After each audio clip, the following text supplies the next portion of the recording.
Chapter 2301.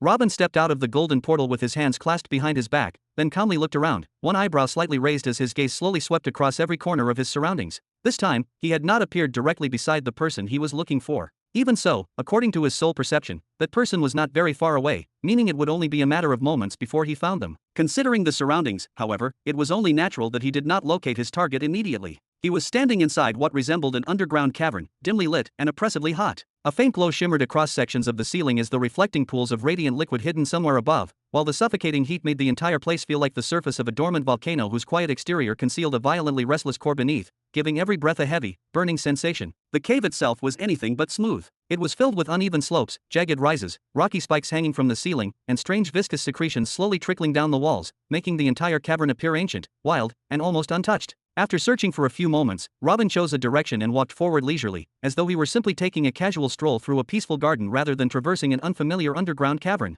Glatheon and Richard appeared behind him. This time Richard was walking on his own. He no longer seemed to need support, though he still moved rather slowly, his body evidently not having fully recovered from everything he had recently endured. As for Glatheon, he remained beside Richard, prepared to catch him if he stumbled at any moment, before finally calling out to Robin, "My lord, may I ask you something?" "Go ahead," Robin replied without stopping, continuing forward at the same relaxed, unhurried pace. "The advice you gave the marshal was essentially to continue doing what he's already doing, while performing good deeds that would be counted in his favor to offset it." Glatheon frowned thoughtfully. "Isn't that making light of the concept of deeds? You yourself said it stands above the laws."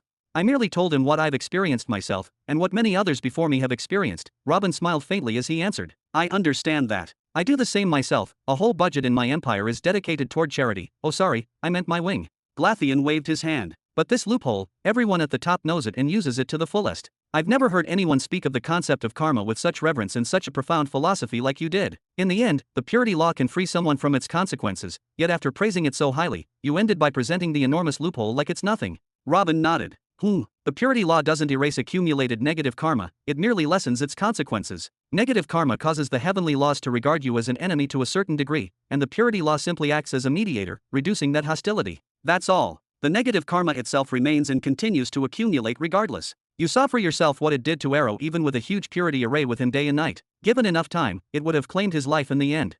He then smiled again. "As for what you call a loophole, did I ever say it was one? If such a thing truly exists, discovering it certainly wouldn't be my place. I'm far too insignificant before concepts such as these. All I can do is contemplate them, observe them, and keep pace with whatever little I manage to understand from them." "So it isn't a loophole?" Glatheon knitted his brows together even more tightly. "Then what's the point of karma if someone destroys several planets, then goes around giving charity or building villages afterward? Isn't that exactly a loophole? He remains a sinner committing evil, and whatever good he does afterward is nothing but obvious hypocrisy. I do it too, and I say I'm a hypocrite." "Heh." Robin stopped walking and turned around with an amused smile. "You simply don't understand. You don't understand the point." He stretched out both palms and slowly raised his right hand. "Arrow destroyed 100 villages, causing 1,000 people to die." Then he raised his left. "The same Arrow later built 100 villages and created the opportunity for 1,000 people to be born in good conditions."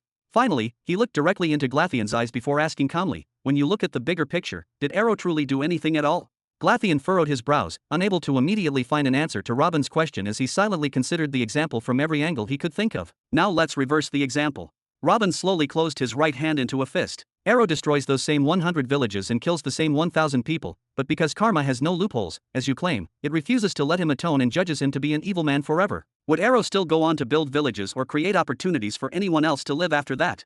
Glatheon slowly shook his head. The answer seemed obvious once the situation was presented that way. Robin snapped his fingers with a light smile. "Exactly. That is it. That loophole is actually the opportunity for someone who has committed evil to take a step back and repair the damage they've caused themselves. Perhaps, by repeating enough good deeds over time, they'll eventually grow accustomed to doing good and gradually leave their wicked past behind. Even if he didn't and kept doing evil, no problem, with this opportunity he's still making life possible despite his wickedness. But if negative karma were truly unforgivable, then you would be living in a genuine hell, a world where anyone whose path to repentance had been permanently sealed would simply continue committing every imaginable evil, with or without reason, because sooner or later they'd inevitably ask themselves, why not? If a man kills 100 mortals and the doors of repentance are sealed, what would stop him from killing number 101? Why not make it 1,000? Then he pointed toward Glatheon with an easy smile. "Let's imagine, for a moment, that you're a teacher. You have an extremely troublesome student who beats his classmates, tears up their books, and breaks their pens every single day. What would you do? Would you tell him he still has an opportunity to correct his mistakes as long as the school year hasn't ended yet, even if only outwardly, thereby protecting the other students from his behavior while giving him time to reflect on himself? Or would you shut that door completely and tell him that failing is already inevitable no matter what he does from now on?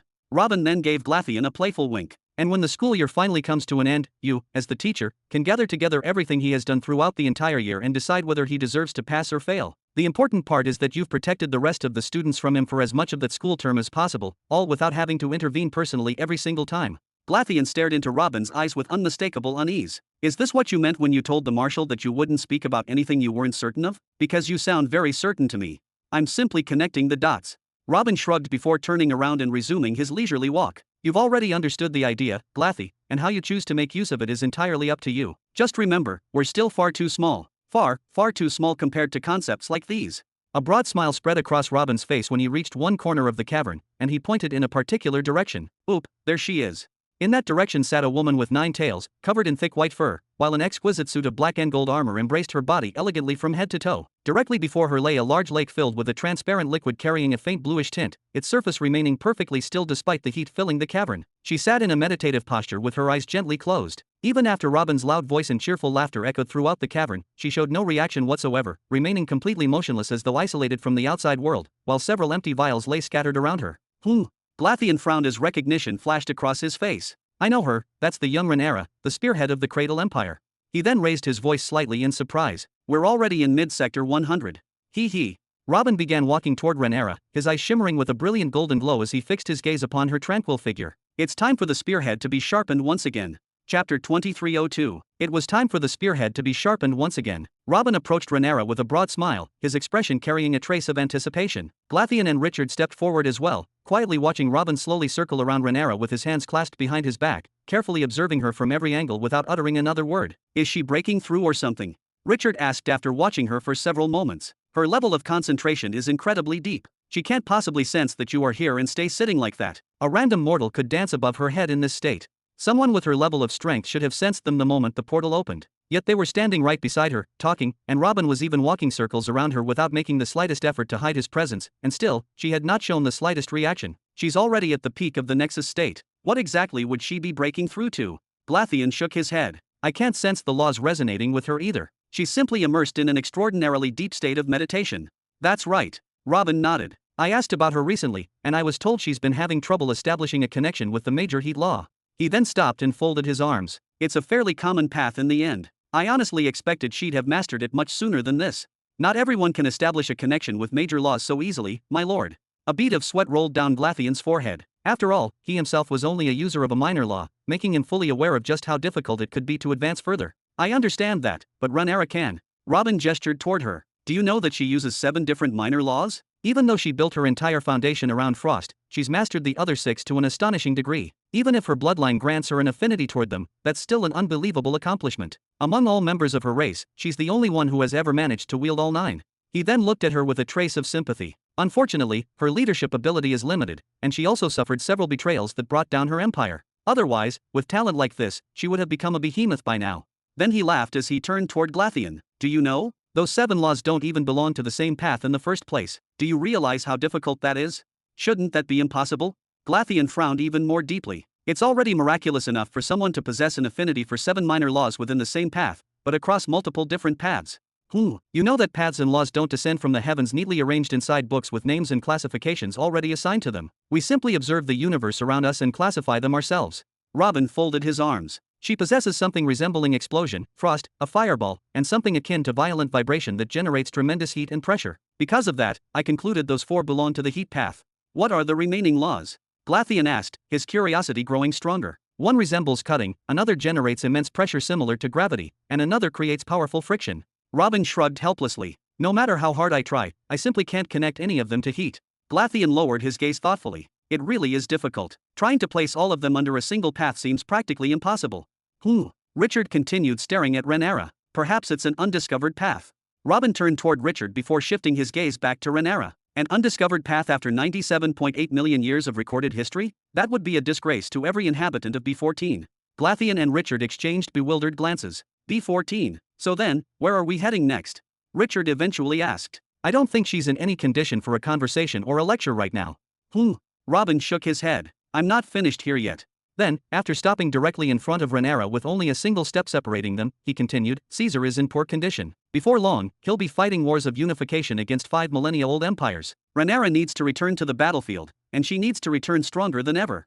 So what are you going to do? Richard asked curiously. Robin smiled. Watch this. Robin's eyes suddenly began radiating an increasingly brilliant golden light until the entire dim cavern was transformed into broad daylight in an instant, as though a miniature sun had suddenly risen underground. Then he tossed a tiny object into the air, something compressed within a spatial capsule. A tiny golden scale materialized before them. Ding! The object instantly disappeared in midair without leaving behind even the slightest trace. Something's about to happen. Something's about to happen. Glatheon exclaimed, his eyes opening as wide as they possibly could while his heartbeat unconsciously accelerated in anticipation. The next moment, Robin slowly raised both hands before softly murmuring, 5th grade truth decree, true way. Swoosh! An enormous eye, nearly the size of Robin's head, slowly opened above him. Its pupil looked half asleep, almost indifferent to everything beneath it, while magnificent golden flames surrounded it, emanating an indescribable pressure that instinctively caused every heart present to tighten even before it had done anything at all. Both Richard and Glatheon felt an overwhelming pressure emanating from it, a pressure so profound that it instinctively forced every nerve in their bodies into absolute vigilance. Yet despite that immense pressure, neither of them sensed the slightest trace of hostility or murderous intent. The enormous eye slowly left its position above Robin's head and drifted forward with majestic slowness until it came to a halt directly above Rhaenyra. Then its half-lidded pupil lowered, fixing its gaze squarely upon the top of her head as though quietly examining something invisible to everyone else. Richard and Glatheon's eyes widened to their limits. The anticipation reached its absolute peak. Glatheon had already witnessed a glimpse of the power of these symbols before and what they had done to Eldera, so he knew full well that whenever one of them appeared, something extraordinary was bound to follow. Richard, on the other hand, had never seen his father perform anything on such a scale before, yet every instinct in his body and every strand of his soul told him that he was standing before something incomparably profound. Something was about to happen. Bah! Alright, let's go.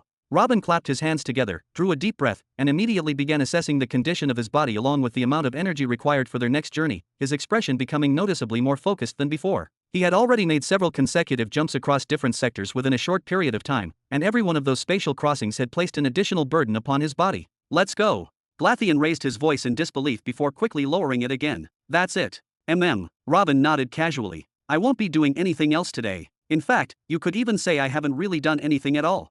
He then sighed and gestured toward Rhaenyra with his head. All I did was give her a little helping hand. When Robin noticed the unmistakable confusion written across both Glatheon's and Richard's faces, he smiled and continued, the true way is something I created, or perhaps it's more accurate to say I simply realized it was possible. I use my understanding of the 6 master laws to directly influence Rhaenyra's subconscious mind, making it easier and faster for her to comprehend anything that exists beneath the level of the master laws. He shrugged lightly. I didn't want to use this method because I didn't want Rhaenyra to feel that her accomplishments weren't earned through her own efforts, but she's remained in this secluded cultivation for far too long, and it's time for her to come out. Besides, that 7th law whose underlying path we still don't understand is undoubtedly difficult, so giving her a small push shouldn't make much of a difference. Robin clapped once more and waved toward a certain spot, opening a portal with practiced ease. Alright, let's go. I think I'm ready. I've already infused the eye with enough energy to remain active for an entire year. Depending on Rhaenyra's progress, she may remain sitting there for several months, perhaps an entire year, or perhaps the entire year will pass and she'll still be sitting exactly where she is now. Everything is in her hands from this point onward. Rumble. Robin raised his golden truth eye toward the sky, his vision effortlessly piercing through the layers of rock above the cavern. Far overhead, he could already see a storm gradually taking shape, its gathering momentum becoming increasingly obvious. Then he heard a soft feminine murmur drifting down from above. So that's how it is, so that's how it is. Chapter 2303. A few seconds earlier. Damn it. In a place of absolute darkness, with no way to tell its size or extent, no way to know whether she stood inside a tiny bubble or an endless universe whose boundaries could never be reached or even imagined, a place well known to everyone who had ever reached the brink of the peak of the Nexus state, yet one that none of them could truly describe afterward because words simply failed to capture what existed there. Within that pitch-black darkness, there was only a single rope hanging from above. Only its incredibly thick end was visible, while the rest stretched upward into the darkness, swallowed completely by the endless blackness. Its distinctive color stood out against the void like a star, yet it was a star that seemed impossibly distant, forever beyond reach no matter what happened or how desperately one wished to approach it. It was impossible to tell which law it belonged to or what it truly represented, nor whether it represented a single law at all. It simply remained there in silence, unmoving most of the time, neither welcoming nor rejecting anyone, merely watching as though it had observed countless beings arrive before her and disappear just as quietly. Other than that rope, there was only a single girl. Damn it, damn it. Rhaenyra shouted as she sat hugging her knees with her elbows, clutching her thick hair so tightly that several strands slipped between her fingers. I know now. I know perfectly well that you're not from separate paths like everyone believes, or like I believed. All of you belong to a single path. All of you are waiting for me to choose one of you to complete my breakthrough, and every attempt I've made until now has only convinced me of that even more. Then she looked upward. But I've been ordered to break through with a major law. I can't do it. I simply can't ignore those orders no matter how tempting all of you make this choice. She cried out again as she noticed the thick rope hanging alone overhead. And why is there only one rope showing, for heaven's sake, when I can sense all 9 of them at the same time? Why aren't there 9 ropes for 9 laws? Which one are you? Or are you truly none of them and all of them at once? Silence. The thick rope swayed gently, as though a faint breeze had passed by it, even though there was neither wind nor air nor anything else within that strange place capable of making such a movement. Rhaenyra's affinity toward the 9 minor laws had risen to a terrifying level after she absorbed the blood of a 9-tailed beast emperor. It could even be said that her entire body, from her bloodline to every fragment of energy flowing through her, had reached a level of strength and evolution unlike anything it had ever attained before, as though years of cultivation had been compressed into a single opportunity. It could be said that she had already possessed remarkable mastery over 7 of them, while she could barely use the remaining 2. But now, all 9 had reached an unprecedented level of affinity within a single body, a perfectly balanced level that awaited nothing but a choice, with none of the 9 showing the slightest sign of being inferior or superior to the others in her perception. His Majesty's arrangement had secured an entire family of 9-tailed beasts for her, yet she had not personally touched any of them. Every resource extracted from that family had instead been used to strengthen the Kyomeiji bloodline as a whole, allowing generation after generation to benefit from that priceless opportunity, and indeed, over the past decades, several individuals had successfully reached the Nexus state because of those accumulated resources and the foundation they had provided. As for her, she had enjoyed the Beast Emperor blood all by herself, and now, after finishing every last bottle without wasting even a single drop, she had reached a terrifying level of affinity with all 9 laws, enough to break through into the rank of a law dominator with any one of them and finally fulfill the long-cherished dream of her ancestors, a dream that had remained unattainable despite countless generations of effort. Yet she restrained herself. She had been ordered to become even stronger, to discover their true origin before making her decision, because only then would her breakthrough carry the value His Majesty sought. The major heat law that His Majesty had sent her? No, they did not belong to the heat path. She had tried countless times without success, repeatedly attempting to use that major law as the bridge connecting everything together, and through her extraordinary affinity with them, she could almost feel the 9 laws laughing at her every time she stubbornly forced them toward a conclusion that simply was not true. Rhaenyra calmed herself before slowly lowering her gaze again. Frost, flame, explosion, vibration, cutting, pressure, friction, momentum, beam. What do all of you have in common? She continued in an even quieter voice. Please, I can't stay here forever. They need me outside. I've already spent far too long searching for an answer that refuses to reveal itself, and I'm beginning to forget my goals. Silence. Chua. Ah. Rhaenyra immediately looked up as something strange appeared, her eyes widening before she even had time to think. A golden sun. A sun that emerged from nowhere, illuminating the darkness with brilliant radiance as though the surrounding blackness had never existed in the first place. The rope, of which only a tiny end had been visible, suddenly revealed the portion above it, appearing to stretch upward for endless miles, its true length so overwhelming that the section she had previously seen now seemed almost insignificant by comparison. Rhaenyra slowly rose to her feet, staring upward with her mouth slightly open, her eyes instinctively tracing the endless rope as far as her vision could follow before ultimately failing to find where it truly ended. The newly revealed section of the rope was covered in engravings running along its entire length, with each section bearing different patterns that flowed naturally into one another without any obvious boundary separating them. She recognized many of those engravings, having already mastered all of them up to the 6th grade. That single rope bore the engravings of all 9 laws, yet the moment she saw them with her own eyes, she realized something. There was so much she had never noticed before despite studying those laws for years. Certain patterns connected all 9 laws together in ways she had never perceived, as though each engraving naturally continued into another one before eventually returning to its own path again, creating relationships that had remained completely hidden from her previous understanding.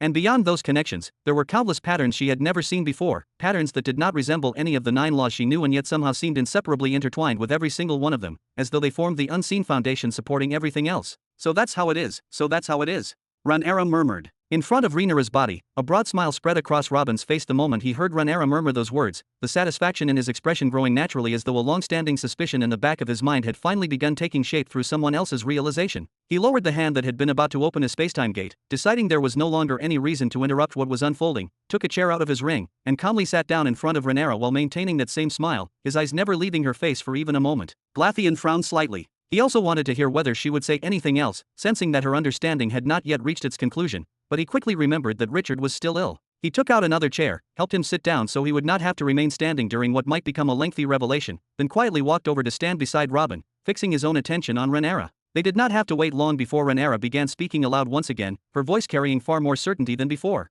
So that's how it is. Frost isn't about turning things to ice. It can only be described as the process of extracting thermal energy from matter itself, lowering its temperature by reducing the energy contained within it. Flame wasn't actually fire. It was the process of converting my body's internal heat, using my own energy, into something visibly manifested, giving invisible thermal energy a tangible form. Explosion is fundamentally the conversion of the energy stored within any material into sudden, violent expansion, forcing that energy to escape all at once instead of remaining confined. Robin's brows knitted tightly, not because he disagreed, but because every sentence she spoke seemed to broaden the scope of the path far beyond what he had imagined. Cutting is the conversion of energy into incredibly sharp lines that sever the bonds between the particles of matter, allowing separation without relying on a physical blade. Vibration is the conversion of energy within materials from stillness into localized motion, producing powerful oscillations that spread through the substance itself. Friction is the conversion of the properties of energy from viscosity to elasticity whenever needed, allowing me to make things either slide effortlessly with almost no resistance or generate overwhelming friction powerful enough to stop or ignite them.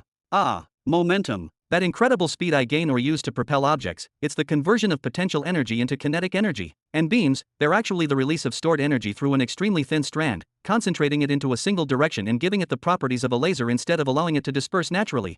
Rhaenyra continued, all those years. I kept looking at the final results and trying to connect them together, convinced that the answers had to lie in the finished phenomena themselves, but I never examined the path leading to those results. I never considered that my manipulation of energy was what produced all of this from the very beginning, and that if the process itself is understood completely, then it could produce far more than the 9 abilities my people have always treated as separate laws. All those laws unique to my people, the laws of the 9 halls, aren't laws originating from different paths at all, but a single path that we've been using in 9 different ways, each hall inheriting only one application while remaining ignorant of the whole, one path capable of affecting the energy of everything, a path capable of transforming energy from one form into another, from one state into another, influencing it equally within living beings and lifeless matter without any fundamental distinction between the two. This is the energy conversion path.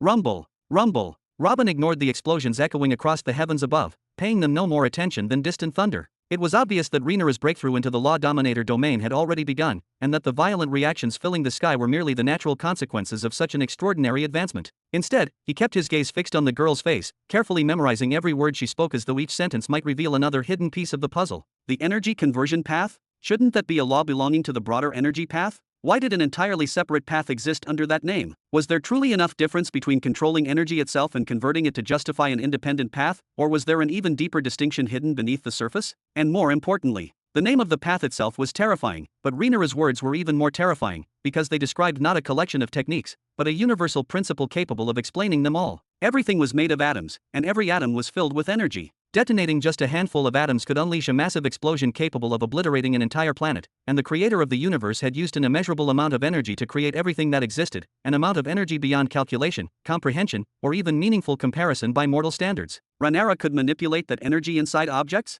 Not merely release it or suppress it, but alter its state, redirect it, reshape it, and convert it into entirely different forms while it remained inside living beings or ordinary matter? Just how powerful would this path become if it were mastered to its absolute limit? Did the description fundamental even do it justice, or had the path merely been classified that way because no one had ever fully uncovered what it was actually capable of? What could someone accomplish with it once every possibility hidden within it had been explored? The applications weren't simply numerous, they seemed to expand endlessly the longer he thought about them, with every conclusion naturally giving birth to several more possibilities until the concept itself appeared to have no discernible limit. Chapter 2304. Rumble. Rhaenyra stared blankly ahead, her unfocused eyes devoid of clarity, as though her consciousness still lingered somewhere far beyond the physical world. The thick rope had begun descending slowly, inch by inch, yet her vacant gaze had still not regained its focus, her mind remaining immersed in the countless revelations she had just witnessed. She murmured, no wonder, her expression carrying unmistakable traces of fear mixed with astonishment. All those engravings covering the rope, all those patterns we've never understood, the countless markings we dismissed simply because none of us could interpret them, they're all just other applications of the energy conversion law, abilities that every single one of us is capable of using, yet none of us ever realized they even existed. No wonder some members of the 9 halls displayed such unique abilities. Like Eleanor and her power of seduction, which we always believed came from her extraordinary beauty and our alluring bloodline. Just by looking into the eyes of someone with a weak will, they would immediately fall in love with her, but in reality, she was manipulating the energy within the brain's nerve cells and the limbic system to generate signals corresponding to emotions that were never actually real, making the victim believe those feelings belonged to them when they had merely been artificially created. My grandfather was famous for taking only a tiny amount of energy and turning it into an enormous explosion. Time and time again he escaped hopeless situations and achieved legendary victories that way, accomplishing feats no one believed possible with such limited power. He built our empire through that astonishing and unbelievable ability, but that wasn't an ability belonging to the Hall of Explosion at all. It was another application entirely, energy amplification? He wasn't creating greater destruction through superior explosions, he was increasing the energy itself before releasing it. My heavens, all this time, all of us have been using the very same law, only in different ways? But why? Was it because savage Zavaros told my grandfather that our bloodline granted affinity with 9 laws? Or because the fox possessed 9 laws, so we confined ourselves to those 9 without ever questioning whether they were truly separate? Or because, according to our books and legends, that foolish beast only ever used 9 of them in specific ways, so we simply imitated those techniques and continued doing the same generation after generation, eventually mistaking repeated habits for absolute truth? Or what exactly happened? Where did we first go wrong? Rumble. The thick rope suddenly began falling in free descent, rushing downward like an immense pillar supporting the heavens themselves, its overwhelming presence becoming more imposing with every passing moment, while within the dark sky above, new stars of countless different colors began appearing one after another, as though an invisible veil had finally been lifted from the heavens. From every star, the tip of a thread started descending. As their numbers multiplied and their magnificent colors spread across the void, the darkness gradually disappeared altogether, replaced by a breathtaking sea of radiant threads stretching endlessly across the sky, yet none of those countless colors could diminish the dazzling brilliance of the golden sun, whose radiance remained supreme, as though everything else merely existed beneath its light. Rhaenyra slowly raised her hand. All this time we were using a single law. Every one of us has always been using the same law in different ways. The affinity itself was only psychological. One person naturally loved frost, so they joined that hall. Another loved speed, so from childhood they headed toward the hall of momentum. We convinced ourselves those preferences reflected different laws when they merely reflected different inclinations toward the same foundation. How did we never realize this when a child born to parents from one hall would eventually join an entirely different hall? How did we overlook it when so many people demonstrated the ability to use several of those laws comfortably at the same time, without suffering any conflict whatsoever between them? Then she laughed. We even gave the halls completely misleading names: the Hall of Earth for vibrating energy, the Hall of Artillery for explosive expansion, the Hall of Wind for momentum, even the Hall of Lightning for energy discharge, and the Hall of Blades for energy separation. Little by little we drifted farther away, borrowing names from completely different paths to describe the exact same thing, burying the truth beneath generations of assumptions until none of us questioned it anymore. The very same thing. Finally, she slowly lifted her head toward the sky, her eyes following the endless rope extending upward beyond sight. The energy conversion law: what exactly is your origin, and just how powerful are you? And why don't you have any minor laws? The same rope carries every engraving, yet not a single other rope, or even another thread, from the same path appears. Nothing like this exists in the memoirs of any other monarch. What makes you so special? Why are you unlike every other path ever recorded, and what secret are you hiding that forced every application of your power onto a single rope instead of dividing them into separate branches like every other law? Rhaenyra gradually regained her focus as she slowly raised her head completely, only for the concentration on her face to dissolve into pure astonishment the instant her eyes adjusted to the transformed world before her. The darkness had vanished entirely, replaced by an overwhelming multitude of delicate, multicolored threads stretching endlessly in every direction around her. Some shimmered softly, others glowed with astonishing brilliance, while countless more intertwined without ever becoming tangled, forming a breathtaking sight unlike anything she had ever imagined. Every thread appeared to possess its own rhythm and presence, as though each one represented a distinct principle woven into the fabric of the universe itself. The strangest thing of all was that golden sun, its radiance had not diminished in the slightest despite the appearance of that magnificent scene. Instead, its extraordinary light still seemed to exist solely for itself, remaining the absolute center of everything around it, as though the countless threads filling the heavens were nothing more than decorations surrounding its existence. Not a single thread existed anywhere near the sun. Instead, a black halo surrounded it, and that halo was, in truth, nothing more than a piece of the original sky itself, a region where none of the threads dared to appear. Even the nearest threads trembled continuously while trying to move farther away, as though an invisible storm of unimaginable force constantly pushed them back, refusing to allow anything to approach the golden sun regardless of how close they naturally drifted. That sun. It never appeared in any of the memoirs the shadow swords collected for me regarding breakthrough experiences.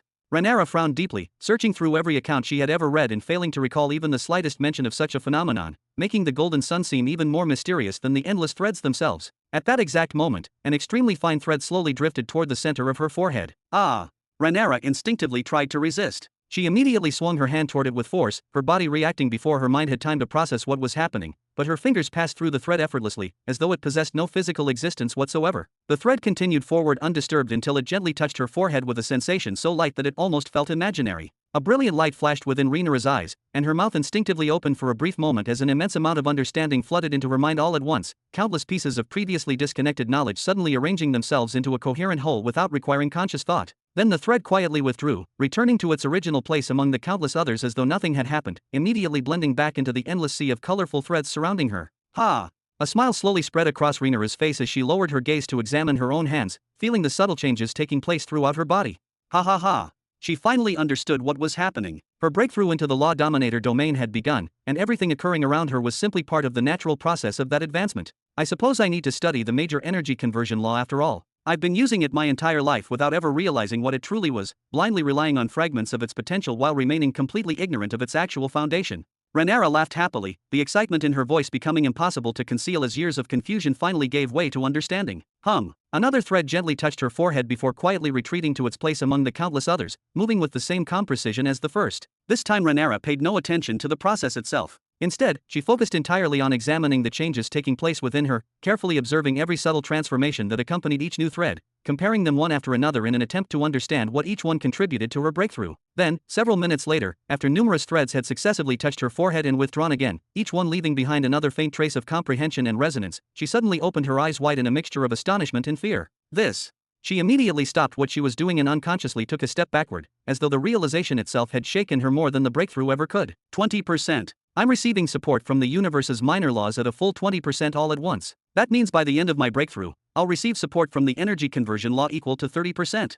Most guardians and monarchs had recorded receiving 10% support during their very first breakthrough, considering that amount perfectly normal for even exceptionally talented cultivators. Only a relatively small number claimed that the initial support had reached 20%, and every one of those individuals had eventually become renowned figures whose names echoed throughout history, their achievements far surpassing ordinary expectations. Only an extremely small handful of truly influential behemoths had ever reached 30% support during their very first breakthrough, individuals whose influence had reshaped entire eras and whose names remained legendary even countless years after their rise. Didn't that mean that after completing all of her future breakthroughs as a mid-monarch, and later as a high monarch, she might ultimately reach 60%, or perhaps even 70%, support if the same pattern continued throughout every stage of advancement? That would place her far above the average behemoth. And naturally, far above every known and unknown monarch or guardian in existence, leaving only the rarest monsters in history capable of comparing with such overwhelming resonance. Rhaenyra placed both hands upon her white golden hair, unable to suppress the smile spreading across her face as excitement and disbelief intertwined within her heart. I wonder what His Majesty's reaction will be when he sees this.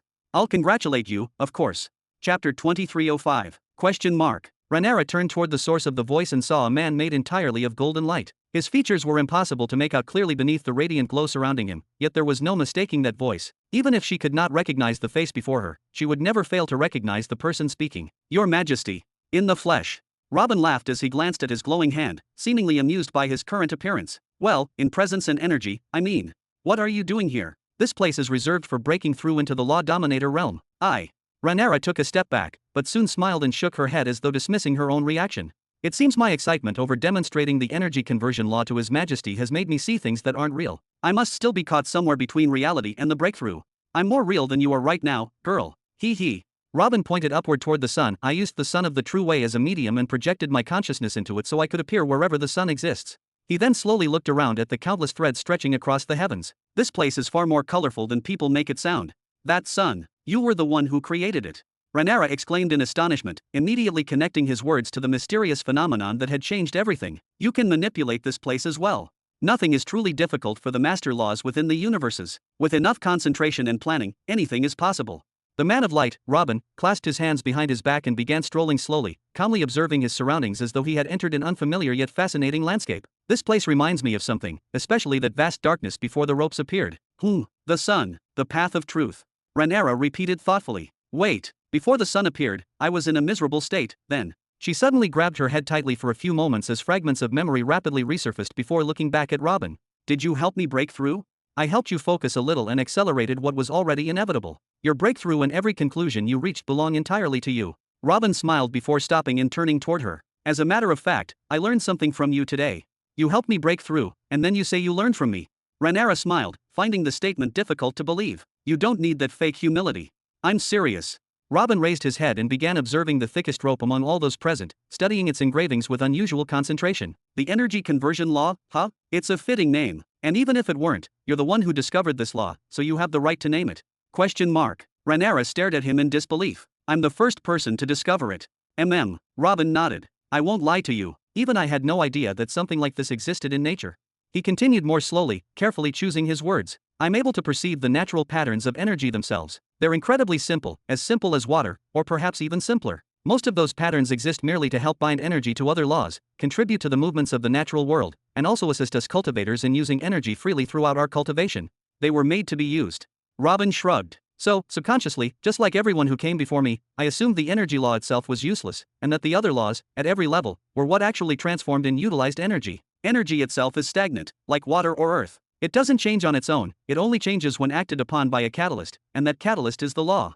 He then gestured toward the thick rope with his head. But that thing over there overturns everything. It's a law that manipulates energy effortlessly, whether inside the user or inside the target. If energy itself has a law, then this is it. The energy patterns I normally perceive have nothing to do with the natural energy law. It's like someone looking at the components of water and seeing only how simple they are, completely unaware that behind that simplicity lies an entire path built upon using it, revealing possibilities that cannot be understood merely by examining water itself.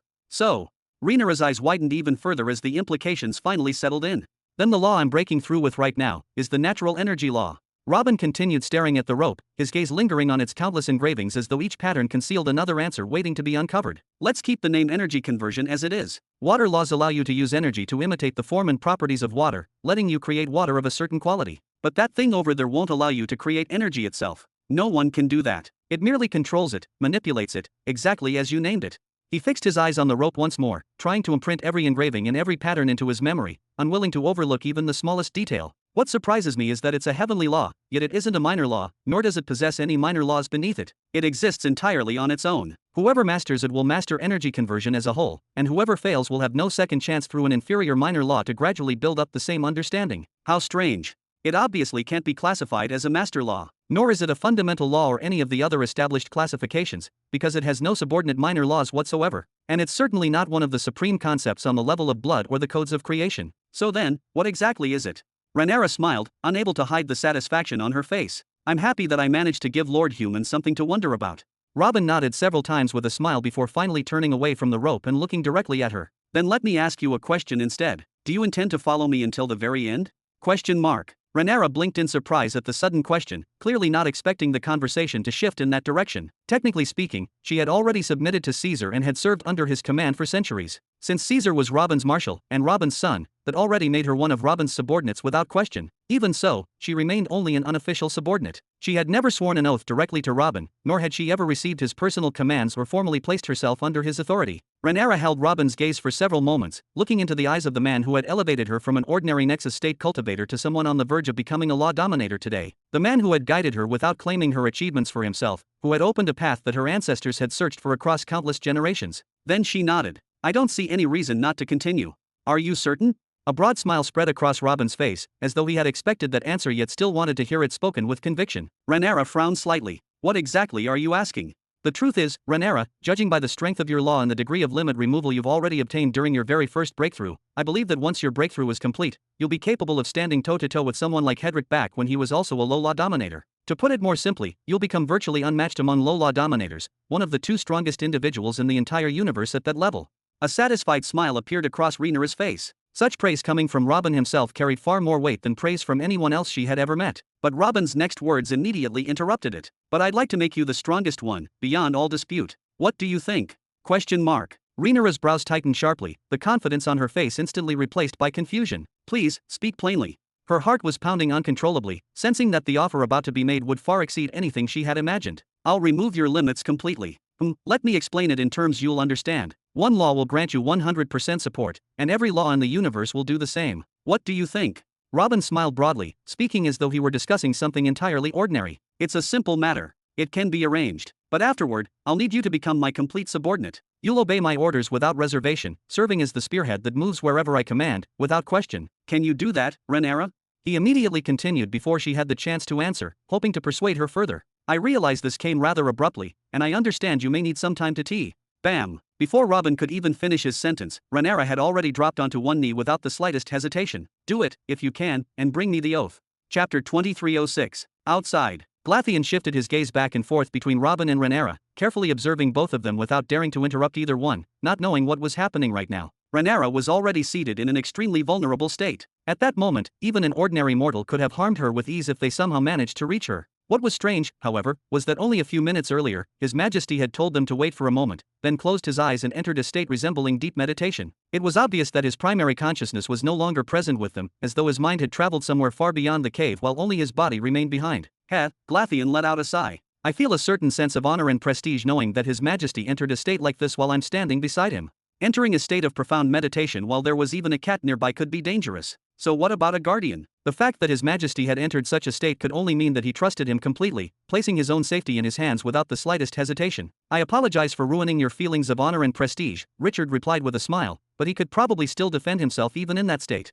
You could have kept that little detail to yourself, Glatheon answered awkwardly. Heh, it's nothing personal. I'm simply introducing you to the person you've decided to follow. Richard let out a quiet laugh. I've suffered a great deal ever since I was little. Believe me, I've suffered a lot. Then he nodded toward his father. But what he's gone through is far worse. He continued staring at his father's calm and confident face. After everything that's happened, after all those experiences, it's hard to imagine someone willingly lowering their guard. Even after surviving everything he has, he can still trust someone else enough to close his eyes like this.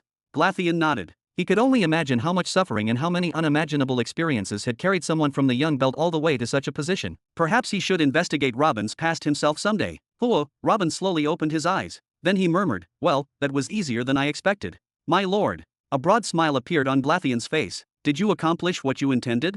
Theoretically, yes. Robin stood and took a step toward Rhaenyra. Now it's time to test it in practice.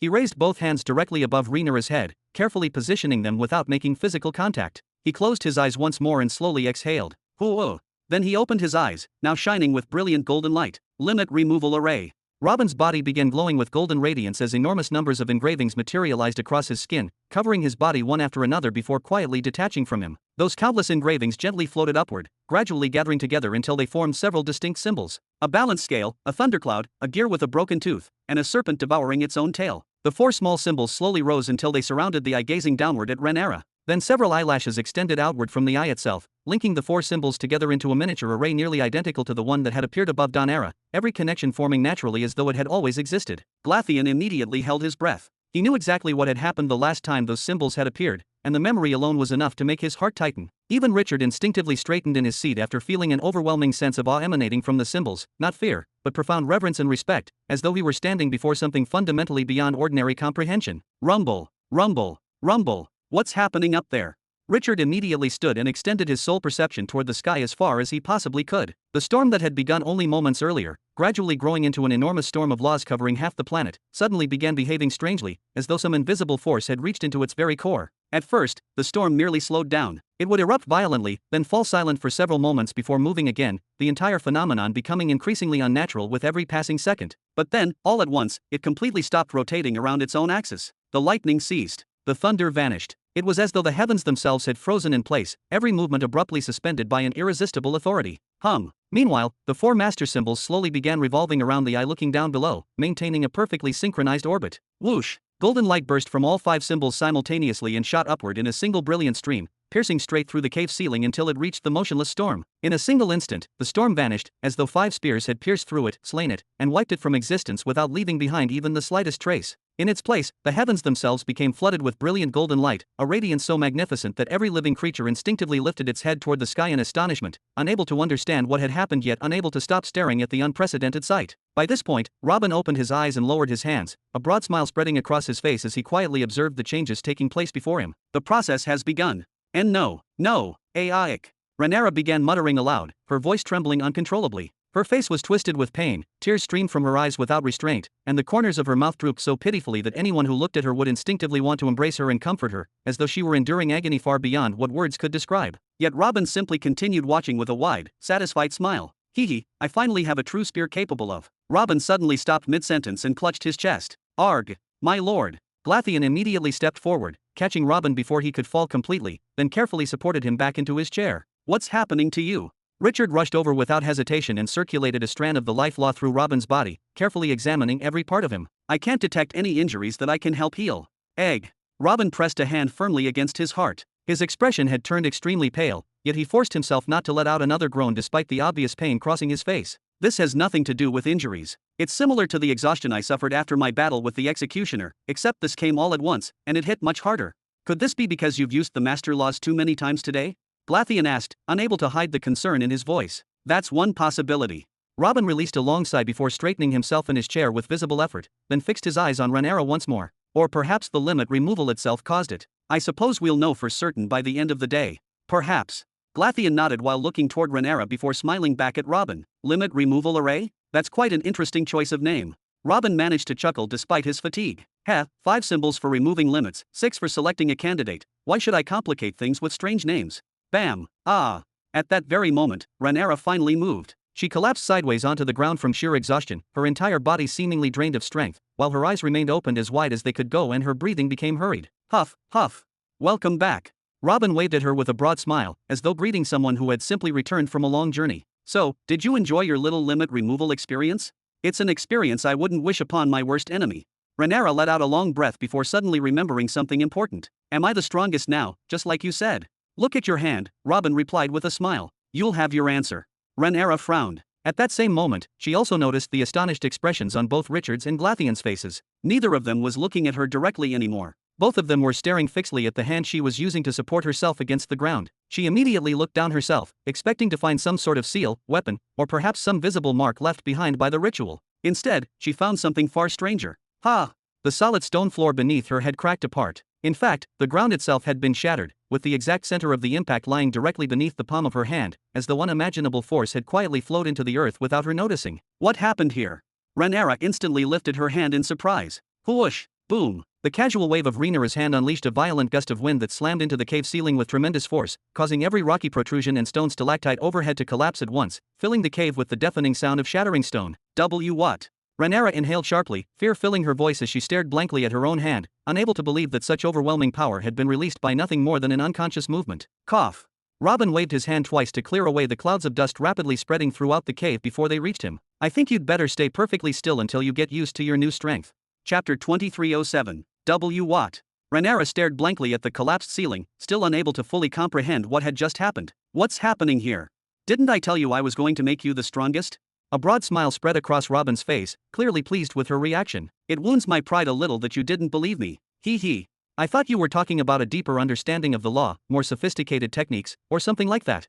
Rhaenyra raised her voice slightly, still struggling to process the dramatic change in her own strength. Arg! Richard immediately covered both ears as they began bleeding, while the dust surrounding them was violently blown away by the powerful sound waves generated by nothing more than her slightly raised voice. Ah! Rhaenyra hurriedly covered her mouth with both hands, then looked at Robin with an apologetic expression, silently asking for forgiveness after realizing she had injured Richard without intending to. Don't worry, he's tougher than he looks. Robin chuckled before pointing toward her. I didn't give you superhuman strength, some kind of muscle serum, or anything like that. You're simply free of limits now. You're using the energy conversion law at its full efficiency, and on top of that, every other law has stopped trying to restrain you or reduce the effects of what you're attempting to do. Right now, you're the true embodiment of a 7th grade user operating without any restraints whatsoever. He then gestured toward everything around them. Sound, gravity, friction, every single thing that normally resists our movements and has to be taken into account, they'll all clear the way for you. They'll all allow you to use your full strength in a manner the universe has never witnessed before. Then he smiled. Well, it did appear for a few minutes with Eldera. Hee.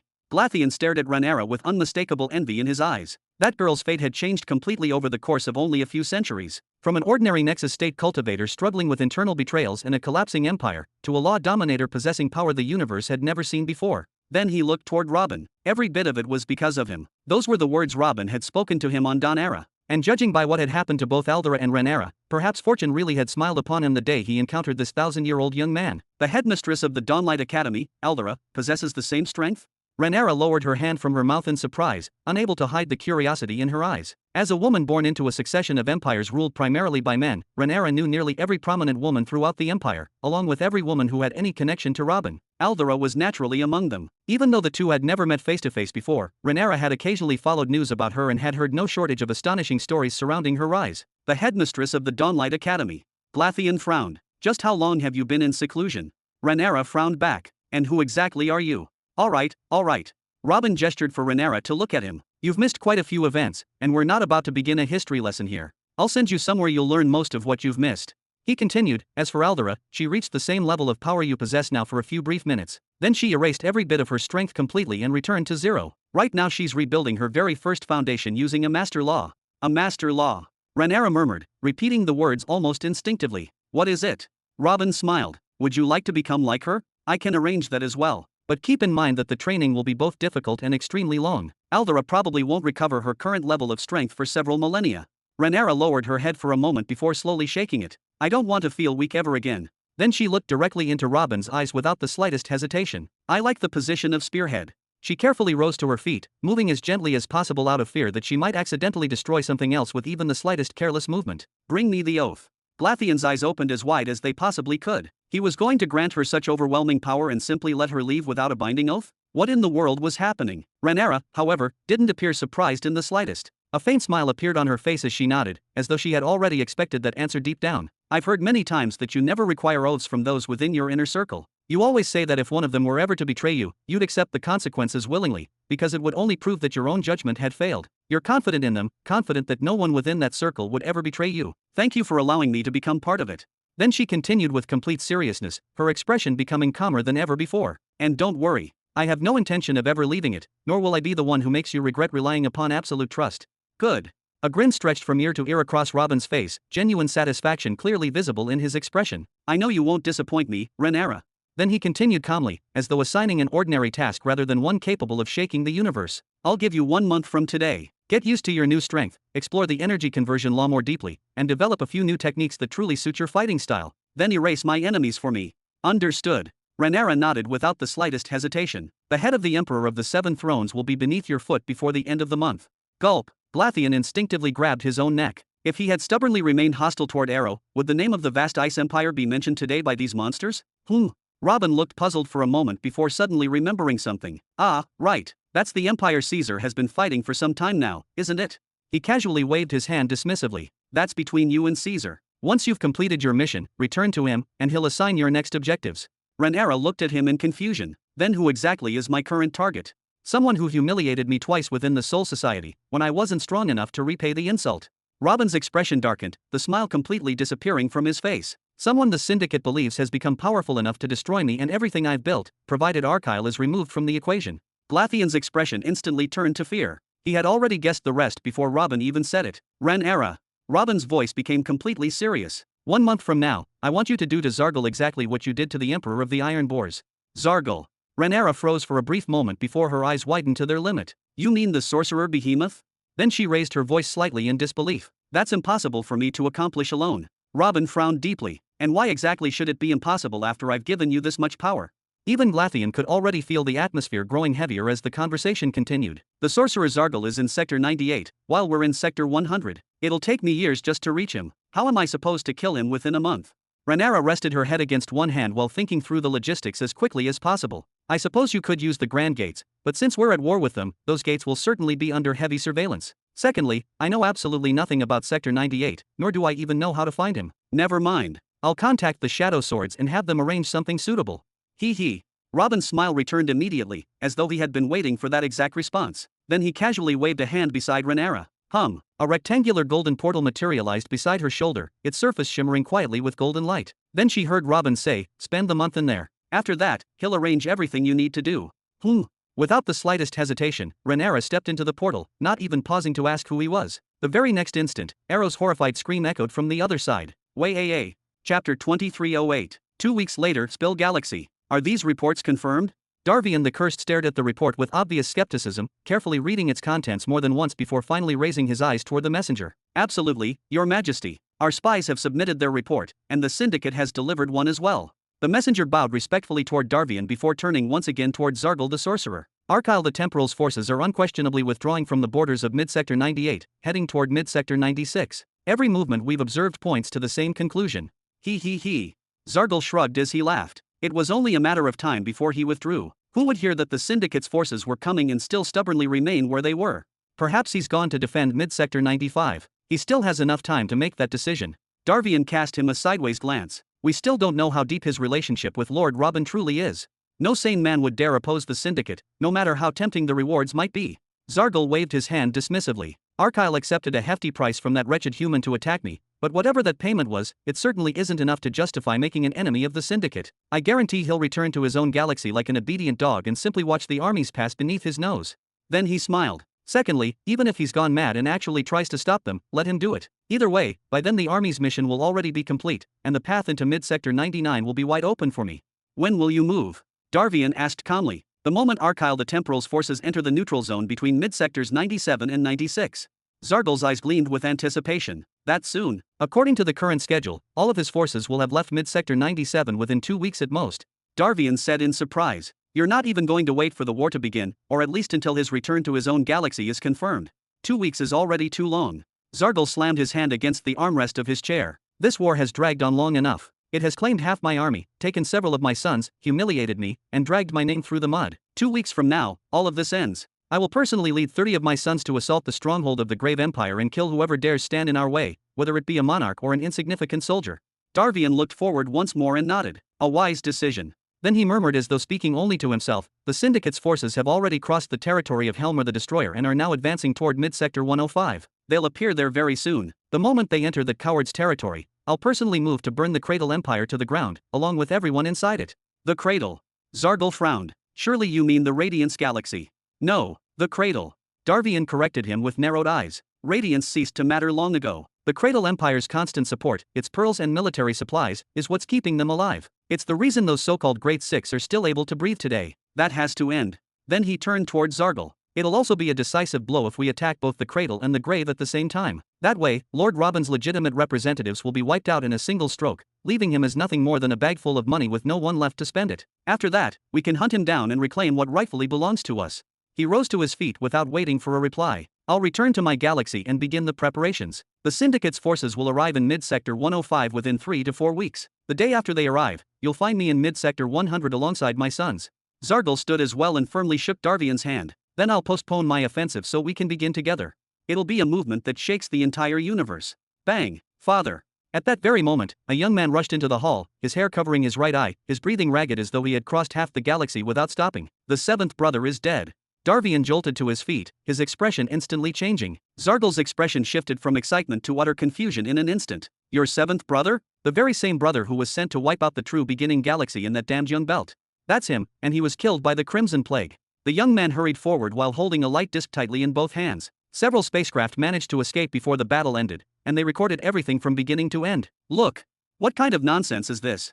Zargle shouted, yet despite his disbelief, he immediately waved his hand, snatched the disc, and activated it without wasting another second. Dong! At that moment, a scene capable of making one's blood run cold appeared before them. A semi-human young man was controlling two miserable world arrays, each one powerful enough to erase entire armadas and shatter planets with ease. But what surrounded him was far more horrifying than the arrays themselves. It was a scene that looked as though it had crawled straight out of hell. There stood a crimson-armored female several meters tall, bearing two horns and hundreds of long metallic braids. Those braids lengthened and shortened freely according to her will as though they possessed lives of their own. Using them, she relentlessly assaulted the two miserable world arrays from afar, all while keeping both arms folded calmly across her chest, her body remaining perfectly motionless throughout the entire exchange, as though destroying those terrifying arrays required no effort whatsoever. On the opposite side stood a crimson giant over 100 meters tall, holding an enormous hammer that looked as though it had been forged for the sole purpose of smashing moons. The giant rested the massive hammer upon his shoulder and watched silently without making a single move, calmly observing the horned woman as she fiercely battered the miserable world arrays, prepared to react the instant anything unexpected occurred, his overwhelming presence alone enough to make the battlefield feel suffocating. Alongside that epic scene, the Soul Master had already summoned 5 soul creatures whose strength approached that of world cataclysms, along with another possessing the power of a Nexus State cultivator.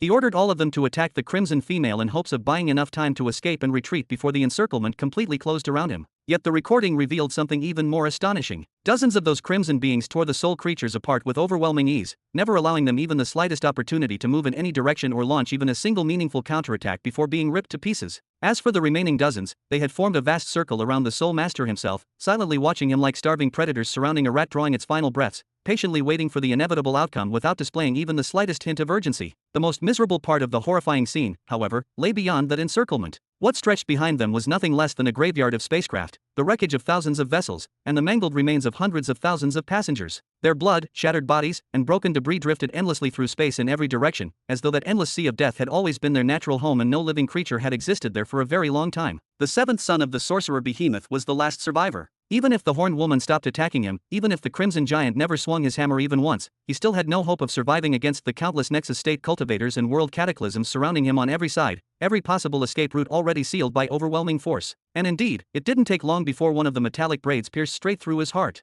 Chapter 2309. Both Darvian and Zargle stared at the recording from beginning to end in stunned silence, neither of them taking their eyes off the projection for even a moment. Those. Zargle pointed toward the crimson armored figures. Are you absolutely certain they're the Crimson Plague? Without the slightest doubt, his son replied immediately. Everyone who escaped confirmed that the Syndicate's envoy recognized them. Besides, the blood techniques they're using were famous during the era of the Abyss of Ruin. There's simply no possibility of a mistake. Heh. A smile slowly spread across Zargle's face before he burst into hearty laughter. Ha ha ha ha ha. Lord Robin is finished this time. Darvian slowly shook his head, disappointment evident in his expression. What a waste. I expected a better opponent than this. Ha ha ha. That fool destroyed himself with his own hands. Zargle continued laughing without restraint. The sacrifice of my son and my armadas wasn't for nothing after all. Zargle's son looked thoroughly confused, unable to understand why his father's mood had suddenly improved so dramatically, but a moment later his eyes flew wide open. His reputation. How did I not think of that?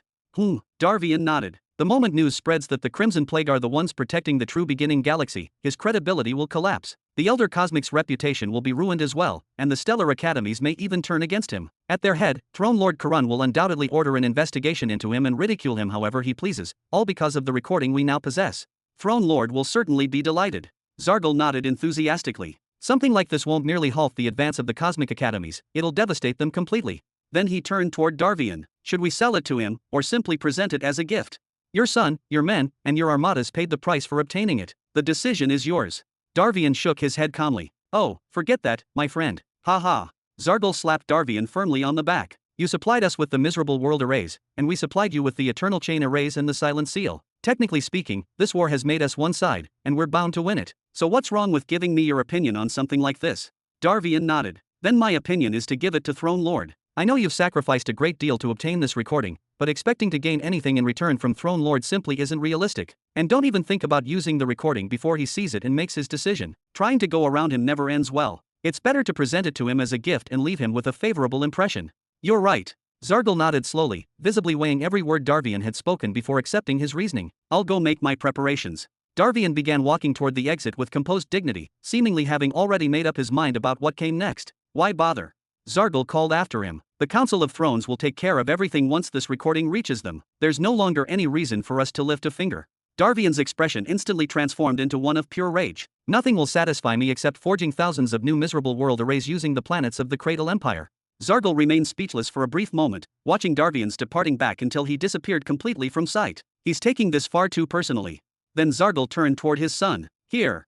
He casually tossed the recording disc into his son's arms. Make 1,000 copies of it, and do everything possible to send one of them to the Council of Thrones. We can't predict how far the reach of the Shadow Swords and that humans' followers truly extends. The sooner this reaches them, the better.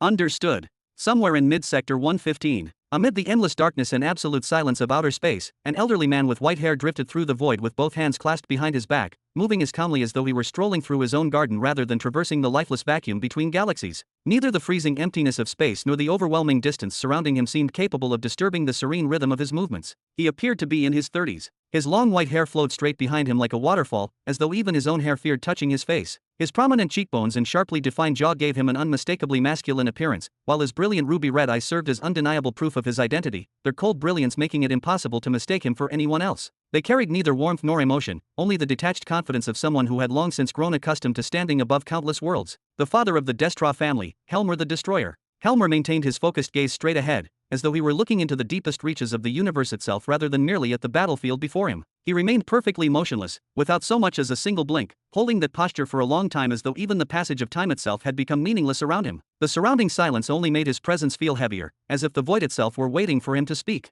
Finally, he raised his head slightly and spoke. The scars left upon the laws of the universe continue to increase, and the rejection continues to accumulate. More and more master laws are being used across multiple sectors, by more than one individual. It seems the seer has been unusually active lately, far more active than he normally allows himself to be, as though he has begun accelerating matters instead of merely guiding them from the shadows. Then he smiled. But no matter what he does, no matter how hard he tries, no matter how many candidates he gathers, the outcome has already been decided. He slowly extended his left hand forward, every movement deliberate and unhurried. B14 will walk the path that has already been chosen for it. Bang! Helmer shattered the space before him as though breaking a sheet of fragile glass, then stepped forward with effortless elegance and overwhelming arrogance, never allowing his composed expression to change, as if tearing through space itself were no more difficult than pushing aside a curtain. Rumble! As his next step landed, the scenery around him had completely changed. Before him lay a galaxy under total siege. The defending force consisted of nearly 4,000 armadas, all nearly identical in appearance and color, their massive formation stretching across space like an enormous metallic wall that completely enveloped the galaxy from every visible direction. The attackers, on the other hand, numbered no more than 500 armadas. The numerical disparity was overwhelming, yet something more than compensated for that difference. Nearly 30 young men and women possessing ruby-colored eyes were unleashing the laws of the path of destruction in a terrifyingly coordinated and relentless fashion. Every strike launched by any one of them brought down multiple warships or tore open holes in space itself, swallowing everything caught within them, as though the battlefield itself had become an extension of their destructive will. Their attacks flowed into one another naturally, each person's destruction creating the perfect opening for the next. As for the 500 armadas behind them, they did little more than fire occasional random volleys here and there, while remaining, like Helmer himself, safely in the rear, quietly watching the massacre unfold without displaying even the slightest intention of personally joining the battle. Their role seemed less like that of an invading force and more like spectators observing a predetermined execution. Naturally, standing before those 30 attackers were 50 defenders desperately attempting to stop them. All of them wore grey robes and large necklaces. Every one of them employed suppressive soul attacks and piercing arrays, unleashing everything they possessed in hopes of slowing the enemy's advance, yet every attempt to halt their opponents ended in tragedy. Defensive techniques shattered one after another, carefully prepared arrays collapsed almost immediately after activation, and every coordinated counterattack was effortlessly dismantled before it could produce any meaningful result. They looked like nothing more than a handful of amateurs trying to fight professional killers, their techniques repeatedly collapsing before overwhelming experience, flawless coordination, and absolute superiority in combat. Boom! At that moment, a silhouette appeared beside Helmer, a tall young man dressed in black and gray. His face was strikingly handsome and masculine. He was clean-shaven, his black hair tied above his head, while his eyes continuously shifted between white and gray. He wore armored guards extending from his wrists to his elbows and carried an enormous war spear in one hand, its presence alone making the surrounding space feel heavier, as though even the void instinctively acknowledged the weapon's authority. Although he appeared to be nothing more than a projection incapable of releasing even the slightest aura, the man carried himself like the undisputed master of every battlefield. His presence alone was overbearing. Absolute. What a dangerous-looking spear. Helmer smiled faintly, his ruby eyes finally shifting away from the distant battlefield to rest upon the newcomer. You may as well come with your real body. Chapter 23:10. Why aren't you showing your true body? Helmer revealed a faint smile, his expression remaining calm and relaxed. Why don't you take your things and leave? The spear wielder spoke calmly, his projection trembling for a brief moment before stabilizing once more. You had no business crossing 5 sectors just to attack me here, in the very heart of my own territory, where every inch of space belongs to me. So this is the great Kyrian, the oppression behemoth renowned for his sharp intellect and unmatched strength on the battlefields, the one whose reputation spread across countless sectors. Helmer mocked with a faint smile that barely concealed his contempt. Turns out you're a coward after all. I fear no one, Helmer. 1 against 1, I never retreat from any battle, no matter who stands before me. Even if Marlik himself came, he would find me waiting with my spear in hand. The man called Kyrian waved his spear angrily, the surrounding space quivering slightly from the motion. But I don't fight cheaters. Oh, we're making excuses already. Helmer slowly shook his head with obvious disappointment. I haven't even done anything yet, and you're already trying to justify yourself. I have an eye with which I see. Kyrian pointed toward the ongoing battle without taking his gaze off Helmer for long. An eye that lets me distinguish what is possible from what is impossible, regardless of appearances or deception. Then he continued while glaring at Helmer with unconcealed hatred. What exactly are they? Haha, have my kids already become your nightmares? Helmer raised his voice, sounding genuinely amused by Kyrian's reaction and the seriousness with which he was analyzing them. Kids. Fury gradually filled Kyrian's face. They're nothing but machines. I can't perceive different personalities while they fight. I can't detect hesitation in their decisions, a single mistake, or even a fleeting moment of carelessness. Everything is carried out far too perfectly, as though every movement had already been calculated countless times before the battle even began. Then he continued, secondly, what is this power? Kyrian pointed toward the battlefield once again. The law of destruction is tremendously powerful, but it's still a fundamental heavenly law like many others. It has strengths and weaknesses, limits and flaws that every expert eventually comes to understand. But what I'm seeing before me now isn't what should be possible, nor does it resemble anything that law should be capable of producing. My disciples aren't as weak as they appear in this battle. Every single one of them could become a behemoth if they possessed a seed. With their help, even mid-sector 120 is under my indirect control, and no one dares establish an artificial galaxy anywhere near me. I know their strength better than anyone because they're the product of my own training, and I've witnessed every step of their growth with my own eyes. And yet they're being toyed with by those things you call your children, completely overwhelmed despite everything they've achieved. What's happening? Where did they get this kind of power? And if they're this strong, then what about you? Then he slightly raised his voice. Why is every one of them stronger than what the rumors say about Hedrick, whose name has echoed through the universe for millions of years? Hedrick, who supposedly wounded you in that suspicious battle, a battle that took place under extremely questionable circumstances and at an absurd timing. Thanks for the compliment. They're good kids, Helmer answered seriously, though his brows knitted together for the briefest moment before returning to normal, as though something in Kyrian's words had caught his attention. Is that all you've got? Thanks for the compliment. Kyrian raised his brows in disappointment, clearly dissatisfied by such a casual response. Why did you come today, Helmer? If you have terms, then state them. Terms? You mean the terms of your surrender? That won't matter. Helmer shook his head without the slightest hesitation. You should have lowered your head the moment you learned that mid-sector 114 belongs to me. Now that war has broken out, don't come back expecting light punishments and simple conditions. This galaxy belongs to me now. If you don't intend to come out and fight like a man, then stay inside quietly until I come to you myself. Kyrian stared at Helmer with a calm, serious expression for several long seconds, seemingly weighing every possibility before reaching a decision. Then, whoosh, his projection vanished without another word, leaving behind only empty space. Helmer remained silent for several minutes, his stern expression gradually becoming heavier as countless thoughts crossed his mind before he finally waved his hand and raised his voice. Finish this battle already. Mid-sector 100. Robin let out a long breath. Seated in a meditative posture inside a gigantic dark cave that resembled an enormous hollow deep beneath the earth, the very same place where he had encountered Rhaenyra not long ago, Robin remained perfectly still as though he had become one with the silent darkness surrounding him. At this moment, it seemed as though nothing in the world, regardless of how troublesome or unexpected it might be, could possibly ruin his mood. Whoosh! Your Majesty, at that moment, a shadow sword arrived beside Robin, kneeling on one knee the instant he appeared. The updates you requested are here. Robin calmly opened one eye, accepted the data chip from the shadow sword without saying a word, then casually gestured for him to leave. The shadow sword immediately disappeared, while Robin closed his eyes once again for nearly a full minute, quietly analyzing every piece of information stored inside the chip, carefully organizing the countless reports and details flowing through his mind. Afterward, a satisfied smile slowly appeared on his face as he rose to his feet. Well then, it's time to continue our tour. Is your Majesty feeling better now? Standing to the side with his back resting against the wall in a guarding posture, Glatheon revealed a delighted smile after noticing Robin's expression had returned to normal. MN. Robin nodded. Everything was fine, and my body could still handle continuing the tour at the exact moment Rhaenyra's limits were removed. After that, I have no idea what caused that overwhelming exhaustion to hit me so suddenly. He let out a quiet sigh before stretching his body with a relaxed expression. But it doesn't matter. We can continue now. Everything is fine. He then gestured toward Richard with a slight movement of his head. You're looking much better as well. Good. At our next destination, you need to appear handsome. It's been 2 weeks since I stopped doing anything regarding antimatter. Richard slowly stood up as well with a relaxed smile, casually dusting off his clothes. It feels nice to look like a normal human being again, even if it's only for a short while before I return to closed-door training after this tour is over. You don't need to do anything. You're just punishing yourself and finding ways to make the days pass, but you won't have time for that, and even if you did, you wouldn't get the chance. Robin shook his head with amusement. We're going to meet your mother-in-law. Richard jolted as though a snake had suddenly bitten him. We are going to Cyrene. Ha ha. Robin burst into loud laughter before pointing beside him. Glathi, help him fix his hair and straighten his clothes. I want him to look like a proper young gentleman. Yes, your Majesty. Glatheon laughed heartily before immediately walking over and beginning to straighten Richard's clothes while repeatedly winking at him with an unmistakably teasing expression. Be confident, keep your head high, stand tall, and act like you're not intimidated by the situation.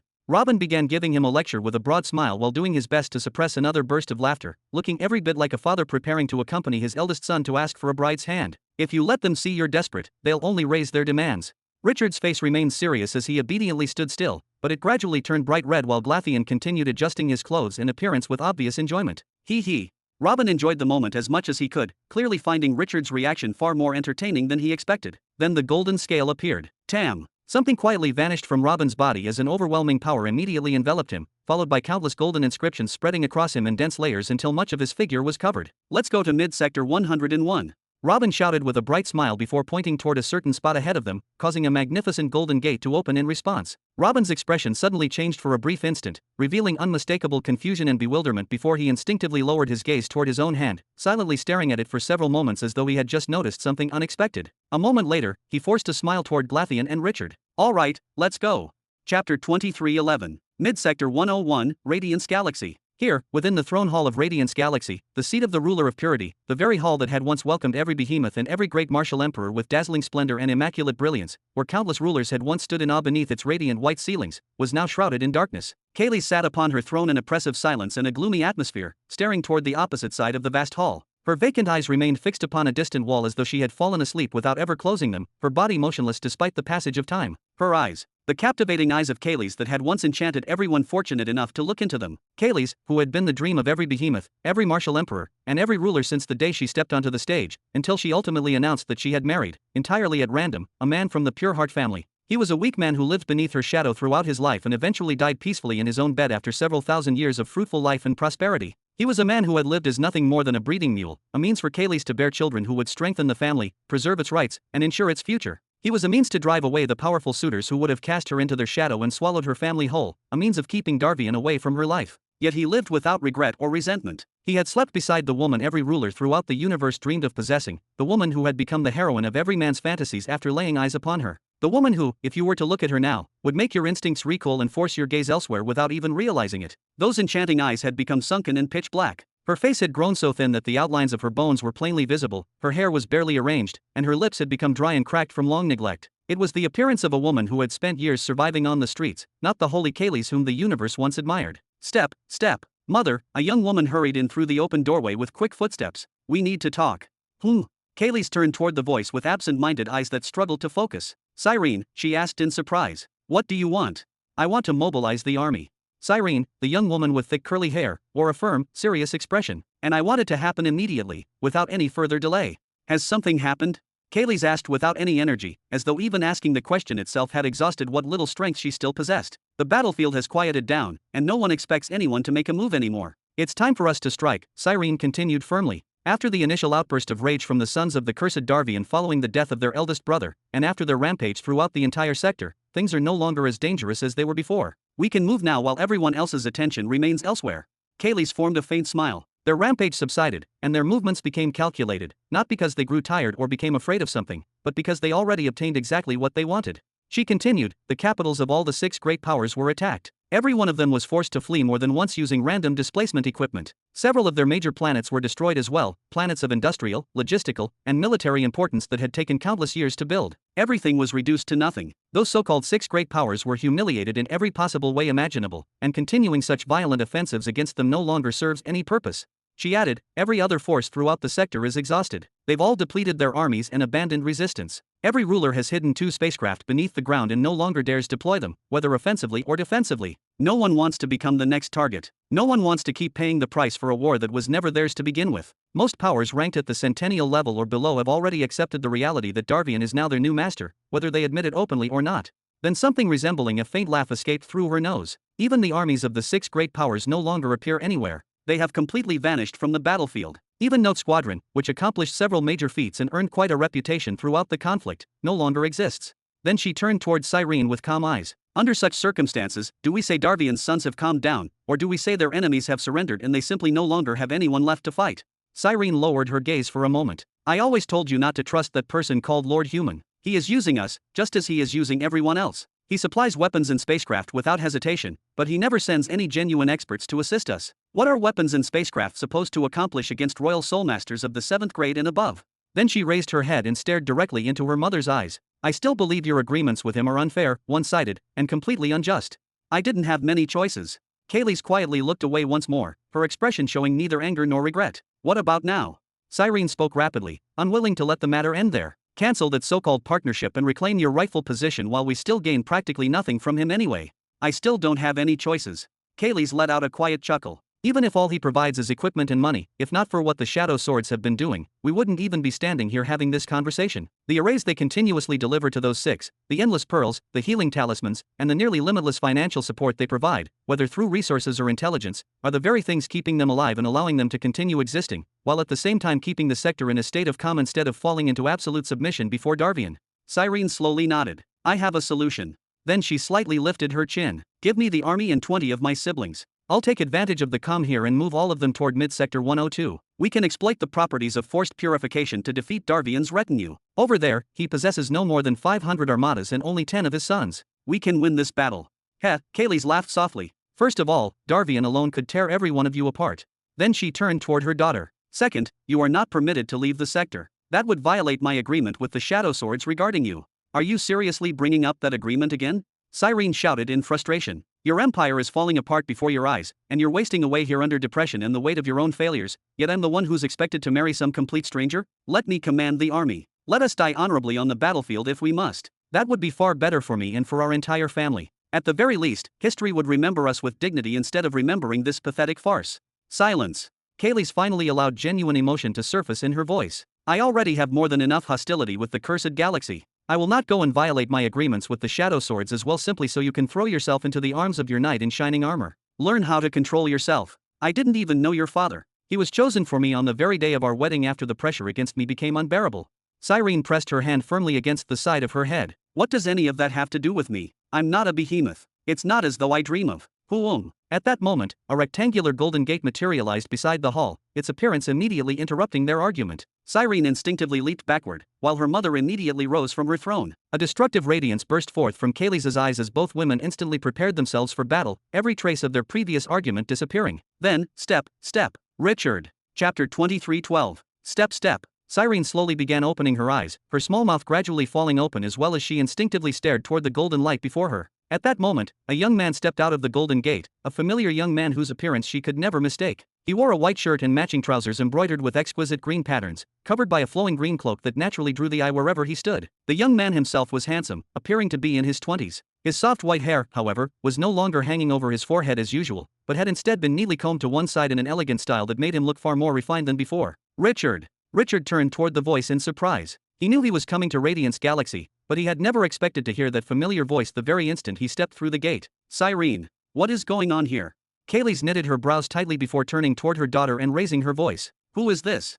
Kaylee's heart skipped a beat the moment she saw the expression on her daughter's face. Cyrene was standing there with an unbelievably wide smile and dreamy eyes that practically seemed to have butterflies fluttering out of them. It was an expression so unfamiliar that Kaylee's could not remember seeing anything remotely similar on her daughter's face even once in all these years. Cyrene suddenly remembered where she was and immediately shot her mother a hostile glare before, whoosh, in a single instant, she was standing between Richard and Kaylee's. She faced her mother with tightly knitted brows, yet every word she spoke was directed toward Richard instead. What are you doing here? Are you trying to save me? Idiot, you're putting yourself in tremendous danger. Cyrene. Kaylee stepped forward. What is going on? Who is he? Is this the man because of whom you've been refusing your engagement? He's my friend, and he's leaving now. There's no need to cause any trouble because of him. Cyrene stretched one arm behind her and gently began pushing Richard back toward the gate. All right, go now. We'll talk again later, okay? Richard felt an overwhelming sense of awkwardness. He hadn't come to rescue anyone, nor had he thrown himself into any danger whatsoever. Yet she seemed completely attached to that idea and genuinely liked believing it. How could he possibly crush her feelings by simply telling her the truth? Stop right there. Kaylee's took another step until she stood directly before Cyrene. Someone like him cannot be allowed to leave. He's a variable, and he could drag every one of us into disaster. He must remain as our guest until this crisis is over. Our guest? You'll kill him. Cyrene, who had already returned her weapon to her spatial ring, immediately released her soul sense once again while simultaneously continuing to push Richard farther behind her. Use your head. Kaylee shouted. Do you have any idea what will happen if the Shadow Swords learn about him? If they find out he came here, and then left? I don't care. Cyrene shouted back without the slightest hesitation. What are they going to do? Tell that spoiled brat who lives off his father's fortune that I know another man? So what if they do? I don't even know him personally. She waved her hand dismissively. I reject him completely. I don't want to see him or hear anything about him ever again. I'm sure he's an absurdly overweight man surrounded by hundreds of girls anyway. Why is he chasing me too? I'm not some gift for anyone. Richard gently patted Cyrene's shoulder. Let's not judge people unfairly, okay? Maybe he's actually a nice guy. Cyrene turned around with an expression of complete disbelief, staring directly at Richard. What are you talking about, Richard? Did the Shadow Swords threaten you or something? Kaylee's was equally puzzled, though this unexpected development actually worked in her favor. Perhaps she could still negotiate some kind of agreement with him after all. Then a disappointed smile slowly appeared on her face. It seemed that today would become the day her daughter's heart would be broken, just as the hearts of countless women before her had been shattered by reality. Today she would finally learn just how manipulative men could be, and how utterly unworthy of trust they truly were. Today she would learn that. Boom! The golden gate blazed with brilliant light once again, then, bam! Richard, who had been standing directly in front of it without moving, was suddenly shoved forward by a tremendous force from behind, sending him straight into Cyrene before he even had time to react. She cried out as well when she suddenly found herself pressed into Richard's embrace, her mind going blank for an instant from the unexpected collision. Why are you still standing in front of the gate like an idiot? At that moment, an amused voice came from behind Richard, followed by the appearance of a blonde-haired young man with a neatly trimmed short beard. The moment Robin casually walked past his son from the side and noticed Cyrene still in Richard's arms, he immediately burst into laughter. Haha, looks like arriving a little late actually turned out to be a good thing. Glatheon stepped out through the gate as well. The instant he saw the scene before him, he silently patted Richard on the shoulder before giving him a solemn nod filled with unmistakable pride and approval.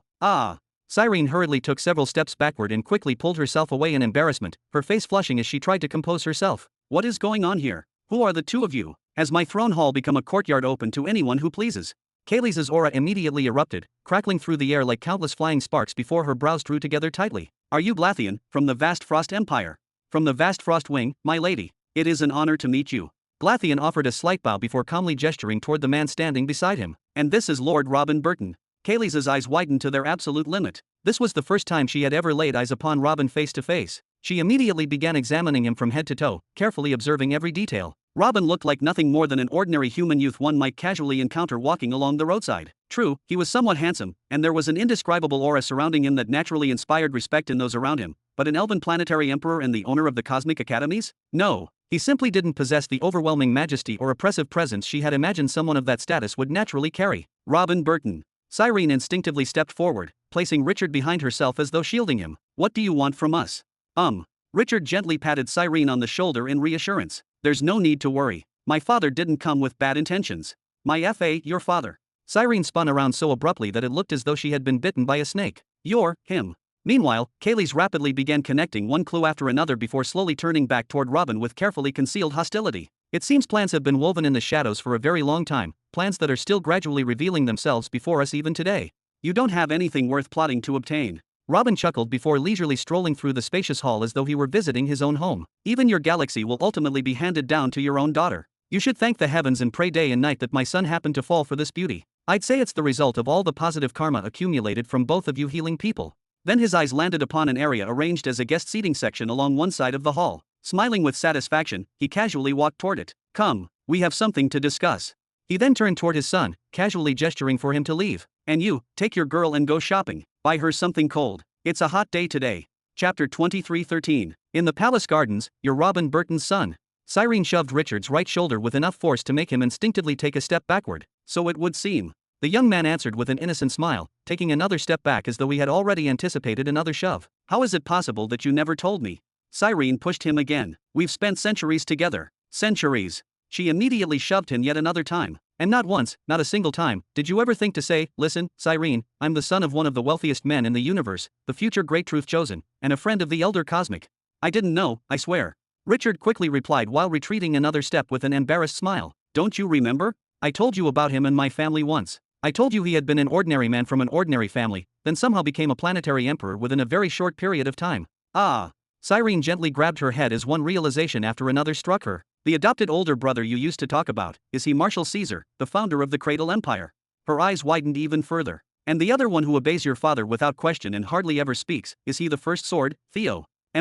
Richard nodded without hesitation. Now that I think about it, I'm probably the least accomplished member of the family. Amid the seemingly endless gardens, surrounded by strange fields of flowers and breathtaking natural phenomena, the way the two of them behaved looked exactly like a pair of lovers having a harmless quarrel. Don't ever say that about yourself. Cyrene suddenly shouted at him before quickly looking away. A few moments later, she lowered her gaze shyly before looking back up at him from beneath her lashes, asking in an unusually quiet voice, "Are you, my fiancé?" Richard scratched the back of his head awkwardly. "We've always been friends. I never asked my father to arrange an engagement between us, but he decided to do it after noticing how badly I wanted to protect you. Later, I simply decided to go along with it. Being engaged to me would keep you from being sent to Zargle, or anyone else." He then forced a smile onto his face. "From what I witnessed 2 weeks ago, Zargle is already on the verge of death. Once that happens, I can cancel the agreement and ask my father to find a better way to establish ties with Radiance Galaxy." Bang! Cyrene smacked Richard's shoulder once again. "Oh, am I not good enough for Lord Robin's son, huh? Why don't you just say it outright? Our family lost the war, we've lost everything, and we no longer possess anything worthy enough to honor such a marriage alliance." She puffed out her cheeks in frustration as a thin layer of tears gradually formed within her eyes. Richard's expression first became one of genuine surprise after receiving the heavy blow before slowly softening into a faint, helpless smile accompanied by a quiet sigh. "Does anyone happen to sell ice cream somewhere nearby?" Throne Hall. A pleasant place. It reflects radiance, purity, and everything those ideals represent. Robin slowly nodded while leisurely looking around the spacious hall, taking in every corner with casual interest. "But it lacks light to truly shine, and cleanliness to truly be pure. Why does it feel so gloomy? What exactly do you want by coming here, Lord Robin?" Kaylee's frowned deeply, her eyes never leaving him. "The last time I tried to contact you, you immediately told me not to bypass the Shadow Swords and never to speak to you again. So what exactly has changed for me to receive a visit like this today?" In truth, Kaylee still regarded Robin with lingering suspicion. The only thing that had compelled her, out of pure caution, to address him as Lord Robin was the simple fact that Glatheon himself was respectfully calling him my lord. She did not know Glatheon personally, but she had encountered him at grand banquets and major gatherings over the years. After hearing countless praises regarding his wisdom, foresight, and extraordinary cunning, she had deliberately engraved his appearance into her memory. After all, anyone who lived for millions of years was bound to cross paths with their peers eventually, especially if they happened to be an elven emperor. A great deal. Robin revealed a calm, confident smile while leisurely surveying every corner of the hall. "We'll soon become one family, so I have no intention of hiding anything from you. The original plan was to keep that damned Darvian occupied in mid-sector 102, gradually wear him down, and make consolidating his control there his greatest concern, ensuring he would forget, or at least deliberately ignore, everything taking place in sectors 99 and 100. Otherwise, someone like him would have inevitably stuck his nose into my affairs sooner or later."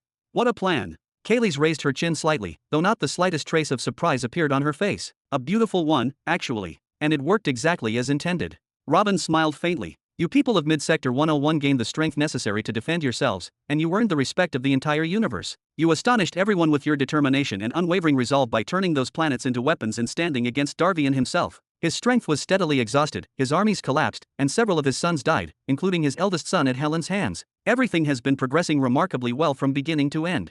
Robin's smile broadened even further. More importantly, you've completely regained control over your own family. They were trained to become capable warriors, while many others were personally trained by the Shadow Swords to become admirals, military commanders, and politicians. They're the ones truly governing this galaxy now and defending it with their own hands. Little by little, the Pureheart family has transformed into a genuine behemoth family because of everything that has happened, because of me. There's no need to thank me. There's truly no need. Kaylee slowly shook her head. Your plan merely required that they be educated and strengthened. Nothing more. Oh. Robin chuckled. Couldn't the Shadow Swords have simply left them exactly as they were, then brought you a group of mercenaries to operate the spacecraft and fill the ranks of your military? That would have been easier, cheaper, and much faster. And in the middle of a war, you wouldn't even have thought about asking for your own family to be trained. It would have seemed perfectly natural for the Shadow Swords themselves to take over the management of the galaxy. What changed, Lord Robin? Kaylee's felt her blood beginning to boil despite maintaining her composure. Why did you come here? By now, she had become completely convinced that he truly was Robin Burton. It was exactly the same mocking, overbearing manner in which he had spoken to her before, the same attitude that left no room for doubt. Then let's continue our discussion. Robin was visibly irritated by the interruption, yet he casually scratched his head before deciding to overlook it. According to the original plan, the war here would have continued until after Nihari's promotion and my coronation. Only afterward would I have dealt with that damned fellow. But that's no longer necessary. The damned Darvian will die before my coronation, so there's no reason to postpone all of our agreements or leave you suffering for any longer than necessary. He then leaned comfortably against his chair, resting both arms upon it. Soon, more precisely, 95 years from now, my official coronation day will finally arrive. And a day like that shouldn't be ordinary. It should be a day when everyone has a reason to celebrate. Then he laughed. And that coronation will begin with my son's wedding to your daughter, while simultaneously announcing her as the new behemoth of purity, during an event that will shake the entire universe from top to bottom. So, what do you think? Chapter 23:14. What do you think? Robin asked with a broad smile, clearly pleased with the picture he had just painted in his own mind, as though he could already see every step of that celebration unfolding exactly as he intended. Glatheon furrowed his brows deeply. The coronation of Lord Human as a behemoth, his son's wedding, and the announcement of Cyrene as the behemoth of purity and his son's wife? Just how far did he intend to magnify that day, and how many earth-shattering events did he plan to gather into a single occasion before finally considering it complete? My opinion. Kaylee showed a strained smile, one that looked as though it had been forced onto her face despite her true feelings. You kill Darvian, then announce your own coronation and hold a grand wedding as the opening event. What else? Was that sarcasm? Robin asked in surprise before turning to Glatheon with genuine confusion written across his face. Did she just mock me? Of course not. She's simply wondering how grand that day would be. Glatheon replied quickly before turning toward Kaylee's with a serious expression, clearly attempting to prevent the conversation from drifting in the wrong direction. Lord Robin wants your opinion on the scenario, whether those events, if they happen, would make for a good sequence in your eyes. That's all. Lord Robin isn't asking for help, nor is he asking whether it's possible. He's only asking whether, assuming everything proceeds exactly as described, the order itself sounds appropriate. Oh, Kaylee's replied with a fake smile that barely concealed her helplessness. As long as we're throwing logic aside, then sure. Yes, that sounds like a fine order of events, Lord Robin. It'll certainly be a huge day, especially when another behemoth becomes your son's wife. That'll definitely be something worth boasting about. Even my servant Bitsa boasts because he serves me. What about someone who marries my son? Cyrene is a good girl, and she deserves to rise straight to the seventh heaven by being allowed to marry my son. Robin laughed heartily before nodding in complete satisfaction. Good, I'm glad we understand each other. It seems my visit here won't take long after all, since there doesn't appear to be any disagreement regarding the important matters. Wait. Kaylee's raised her voice slightly before falling silent for a few moments, visibly organizing her thoughts before speaking to Robin seriously. Since you're here, let's talk. And since your son loves my daughter this much, he certainly won't want to see her grieving over her mother after I'm injured, or even die from giving up the galaxy seed. And even if I survive, my death will be guaranteed the moment I sever my connection to the major purity law so Cyrene can inherit it, because a behemoth cannot simply abandon such a law and continue living as though nothing happened. Do you really want your son's mother-in-law to die and his wife to spend the first years of their marriage in mourning instead of happiness? Robin raised his left eyebrow, seemingly unimpressed by her reasoning. So someone wants to run away from her obligations. That obligation is nothing short of suicide. What's wrong with trying to negotiate a new deal? Kaylee's replied immediately without allowing him to continue. Find something else you need, and I'll do it for you. Don't you want the behemoth of purity in your family? Fine, I'm willing to marry you. Her eyes lit up as though she had suddenly discovered a perfect solution. But my dowry will be Darvian's head. I want to see it with my own eyes first, then after that we can discuss everything else. No, thanks. Robin waved his hand several times with complete disinterest, rejecting the proposal as casually as though it had never deserved consideration in the first place. What else do you have to ransom your life with? Kaylee's expression visibly darkened, and her pride suffered a crushing blow after being rejected so effortlessly, leaving her staring at Robin in disbelief for a brief moment. What do you want? Part of my sector? My treasury? Some of my children to serve as healers for your officers? Name your price, and I'll seriously consider it. I own more sectors, larger treasuries, and arrays that can replace your children. But even if I had none of that, everything you've offered, and more, will become mine once Cyrene becomes my son's wife anyway. Robin waved dismissively, his tone remaining calm and matter-of-fact. So, what else do you have? Kayleigh turned toward Glatheon as though asking for help, hoping he might say something capable of changing Robin's mind or at least softening his position. Your Excellency, Glatheon shrugged helplessly, an agreement is an agreement. If you want to change it, you'll have to offer something of considerably greater value. And I don't know what you still have left to offer, because everything that naturally comes to mind has already lost its value under the current circumstances. If you don't need anything from my galaxy or my sector, then what difference does it make whether the behemoth is me or my daughter? Ask her, and she'll tell you she doesn't want to replace me either. Kayleigh raised her voice after realizing the situation was slipping out of her hands, desperately trying to make Robin understand that neither she nor Cyrene truly desired such an outcome, and that forcing it upon them would leave wounds that would not easily disappear. There seems to be a misunderstanding here. Robin let out a slow sigh before leaning forward slightly in his seat, his eyes remaining fixed on Kayleigh's without the slightest hint of hesitation. If your daughter hadn't tried to help my son, and if my son didn't have feelings for her, I would have placed the entire Pureheart family, with you at the very top, on the list of people who need to be eliminated. Frankly speaking, you're useless. You had plenty of time to think of ways to free yourself from Darfion's control, yet you chose the easy life instead, convincing yourself that enduring humiliation was preferable to taking a dangerous gamble. That's something I simply can't tolerate within my inner circle. Your family is even more useless than you are. I have no need to train you, protect you, or make you part of my family. I don't even have a reason to be speaking with you right now, except for one thing, your daughter happens to have very good luck. He continued with the same emotionless expression, showing no intention of softening his words simply because they were unpleasant to hear. When I first learned that my son was in love with Cyrene, my original plan was to make you relinquish the galaxy entirely and have Richard refine the galaxy seed for himself. Then I would have allowed you and your family to continue living there as nothing more than the family of his wife, surviving on charity inside something that no longer belonged to you while relying entirely on Richard's goodwill to remain there. But I changed my mind and decided to leave the galaxy to Cyrene instead. Why? Because a happy wife means a happy life, and I want Richard to have a happy life. If giving Cyrene her home instead of forcing her to inherit it through humiliation makes the future brighter for him, then it's an easy decision for me. As for him, I'll find another galaxy seed for him soon enough.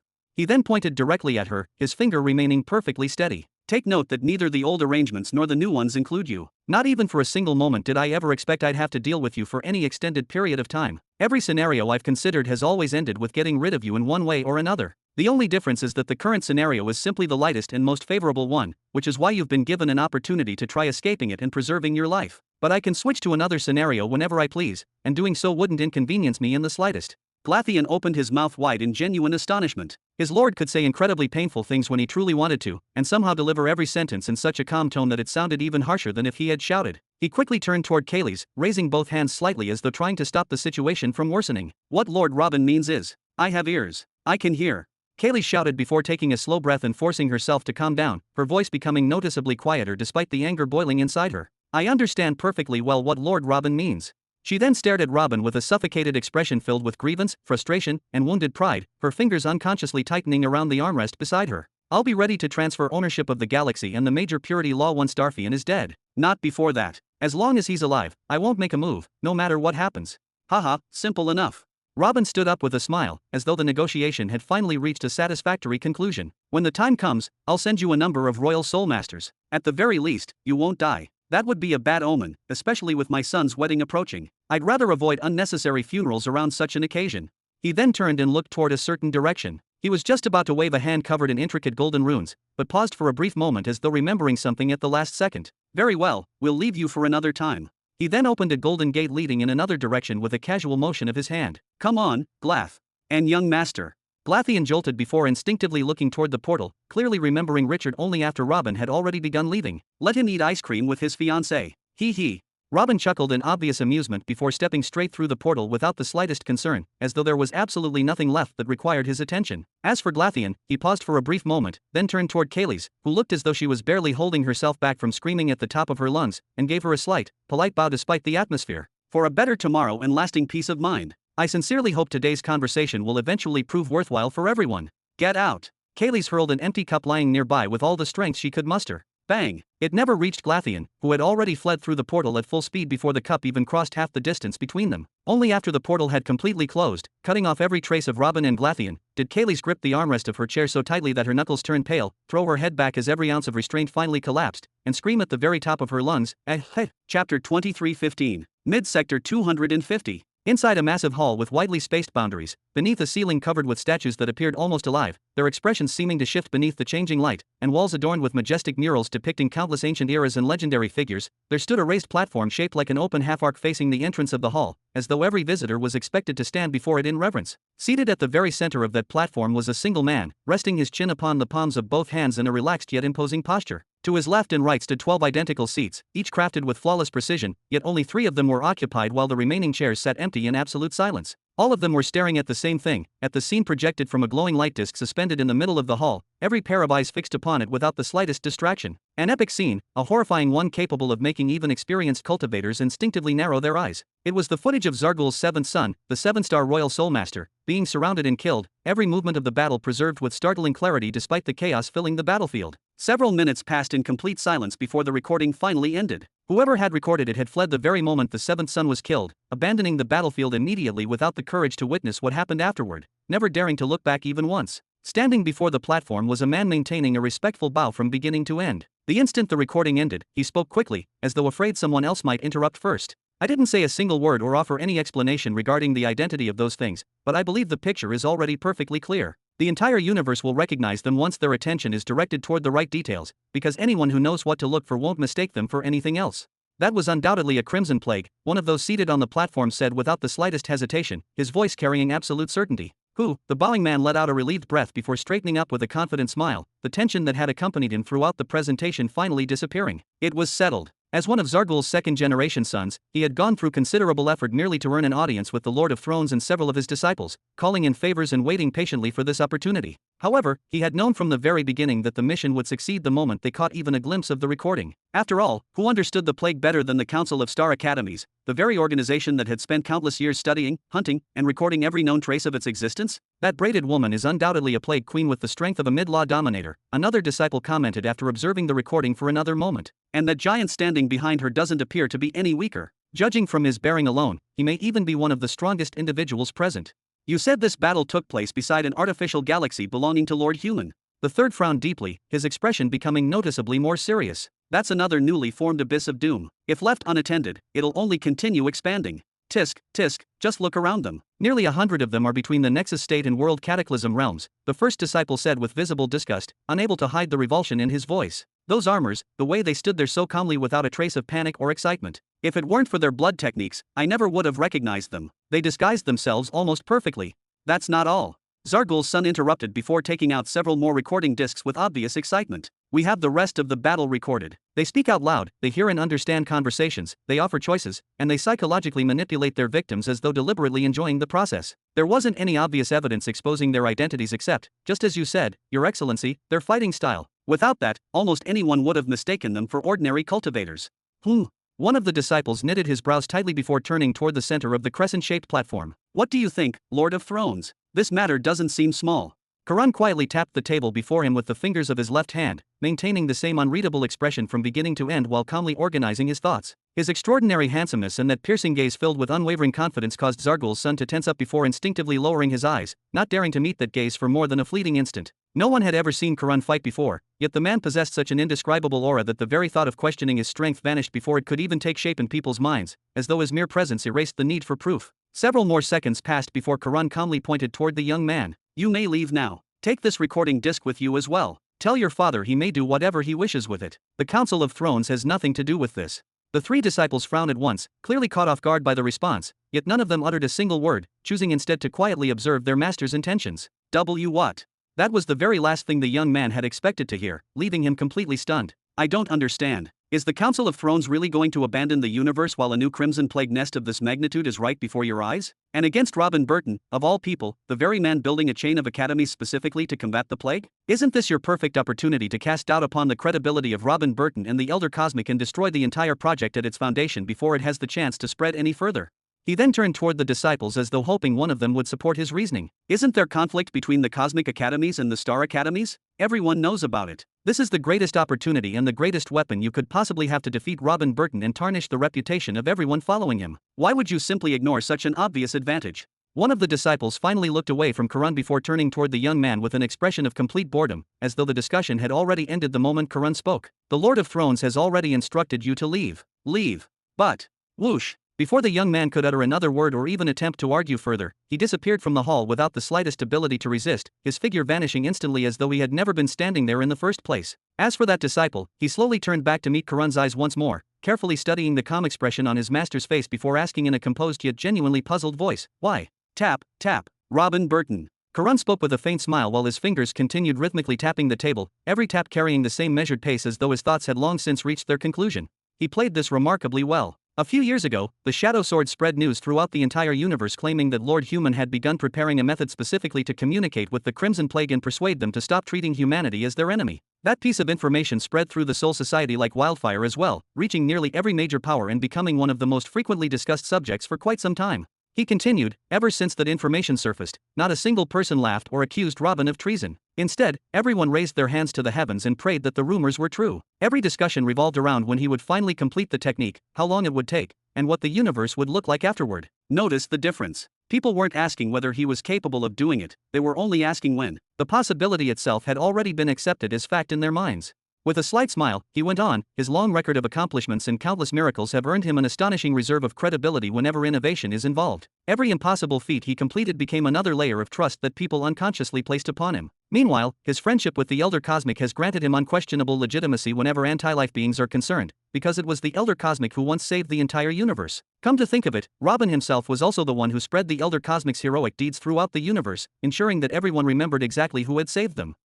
When was that information released? One of the disciples asked as he glanced toward another disciple, trying to recall the timeline. Around 5 years ago, wasn't it?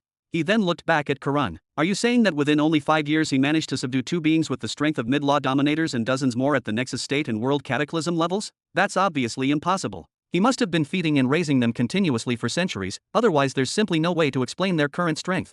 Karan pointed toward him without changing his expression. The announcement said he would find a way to communicate with them, not a method to raise them. Those are two completely different claims. Perhaps he simply discovered an already established nest and persuaded them to follow him instead. That explanation alone is enough to eliminate the contradiction in most people's minds. Another disciple immediately interjected, his brows knitting together. There are only a handful of nests of that size in the entire universe. Every single one is known to us and the other major powers, and they're all under constant surveillance or containment. How exactly did he discover another one hidden beneath everyone's noses? That possibility should be virtually non-existent. Karan pointed toward him as well, still smiling with the same relaxed expression. Prove that he didn't discover a completely new nest unknown to the rest of us. After all, the universe is unimaginably vast, and no one can honestly claim to have explored every corner of it. He leaned back in his chair before continuing in an unhurried voice. Unfortunately, regarding this particular matter, he won the moment he made that announcement years in advance. It has now become nothing more than his word against ours. We possess no evidence whatsoever. In fact, even if we somehow obtained evidence, the majority of people would still choose to believe him instead, because evidence only matters when people are willing to accept it. He continued in the same composed tone. Why? Because he's both the successor and the friend of the Elder Cosmic. If even he were secretly aiding the Crimson Plague, then who would be left to protect them? Human nature is fragile. People will instinctively cling to even the faintest hope that he truly invented such a technique and that someone of his standing will continue protecting them from disaster. Deep down, they don't want to believe the alternative because it's simply too terrifying. I'm not foolish enough to wage war against human nature itself. I'd only lose face in the process, and people would call me a bitter liar who envies Robin Burton and stands in the way of humanity's progress. The three disciples quietly exchanged glances, each of them gradually understanding the invisible trap Robin had laid years before anyone realized it even existed. A moment later, one of them turned back toward Karan. Then why didn't you stop him from releasing the recording? Zargul will definitely make it public unless you give him a direct order not to. If you already know how people will react, wouldn't preventing its release be the safer option? That's exactly what I'm hoping for. Karan nodded with an unreadable smile that revealed neither satisfaction nor concern. Even if the majority believes Robin, some people will inevitably reject his explanation. And even if most continue clinging to hope, doubt will still find its way into their hearts, because suspicion spreads far more easily than certainty. Let Zargul bear the backlash for exposing the recording, while we simply watch from the sidelines and witness the unwavering confidence people have placed in Robin begin to crack, little by little, at one of its strongest foundations, without the Council of Thrones having to dirty its own hands in the process. Chapter 23:16. Mid-Sector 105, Savage Galaxy. In the middle of an endless, intertwined forest with neither beginning nor end, beneath colossal trees standing like pillars that upheld the heavens, upon dense green grass that seemed to conceal entire ecosystems between its countless blades, beside lakes so vast they resembled complete oceans whose tranquil surfaces stretched beyond the horizon, oceans inhabited by forms of wildlife that existed nowhere else in the universe and had long since adapted to this isolated paradise as though it had become a world entirely detached from the rest of creation, Zavaros the Savage stood there. Within the Beast Garden, inside the relaxation area where he spent most of his time whenever he had no urgent affairs to attend to, he stood with a rigid posture, both hands resting behind his back, his purple robe carefully arranged without a single wrinkle out of place, his expression solemn and unusually restrained despite the peaceful scenery surrounding him. It was obvious that he was waiting for something. Several minutes later, he finally sensed something. The portal near his council activated, and several people emerged from it. Since it was still some distance away and hidden behind the enormous trees whose trunks alone could conceal entire fortresses, he could not make out who had arrived or distinguish their appearances. Even so, he let out a long, tense sigh as though the mere activation of that portal had already confirmed the identity of the visitor. Whoa! Whoosh! Those people flew forward for a short distance before stopping respectfully in midair, maintaining an appropriate distance without daring to approach any farther, all except one. That person descended to the ground with force, landing with the confidence of someone who had no reason to show courtesy beyond the absolute minimum. Bang! Step! Step! That person smiled leisurely, his footsteps unhurried as though he had entered his own residence rather than another behemoth's territory. That was exhausting, Zavaros. Why didn't you wait for me in the throne hall, or at least somewhere suitable for guests? Or have you become such a barbarian that you've forgotten how a ruler is supposed to behave? He was a young man with long braided pink hair that reached well below his shoulders, dressed in loose clothing that left his entire abdomen exposed, revealing muscles that looked as though they had been forged from solid metal rather than flesh. Even if one ignored his strikingly handsome appearance and the aura that embodied nothing but killing, making the surrounding atmosphere feel noticeably heavier, it was impossible to overlook the 3 swords hanging from his waist, each of them radiating a presence that suggested countless lives had already been taken by their blades. My lord Marlik, it is an honor. Zavaros gave a deep nod before gesturing toward his personal sofa with calm politeness. I felt that welcoming you anywhere other than my favorite place would be an insult, so I thought it more appropriate to receive you here. If that was your intention, then I won't blame you any further. Marlik jumped onto the sofa without the slightest concern for etiquette and casually tossed his 3 swords beside him as though they were ordinary belongings instead of terrifying weapons. Then he closed his eyes, leaned back comfortably, and tilted his face toward the sky with a broad smile, leisurely taking in the countless sounds of life echoing throughout the forest. There are even more living creatures here than during my last visit. I didn't think that was possible. It's just a small hobby. Zavaros pulled a nearby chair toward himself and sat down formally, maintaining the posture of a ruler receiving an important guest rather than relaxing inside his own garden. Anyone who lives as long as we do must find something to occupy themselves with. Otherwise, with the passage of endless years and the absence of anything new to pursue, madness becomes their only destination. And you decided that living among animal droppings was the best way to pass the time. Marlik chuckled. The droppings that come out of animals are still better than those that come out of people's mouths. Zavaros waved a hand dismissively, his tone remaining calm despite the obvious provocation, as though he were merely stating an undeniable fact rather than deliberately mocking the person sitting before him. Wise. Marlik slapped his thigh with an amused grin and looked towards Zavaros. Then why didn't you listen to the order and carry it out? Do you also consider what comes out of my mouth to be droppings? How would I dare, Your Excellency?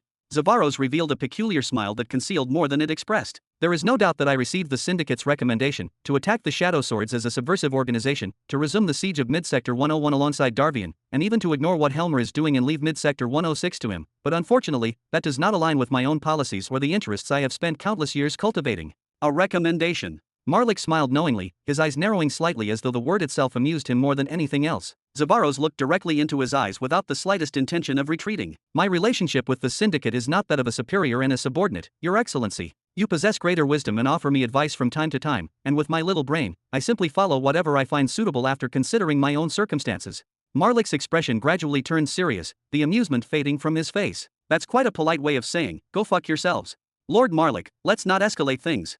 Zavaros raised one hand in a slow, calming gesture. I have no intention of attacking Lord Robin at the moment. There is no hostility between us that justifies such an attack, especially when the consequences could severely damage my own interests and everything I've built over the years. I simply found no reason to follow the recommendation, so I chose not to. That's all. And what exactly could a martial emperor possibly do that would damage your interests? Marlik raised his voice slightly, the surrounding air growing noticeably heavier. Don't let your head become as stubborn as Kyrion's. Surely you've heard what's happening to him right now. I have. Zavaros forced out a smile that looked increasingly unnatural. I've also heard that the Syndicate has been supporting Helmer with money, weapons, intelligence, and transportation to quickly seize the sectors between Mid-Sector 106 and Mid-Sector 114. Then your assistance appeared once again during the invasion of Mid-Sector 115 itself, the territory of the behemoth of oppression. That is a frightening degree of favoritism compared to your usual policies, the kind of favoritism that even outsiders have begun to notice. Times change. Marlik waved his hand as though dismissing the entire matter. The front that the Elder Cosmic has been preparing has become obvious, and its influence has already begun reaching the ground. He is no longer some absent heroic figure whom everyone merely talks about. Through Robin Burton, he is now attempting to penetrate the very core of the ruling class itself. We can no longer continue relying on our old policy of neutrality and long-term benefits while pretending nothing has changed. There has to be a response, and a strong one at that. And the response Your Excellency speaks of is forcing the behemoths to attack the Elder Cosmic's front, or using Helmer to humiliate them and swallow up their sectors one after another. Zavaros tried to maintain a smile despite the tension between them. Doesn't Your Excellency realize that you are pushing everyone who refuses to join the Syndicate's front toward joining the Elder Cosmic's front instead, even if they had no intention of doing so before? Are you threatening me by saying you'll join that old man? Marlik laughed loudly, finding the suggestion genuinely amusing. How would I dare? Zavaros slowly shook his head, his expression remaining composed. I'm merely wondering what exactly you're thinking by dividing the universe in this manner and forcing everyone to gradually choose a side. What if the Elder Cosmic's front decides to respond in exactly the same way, by supporting the behemoths who refuse to obey you, and by killing those who choose to join your side? Haha, that certainly sounds like an innocent question. Marlik laughed nonetheless before a dense killing intent quietly spread from his body, causing the atmosphere to become noticeably colder. Let him try. His immature little front hasn't grown strong enough to accomplish anything worthwhile. They don't have enough armadas or armies. They don't have experts, behemoths, or anyone worth mentioning who could alter the balance. There's only Arkyle and Kyles. One is still neutral, and the other is completely useless. So who exactly could make any difference?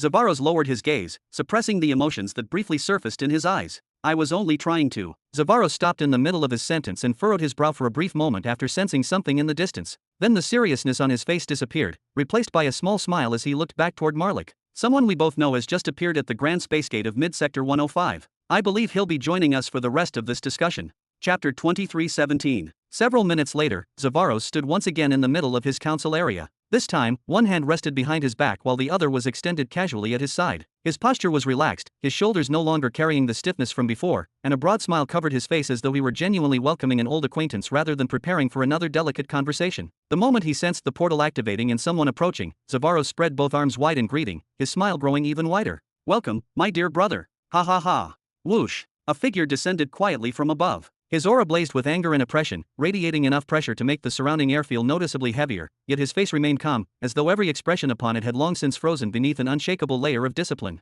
He wore a black robe fastened by a broad gray belt around his waist. A massive war spear rested across his back, while his long black hair, tied into a ponytail, fluttered behind him as he slowly descended toward the ground with complete composure. Brother Zavaros. The young man nodded calmly before landing on the ground, taking 2 measured steps forward, and firmly clasping Zavaros's hand with the confidence and familiarity of someone greeting an equal. It has been a long time. What do you mean, a long time? Zavaros laughed warmly. This is your very first visit to my humble garden. It's a historic day, ha ha ha. He gestured toward one of the side seats with an inviting motion. Please, Brother Kyrian, have a seat. Kyrian, the behemoth of oppression, cast a brief, composed glance toward Marlik, who was lounging comfortably on the main sofa as though he owned the place, before quietly walking over and sitting where Zavaros had indicated without another word. You don't seem surprised to see me, Kyrian. Marlik revealed a broad smile that carried unmistakable mockery. If I were in your place, I'd be terrified beyond doubt. I was informed of your arrival by a representative from the Savage Galaxy the moment I reached the Grand Space Gate. Kyrian sat with dignified composure, his posture perfectly straight despite the tension filling the area. But I chose to come anyway. He then stared coldly into Marlik's eyes without the slightest intention of looking away. We need to talk. Go ahead. Marlik waved a hand carelessly before casting a sideways glance towards Zavaros. So, you warned him, huh? A guest has the right to know who the other guests are. It's simple courtesy, not a warning. Zavaros waved both hands with a practiced smile that hid his true thoughts remarkably well. Lord Marlik. Kyrian slightly raised his voice to draw everyone's attention before continuing in an unusually restrained tone. May I ask why you chose to assist Helmer in what he did against me? To my knowledge, I pay my dues to you, I grant you access to my territory, and I continuously provide intelligence reports as well as reports detailing everything stored within my empire's treasuries, just as every other behemoth does. So why did you side with Helmer against me? No one has even informed me of the reason until now. The veins across Kyrian's face began to bulge and twist beneath his skin as he spoke those humiliating words aloud, each sentence sounding as though it had been forced out only after tremendous restraint. You came at the perfect time. Marlik pointed beside himself with an amused expression. I was just discussing the reason with Zavaros. Go on, explain it to your friend. Zavaros struggled to maintain his smile as he looked toward Kyrian, clearly wishing he did not have to be the one saying it. He says the reason was your failure to carry out the order to attack the Shadow Swords. That's absurd. Kyrian turned toward Marlik with tightly furrowed brows, the composure on his face finally beginning to crack. What do we have to do with the Shadow Swords? And since when have we been taking orders from the Syndicate? His tone became noticeably sharper with every word. Isn't it enough that you bully us by collecting tributes, resources, and intelligence from us without any rightful claim, simply because you're backed by the Archon? Now we're expected to obey your orders as well. Ha ha. Marlik slapped his own cheek before glancing towards Zavaros with an expression that made it clear he found the entire exchange entertaining. See that? That's exactly why Kyrian was chosen to be the first to fall, and why your turn was postponed until second. Thank you. Zavaros felt even more insulted, the awkward smile on his face becoming noticeably stiffer as he silently accepted yet another casual humiliation. Meanwhile, Marlik turned back toward Kyrian, his face becoming completely expressionless, the playful amusement from only moments earlier disappearing as though it had never existed. That's right. You are expected to carry out orders. What's the problem with that? The Archon possesses the power, the influence, and the followers necessary to do whatever he wishes, and despite that, we interfere in your affairs only on rare occasions. So whenever we give you an order, a recommendation, or whatever name makes you feel better about it, you're expected to carry it out without argument. That's neither fair nor reasonable. Kyrian rose with a sweep of his hand, unable to remain seated any longer. Just because we don't want trouble with someone we barely even know, we've become targets of the syndicate? Have you all become so narrow-minded and petty? I've tolerated the arrogance of your envoys and the disrespect of your representatives all these years because I still regarded Archon Sephar as one of the pillars and protectors of the universe, but if things have reached the point where you're handing us absurd orders under the threat of destruction, then to hell with that respect. Haha, impressive. Marlik casually tapped the scabbard of the nearest sword beside him, his smile growing wider instead of fading. Come on, then. Let's see whether your strength is worthy of those grand words. Hold on. Zavaros stood up immediately, forcing a laugh despite the tension. Haha, this is the Beast Garden. People come here to relax and enjoy a warm drink, not to fight, alright. He gestured for Kyrian to sit back down. Everything has a solution. Sit down, my friend. You only just arrived. Kyrian's expression twisted with frustration, his jaw tightening so hard that the muscles along his face visibly flexed, but after a long moment, he slowly sat back down without saying another word. Regardless of the fact that the Archon himself had not made a personal move for an immeasurable number of years, Marlik was still here, and everyone knew exactly how terrifying he was. That ancient monster wielded the seventh stage of a law from a technique derived from the law of causality, the law of cause accumulation. With that law and his terrifying swordsmanship, he had bullied behemoths before, killed some of them, humiliated countless others, and established a reputation that had endured for ages. No one had ever managed to make him sweat, and no one had ever escaped the inevitable outcome once he decided to act, no matter how powerful or proud they had been beforehand. Humph. Marlik removed his hand from the scabbard, no longer even pretending he might draw his weapon. You come here acting like a great man in front of me after fleeing your own galaxy through a space portal just to avoid facing Helmer. You even abandoned your own army and disciples behind. How courageous of you. Crack. Kyrian clenched his fingers with tremendous force, enough to make his knuckles emit an audible sound. Then he slowly turned toward Marlik. I've seen what his children are capable of. Since you're cooperating with them, you know exactly what they're like. There's something strange about them, and there's something strange about you as well. Shush. Mind your manners. Marlik casually motioned for him to be quiet before turning back towards Zavaros as though Kyrian's anger was of no consequence whatsoever. Listen, our little fugitive here does have a point about one thing. If Helmer and his second and third generation children decide to come after you, you won't be able to stop them. All this fake atmosphere of hostility and rivalry that we've deliberately encouraged and announced won't help you in a real battle when they actually come knocking. Zavaros ground his teeth together so hard that even his eyelids began trembling with anger, though he stubbornly maintained the smile on his face. Every word Marlik spoke was layered with hidden meanings and veiled threats. One wrong response, one sentence spoken at the wrong moment, and Marlik would simply stand up and leave, ending any possibility of negotiation before it had truly begun. Was he afraid of Helmer? Probably not. But if he angered the syndicate, there would no longer be a place for him anywhere in the universe afterward. Zavaros glanced toward Kyrian, who seemed to be burning with rage beside him, almost as though silently begging him to say something and relieve him of the responsibility of answering, but he immediately realized that was impossible. Kyrian's eyes were trembling violently as he stared at Marlik. They were the eyes of a man genuinely weighing whether death itself would be worth landing even a single blow on the butcher before everything ended. The situation was terrible for both of them. Marlik had come specifically to fish in troubled waters, and Zavaros now had to find some way to escape this disaster without insulting him or provoking him in the slightest. He needed to buy himself just a little more time until, At that moment, a rectangular golden portal silently unfolded beside the council area, its ancient golden light immediately drawing everyone's attention, and Robin stepped out with one hand resting behind his back, speaking as though he had merely wandered into yet another minor annoyance. Tisk. First Archyle, and now this woman. It's almost as if every place I go has someone waiting just to ruin my mood.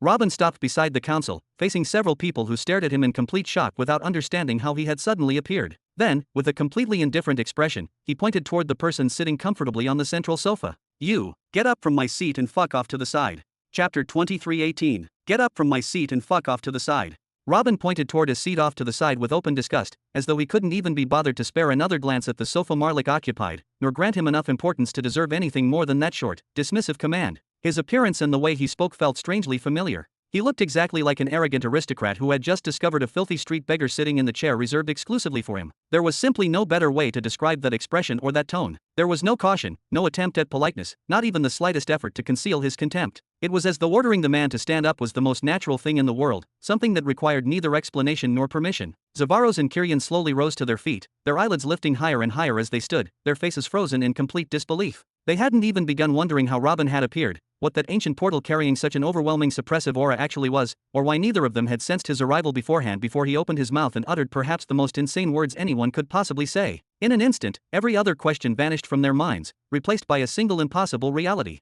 He dared order Marlik out of his seat? Marlik! Wait! That man! Who exactly was he? Those features, that attitude. The same name exploded into both of their minds at precisely the same moment, yet neither of them dared attach that name to the man standing before them. Even though everything matched, the conclusion itself felt too absurd to accept. The owner of that name was supposed to be a scholar, an extraordinarily intelligent man who managed countless affairs beneath the Elder Cosmic, not someone so arrogantly ignorant that he couldn't recognize the person sitting in front of him, nor someone foolish enough to provoke Marlik the very instant they met. Whoom! At that moment, another person stepped through the portal before it quietly closed behind him. It was Glatheon.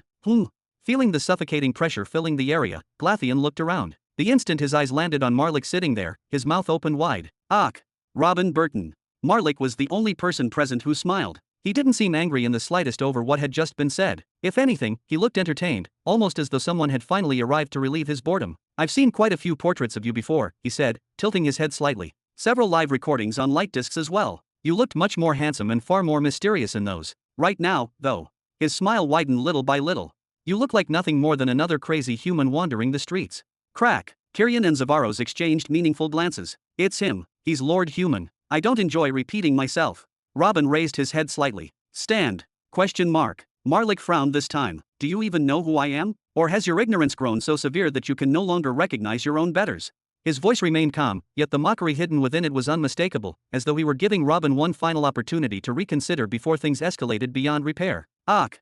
Glatheon looked as though he had swallowed his own throat. Things had already reached an extremely dangerous point. The smartest thing he could possibly do now would be to smooth everything over and claim it was all a misunderstanding. But he knew Lord Robin far too well. Unfortunately, he could already predict exactly what would happen next. Once Robin took a stance like this, it no longer mattered whether the person standing opposite him was a beggar or the most powerful individual alive. He treated everyone exactly the same. I know perfectly well who you are. Robin's expression twisted into even greater disgust. You're a worthless thing sitting on the main sofa. My sofa. He narrowed his eyes. Get up, you thing, and wipe the place where you were sitting before I take my seat. I don't want pink germs where I'm going to sit. Even those final words sounded less like an insult and more like genuine disgust, as though the very thought of sitting where Marlik had been was something he sincerely found revolting. Ha! Ha ha ha! Marlik burst into uncontrollable laughter while looking around him. The horrified expressions on Zavaros's, Kyrian's, and Glatheon's faces only fueled his amusement further until he nearly had to catch his breath. Can you believe this lunatic? Then he slowly shook his head before looking back at Robin. If our orders weren't limited to reinforcing the front lines and avoiding unnecessary direct battles, your head would already be rolling across the ground. I'd have absolutely no excuse when reporting to the Archon that I killed one of the Elder Cosmic subordinates simply because he chose to insult me. A dangerous light slowly appeared within his eyes. But I'd truly love to see you try forcing me off the sofa. The Archon certainly won't blame me for acting in self-defense, assuming you actually dare. Exclamation point. Zavaros and Kyrian immediately turned toward Robin. Neither of them had the slightest intention of stopping what was happening. If anything, the more this situation escalated and the longer the butcher remained occupied with someone else, the better it would be for both of them. Marlik's mere presence had been an enormous source of pressure since the beginning, and having someone else become the center of his attention was practically a blessing. Marlik had challenged him directly. If you can do something, then come and do it. If Lord Robin backed down now, his prestige would undoubtedly collapse. He would probably be forced to leave, and his only realistic escape would be for Glatheon, standing behind him, to intervene and calm the situation. But that would become an eternal stain upon his reputation. On the other hand, if Robin actually stepped forward and attempted to carry out his threat, Marlik would kill him without the slightest doubt. This entire mobilization campaign would end before it had even truly begun. Lord Robin really was reckless. He really was immature. He truly wasn't someone people could rely upon. He had actually believed the Elder Cosmic's reputation alone would be enough to intimidate someone like Marlik. Now, after making such an irresponsible entrance, every possible outcome would only hurt him. His prestige would be destroyed forever. Or he would die. There simply wasn't a third possibility. Ha. Glatheon awkwardly stepped out from behind Robin, wearing an obviously forced smile that no one present could possibly mistake for a genuine one. Misunderstandings have always been the leading cause behind conflicts. Anyone unfamiliar with the esteemed butcher, Marlik, naturally wouldn't understand his standing or the weight his name carries. As he deliberately stressed Marlik's name, Glatheon shot Robin a meaningful glance from the corner of his eye, hoping the emphasis alone would be enough to remind him exactly who he was confronting, before looking forward once more. But Lord Robin Burton's standing is equally extraordinary, so I suggest we simply bring another sofa over and sit down together. Perhaps a proper conversation will help narrow our differences before this develops into something unnecessary. Move. Robin casually pushed Glatheon's face aside before continuing forward, his expression growing increasingly irritated with every passing step. If a dog refuses to move on its own, then it deserves to be beaten. Ach!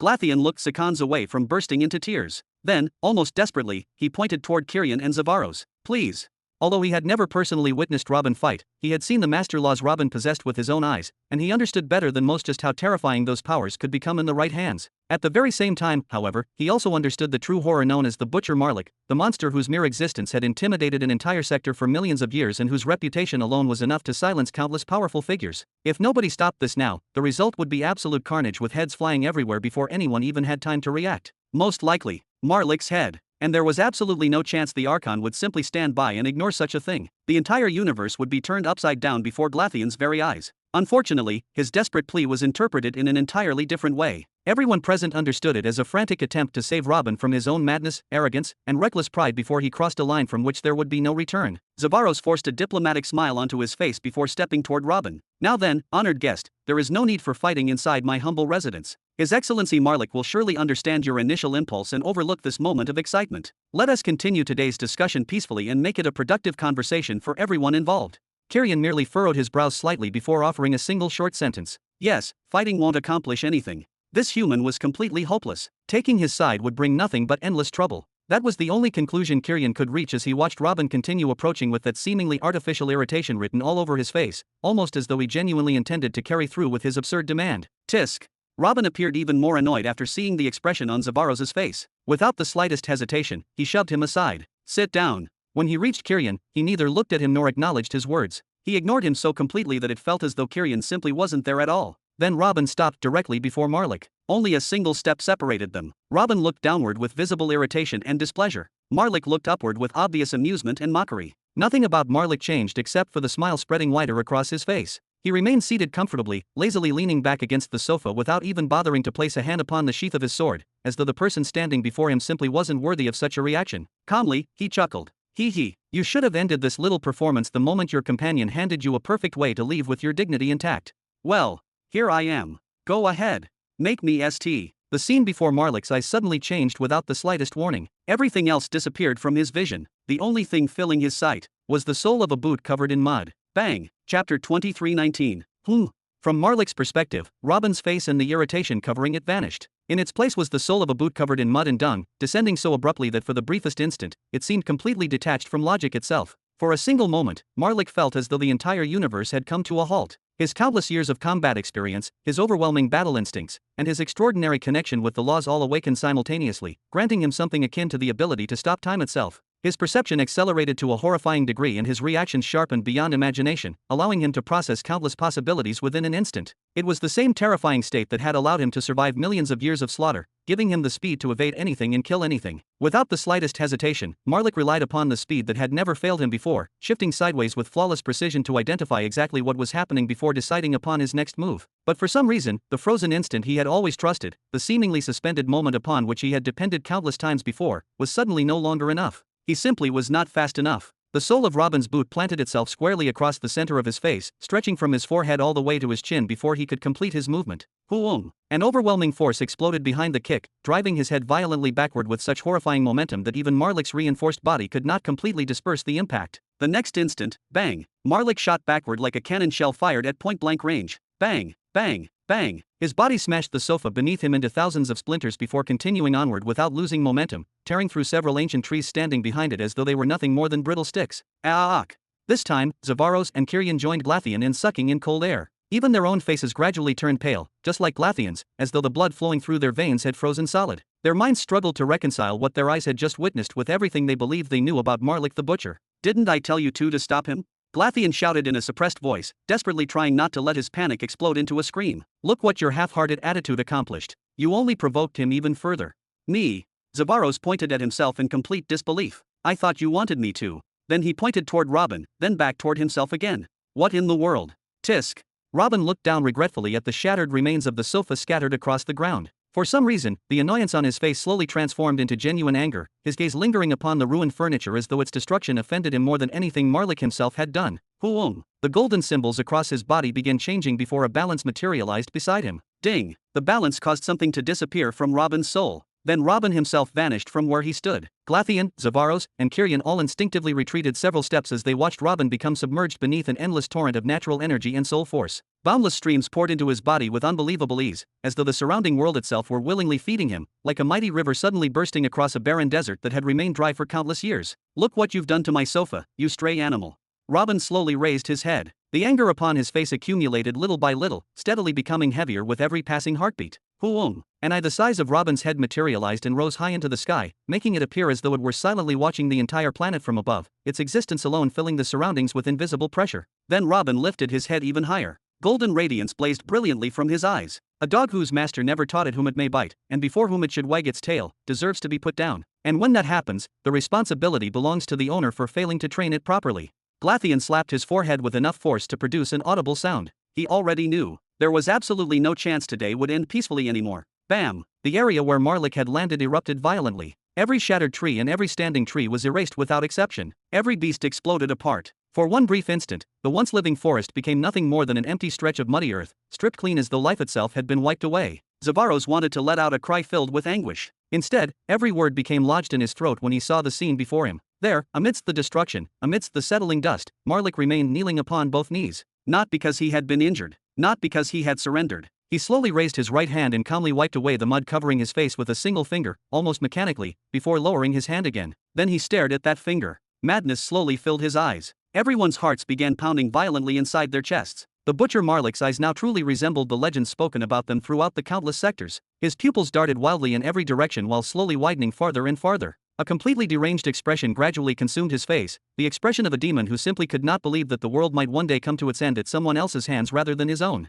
Whoom! At that very moment, pink veins began surfacing across every inch of Marlik's body, spreading through his skin before extending into his already deranged eyes. His aura erupted upward at an astonishing rate, growing heavier and more violent with every passing heartbeat until even the surrounding air seemed incapable of bearing its weight. Rumble! The entire planet began trembling beneath his knees, as though the world itself were instinctively responding to the monstrous pressure leaking from his body. Then, wearing an expression that had become completely rigid, Marlik slowly raised his head. He looked toward Robin with utter disbelief, complete incomprehension, and a silence far more unsettling than any scream could ever be. Whoosh! Whoosh! Whoosh! The three swords scattered around Robin suddenly shot through the air toward Marlik before coming to a stop behind him. Their blades pointed toward the earth while their sheaths remained upright, each sword trembling violently as though possessed by a will of its own. Every one of them seemed capable of sensing their master's fury, every one of them resonated with his murderous intent, and every one of them longed to taste blood. Slowly and with perfect composure, Marlik rose to his feet. Then he calmly extended one hand, drew a single sword, and assumed an incredibly simple fighting stance, so simple that it almost appeared careless, yet somehow carried an indescribable sense of danger.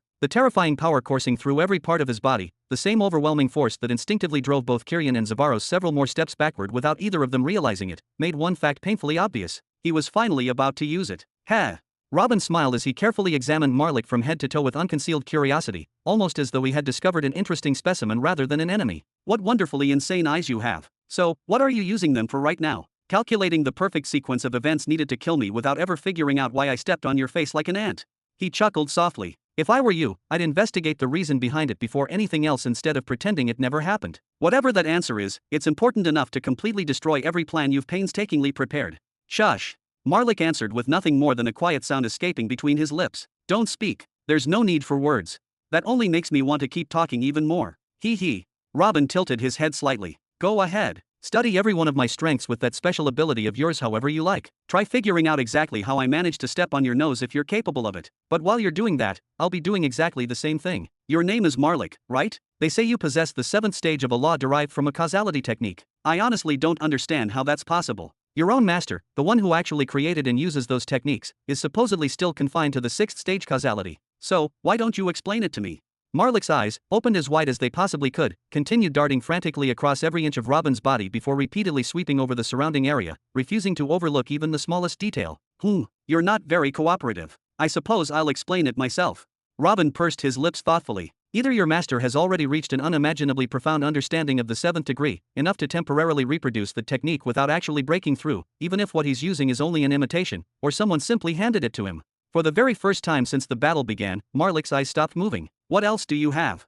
Robin began inspecting him from head to toe with growing interest. Whatever's embedded inside your body doesn't look unfamiliar to me. Is that the crystal of an adult space beast? And the blood flowing through your veins, that's the blood of that very same adult space beast whose crystal you're using. My, how delightful, hee. Those three identical swords don't resemble planetary weapons either, and they're certainly not epic weapons. So where exactly did you obtain them? Robin's smile slowly widened. Did you happen to dig them out while rummaging through the sands of the lost Barren Age? Tisk, tisk. You're full of surprises, Mr. Butcher. No wonder you've managed to terrify our adorable behemoths so thoroughly all these years. Chapter 2320. An adult space beast, crystal and blood.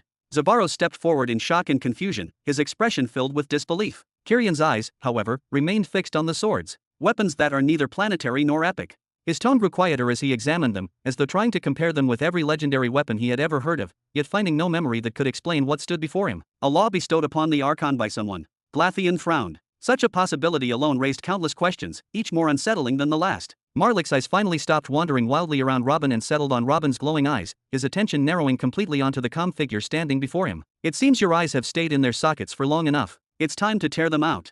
Hee, what was your response when I ordered you to stand up?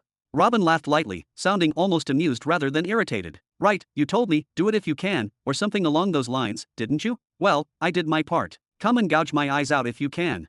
He then slowly looked Marlik up and down, observing him with open curiosity rather than haste. The limits imposed upon your laws aren't natural either. Someone has clearly tampered with them. Even if you haven't reached complete cancellation of the suppression imposed by the universal laws, you're still operating far beyond what ordinary humans should be capable of. Fascinating, truly fascinating. You possess methods of cultivation and growth that don't belong to the common knowledge of this universe. Since when has Universe B14 possessed this kind of cultivation technology? Zavaros and Kyrion frowned deeply, exchanging uncertain glances, while even Glatheon began listening with complete attention. He had heard fragments of this mystery before, but they had always been isolated pieces without enough context to form a complete picture. Now, every sentence seemed to connect another missing fragment. Marlik's reaction, however, was entirely different. He slowly abandoned his offensive stance and stood upright, his sword lowering until its tip pointed toward the ground. His voice remained controlled, but the question escaped him almost immediately. How do you know the name Universe B14? Robin answered with a broad smile that carried unmistakable confidence. And why do you know it? Marlik remained rooted where he stood, staring directly into Robin's eyes without blinking. You know far more than you should. Just how much is the knower spoiling you? He still has roughly 2 million years ahead of him, yet he decided to put all his eggs into a single basket, the basket of a truth chosen nonetheless. Tisk, tisk. Robin slowly shook his head. Shame on you for trying to belittle me while my shoe is still stamped across your face. If you insist on looking down on me, then you're only lowering your own standing in the process. His smile sharpened slightly as his thoughts continued without pause. I've had my suspicions about the Syndicate for quite some time now, about your constant suppression of the universe, your efforts to hinder its development, and your endless placement of red plague outbreaks throughout every sector. Those suspicions only grew stronger after I witnessed what happened to Arcalon, the genius who could have transformed the future of Soulforce and elevated the entire universe several levels beyond where it stands today. Ever since then, I've continued asking myself the same question over and over. Why? Was all of this truly nothing more than a matter of profit? But if you'll allow me, you insignificant highway robber, I'll connect that conclusion with another fact, that your body contains cultivation methods that simply don't exist anywhere within Universe B14. Once those pieces are placed together, the conclusion they produce becomes extremely ugly, revoltingly ugly. Kyrion and Zavaros instinctively exchanged another glance. Even without understanding what B14 truly represented, the pattern was becoming impossible to ignore. If Robin and Marlik both spoke of it as though it were a formal designation, then it was increasingly likely that B14 referred to the universe in which they themselves had lived their entire lives. If that were true, then were there also universes designated B13 and B15? Ha! Marlik let out a faint, mocking chuckle. A shallow way of connecting the dots, born from seeing the truth from only one side. It's obvious the knower has filled your head with information from his own perspective and allowed you to mistake fragments for the whole picture. But that's fine. All he has truly accomplished is accelerating your downfall. He then pointed toward Robin's head with quiet certainty. You've used spacetime, and moments ago you revealed balance. And of course, those are the eyes of truth. The knower panicked and began pouring everything he possessed into someone like you, a person incapable of waiting patiently until he matures, someone unwilling to remain silent while the time is still incomplete, someone convinced that reaching the destination sooner is always the wiser choice, even when that path leads straight toward death. No one can kill me, boy. Robin's expression gradually settled into silent anger, the kind that no longer needed loud words or exaggerated emotions to make itself known. I know very well that you're powerful. That combination I mentioned a moment ago places you above all the behemoths, or at the very least allows you to bully people like the two standing behind me without much difficulty. I honestly no longer know what has been happening among the upper echelons of the universe inside this giant garbage dump anymore, nor what standards have become common among the people standing at its summit. He then pointed directly at Marlik, his voice remaining calm despite the weight behind every word. I know you possess enough power to fight an executioner. Of course, a thug like you could never win, but you'd manage to leave an executioner with a few wounds, and perhaps escape in the end after paying a considerable price. That places you directly beneath the four of us. Congratulations. By any ordinary standard, that would already be an achievement worth boasting about. But it still isn't enough. The four of you? Have you lost your mind? Are you putting yourself on the same level as the Archon, the Mistress of Chaos, and the Elder Cosmic? Tisk, the knower told you the name Executioner yesterday, and today you're already using it to boast. Marlik finally raised his voice, unable to conceal the irritation building inside him any longer. What do you know about the Executioners? Did the 2 words you heard from him make you think you could escape from one of them as well? He truly is filling your head with foolishness. You think you're confident and important because you can repeat those basic facts with certainty, but all I see before me now is someone living inside an illusion built from incomplete knowledge. Robin tilted his head and slowly raised a single eyebrow, as though genuinely puzzled by the intensity of Marlik's reaction rather than intimidated by it. Is escaping from an executioner supposed to be something impressive? If you don't know what you're talking about, then don't speak. Marlik answered sharply as he continued advancing, his voice carrying far more frustration than anger alone. The executioners are the servants of those beings and their personal soldiers. Whenever one of them commits a mistake in service, no matter how insignificant it is, they're punished by being sent away to serve as an executioner, spending several million years in the void. Do you even understand how powerful someone must be to qualify as a servant or soldier under those entities? Do you understand the level of strength required before you're even worthy of hearing their voices and carrying out their orders? He gestured dismissively with his free hand while continuing to speak, clearly convinced Robin could never grasp the scale of what he was describing. You'll never understand. The seer will never tell you those things. He'll keep feeding your confidence until you're nothing more than an oversized balloon swollen with arrogance. From his perspective, perhaps that's useful, but a balloon only needs a single needle to burst. Allow me to become that needle today. I'll give you a glimpse of the kind of person capable of escaping from the executioners, according to your own words. Ha! Robin chuckled softly as the engravings across his left hand shifted rapidly, countless lines rearranging themselves with remarkable precision. According to what you've said, escaping from them really is considered quite an achievement. Then he extended his left hand toward the empty space beside him as though pressing against an invisible wall whose existence only he could perceive. Then, pop, his hand disappeared for a brief moment before he slowly began pulling something out. I'll remember that the next time I meet one of them. Next time. Marlik burst into loud laughter, shaking his head as though he had finally reached the limit of what he was willing to tolerate. Enough with your empty boasting already. I've heard more than enough of your nonsense. Bam! Marlik slammed his foot into the ground and shot straight toward Robin. KSHHH. As he advanced, he thrust his blade beneath his own foot at a precise point, swung his other sword upward, and kicked a small stone that had been lying on the ground. Then, wearing a broad, confident smile that suggested absolute certainty in his own judgment, he raised his crimson, blood-colored flaming sword and aimed it directly at Robin's neck. But something strange happened. Get that scrap metal out of my face. Robin calmly pulled something black out of nothingness and casually swung it against the edge of the sword, showing no trace of surprise or urgency despite everything unfolding around him. Bam! The sword was knocked flying backward. What? Marlik shouted, his eyes widening in genuine disbelief. That sword was supposed to be capable of cutting through anything inside the universe, a weapon whose reputation had been built upon countless battles and countless impossible feats, making the result unfolding before him almost impossible to accept. Then, bam! Marlik felt a heavy impact strike his left cheek, and before he could understand where it had come from or process what had just occurred, he was hurled backward once again.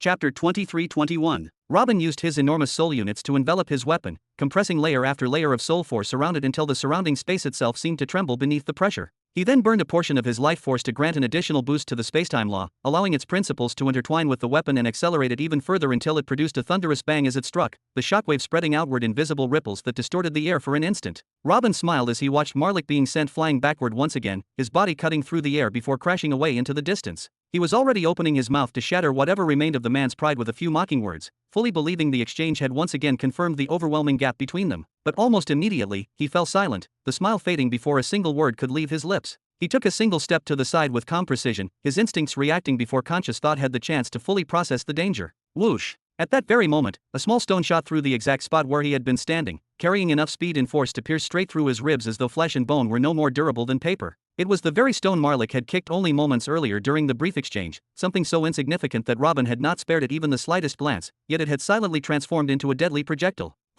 Robin lowered his golden eyes toward the ground beneath his new position, his expression remaining composed even as his thoughts rapidly reconstructed everything that had happened during the previous few seconds. Then, without the slightest hesitation or the smallest trace of complacency, he leaped backward with explosive force, abandoning the location before whatever hidden danger lay beneath could fully reveal itself. From a pillar of magma reinforced by Marlik's power erupted beneath his feet with terrifying violence, molten rock surging upward like the jaws of a monstrous beast seeking to devour everything above it. It was the stab Marlik had driven into the ground while charging forward, a seemingly meaningless movement that had in reality planted another concealed killing move.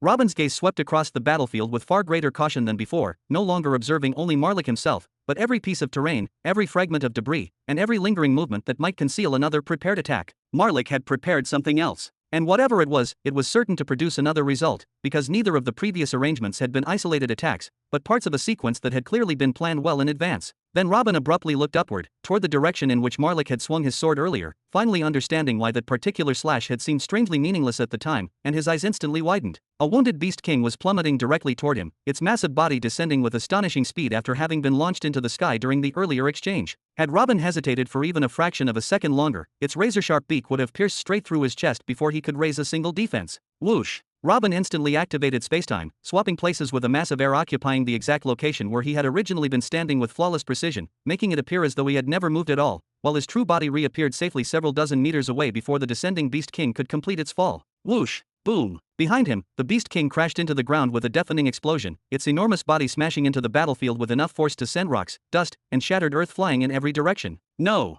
Zabaros shouted as he rushed toward it to examine its condition, his attention completely abandoning the battle for the briefest moment as concern for the wounded Beast King overwhelmed everything else. Robin, however, kept his eyes fixed on Marlik, his brows tightly knitted as countless calculations rapidly passed through his mind, replaying every movement Marlik had made since the battle began while connecting details that had seemed unrelated only moments earlier. 3 indirect attacks. Every single one of them possessed enough power to wound him severely, each emerging from a completely different direction and relying upon an object or circumstance that had already existed on the battlefield before Robin had even realized it. Yet none of them had been intended to kill him directly, nor had they relied upon confronting him head-on where his strength was greatest. Their true purpose had been to create even the smallest opening in his defense, forcing his attention away for the briefest instant and allowing Marlik to slit his throat in a single decisive strike delivered at precisely the right moment. Judging from the speed, timing, and overwhelming strength Marlik had already demonstrated, such an outcome had never been unrealistic, because even someone with Robin's reactions could not perfectly respond to every danger simultaneously forever. Had Robin not slapped Marlik away at the very beginning, sending him flying and ruining all of those carefully prepared arrangements before they could unfold in the intended sequence?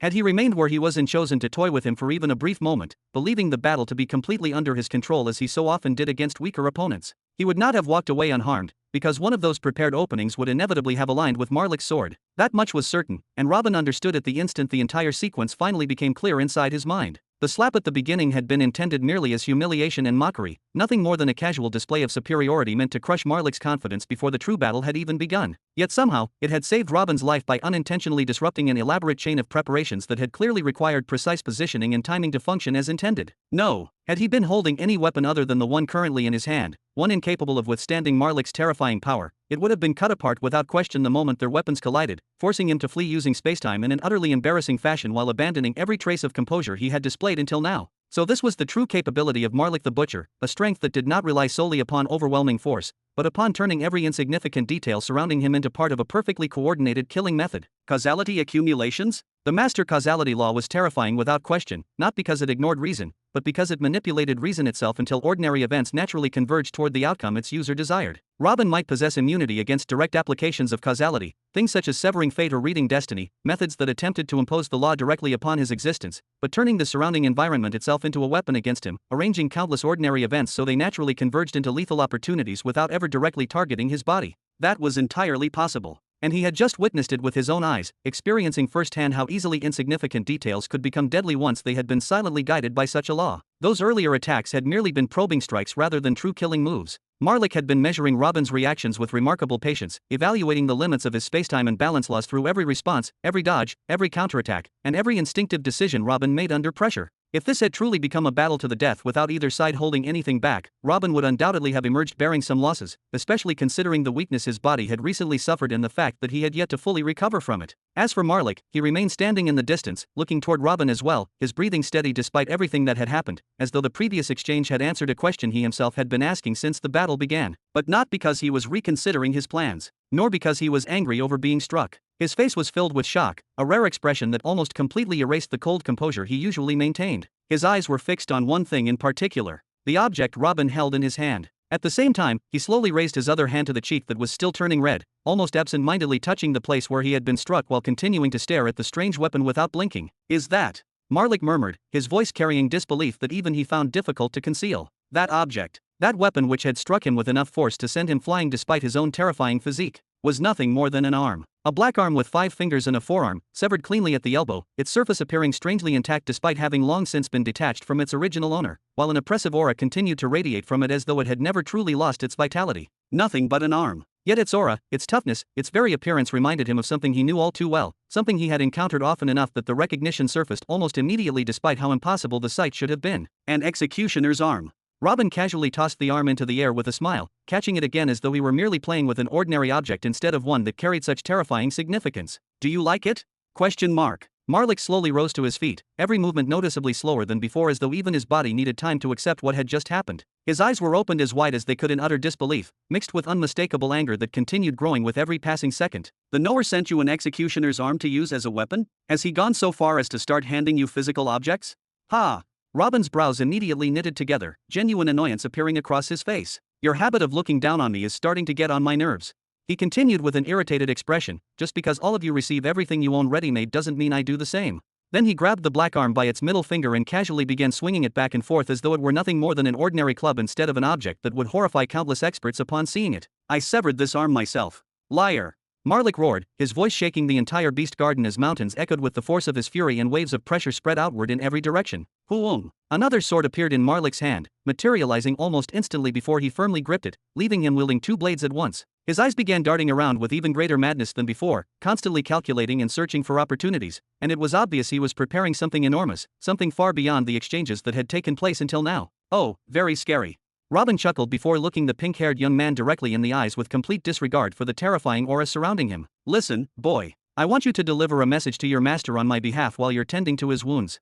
Marlik's aura continued to surge higher and higher, becoming increasingly oppressive as the movement of his eyes accelerated even further, almost impossible to follow with the naked eye. Then he took a single step forward, causing the ground beneath him to tremble violently as cracks rapidly spread outward from beneath his feet. I want you to tell him the following. Robin acted as though he saw none of it, completely ignoring Marlik's growing killing intent as his expression became incomparably serious, every trace of mockery disappearing from his face. If you can see me, then I can see you. If you seek to stop me, then I will seek to destroy you. If you narrow my path, I will suffocate your ambitions, and I will not do it through my subordinates. Robin raised his fist, his gaze never wavering in the slightest, but with my own hand.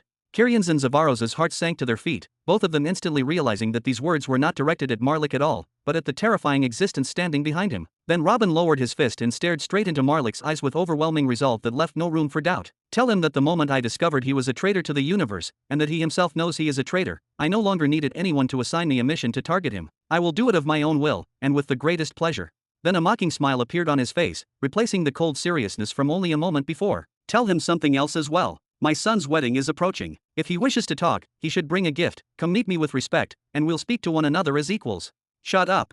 Marlik suddenly accelerated forward, his words sounding as though they were being forced out from the depths of his stomach, soaked in bitter hatred that could no longer be concealed. Shut up, shut up. Then whoosh, he shot forward like an arrow, the ground exploding beneath him from the force of his acceleration. He immediately began moving both swords through completely different trajectories, the two blades complementing one another with frightening coordination. He was prepared to thrust and slash from every possible angle around him, leaving virtually no obvious opening within his attack pattern. Humph! Robin slightly raised his head, his expression remaining completely relaxed despite the approaching assault. If I ever hear that you've forgotten even a single word of what I just said, your punishment will be doubled, Pinky. I'll skin the butcher alive on a live broadcast if I see you standing in front of me again. Then bam, Robin struck with impeccable timing before Marlik could even complete his prepared assault. Huung! What? Marlik was caught off guard by a golden portal suddenly blocking his path, appearing so abruptly that it completely disrupted the rhythm of his charge. KSSSH. Marlik slammed both swords into the ground to forcefully alter his trajectory at the last possible moment, carving long trenches through the earth as he attempted to avoid colliding with the portal. But whoosh, the portal itself moved with him instead of remaining stationary. It swallowed Marlik whole before he could escape, and then poof, vanished without leaving behind even the slightest fluctuation. Ha! Robin shook his head with a laugh before calmly turning to face the two behemoths as though the matter had already concluded. His face looked utterly exhausted, the signs of strain impossible to hide after everything he had just expended, yet the smile on it remained unmistakable. I told him that not revealing the secret behind kicking him with a shoe would ruin his plans, but he just wouldn't listen. Then ding, the scale appeared above Robin once again and poured an enormous amount of energy into him, restoring his depleted soul force, life force, and physical condition with astonishing speed until he completely returned to peak condition as though the exhausting battle from moments earlier had never happened at all. Chapter 23-22. Sector 750. Huung. A golden portal suddenly opened within a dark, desolate place where almost no light could be seen, and whoosh, a swift shadow shot backward out of it at tremendous speed before its feet finally touched the ground several hundred meters away. Damn it! Marlik immediately realized he had been transported elsewhere the instant he emerged from the portal. He kicked the air with explosive force, sending violent shockwaves through the surrounding space as though he had stepped on solid ground, then launched himself straight back toward the golden portal in an attempt to return to the battlefield before Robin could take advantage of his absence. But poof, the portal collapsed and vanished before he could reach it, leaving nothing behind except empty space. Fuck. Marlik barely managed to stop himself beyond the spot where the portal had disappeared before roaring at the top of his lungs, his furious voice echoing throughout the surrounding darkness. He had already prepared 6 different causality accumulations, each linked together with meticulous precision and destined to secure the beheading of that damned human bastard the moment the sequence was allowed to unfold. Yet for the second time in a row, he had not even been allowed to begin, as though every carefully prepared arrangement had been deliberately interrupted at the final instant. Marlik's eyes trembled violently, but this time they were no longer searching for openings or causality accumulations, nor were they attempting to calculate another sequence of attacks. They shook purely from overwhelming rage that had reached the point where even his normally terrifying composure had begun to crack. Damn you, you spoiled pet of the knower, damn you. Then he let out a long breath, forcibly suppressing part of his anger before straightening his posture while gripping his 2 swords once more. He immediately began spreading out his soul sense, intending to determine exactly where Robin had transported him on the planet so he could calculate both the fastest route and the shortest possible time required to return. This time, he absolutely could not afford another mistake, nor could he allow Robin another opportunity to escape. Marlik. The butcher instantly turned toward the familiar voice with astonishing speed, his movements almost instinctive before recognition flashed across his face. Master. In that corner, Sever sat in a meditative posture, his eyes closed and his brows tightly furrowed in concentration. Dried patches of blood surrounded him on the ground as though he had remained there for quite some time, while a thin stream of fresh blood still lingered beside his mouth, proving that his condition had yet to fully stabilize. Master. Marlik immediately threw both swords aside without the slightest hesitation and rushed toward Sevar. Master, what's wrong? And what are you doing here? It's merely a minor backlash from a technique I was attempting. The injury needs some time, and it will heal on its own. Sevar slowly opened one eye and looked toward Marlik with calm indifference despite the blood staining his face. And what exactly do you mean by asking what I'm doing here? Shouldn't I be the one asking you that question, Marlik? Ha! Marlik gradually came to a stop and began looking around. His expression grew worse with every familiar detail he noticed, his eyes moving from one corner of the cave to another before finally settling on Sevar once again. Are we inside your cave? The Sky Avoidance Cave. And where else would we be? Sevar slightly raised his voice, clearly dissatisfied with the question. Why did you enter the cave without permission? Marlik slowly lowered his gaze, his eyes open as wide as they could while countless thoughts rapidly passed through his mind. Just a few moments ago, I was in Sector 105. What exactly do you mean?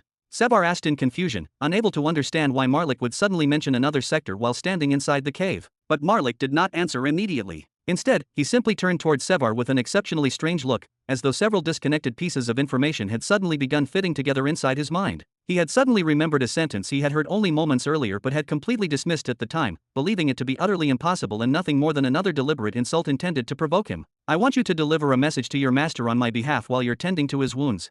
Tending to his wounds. Even he, Sevar's right-hand man, the only person permitted to enter this cave and remain by his master's side whenever necessary, had not known that Sevar was injured, nor had he sensed anything unusual before leaving for Sector 105. Marlik remained silent for several moments before quietly sitting down beside Sevar, the anger from earlier seemingly disappearing without a trace. KSSSH. He tore off a piece of his own clothing and gently began wiping away the blood flowing from the corner of Sevar's mouth with careful movements that stood in complete contrast to the violence he had displayed only moments earlier. Master, that technique which injured you, was it used against Robin Burton?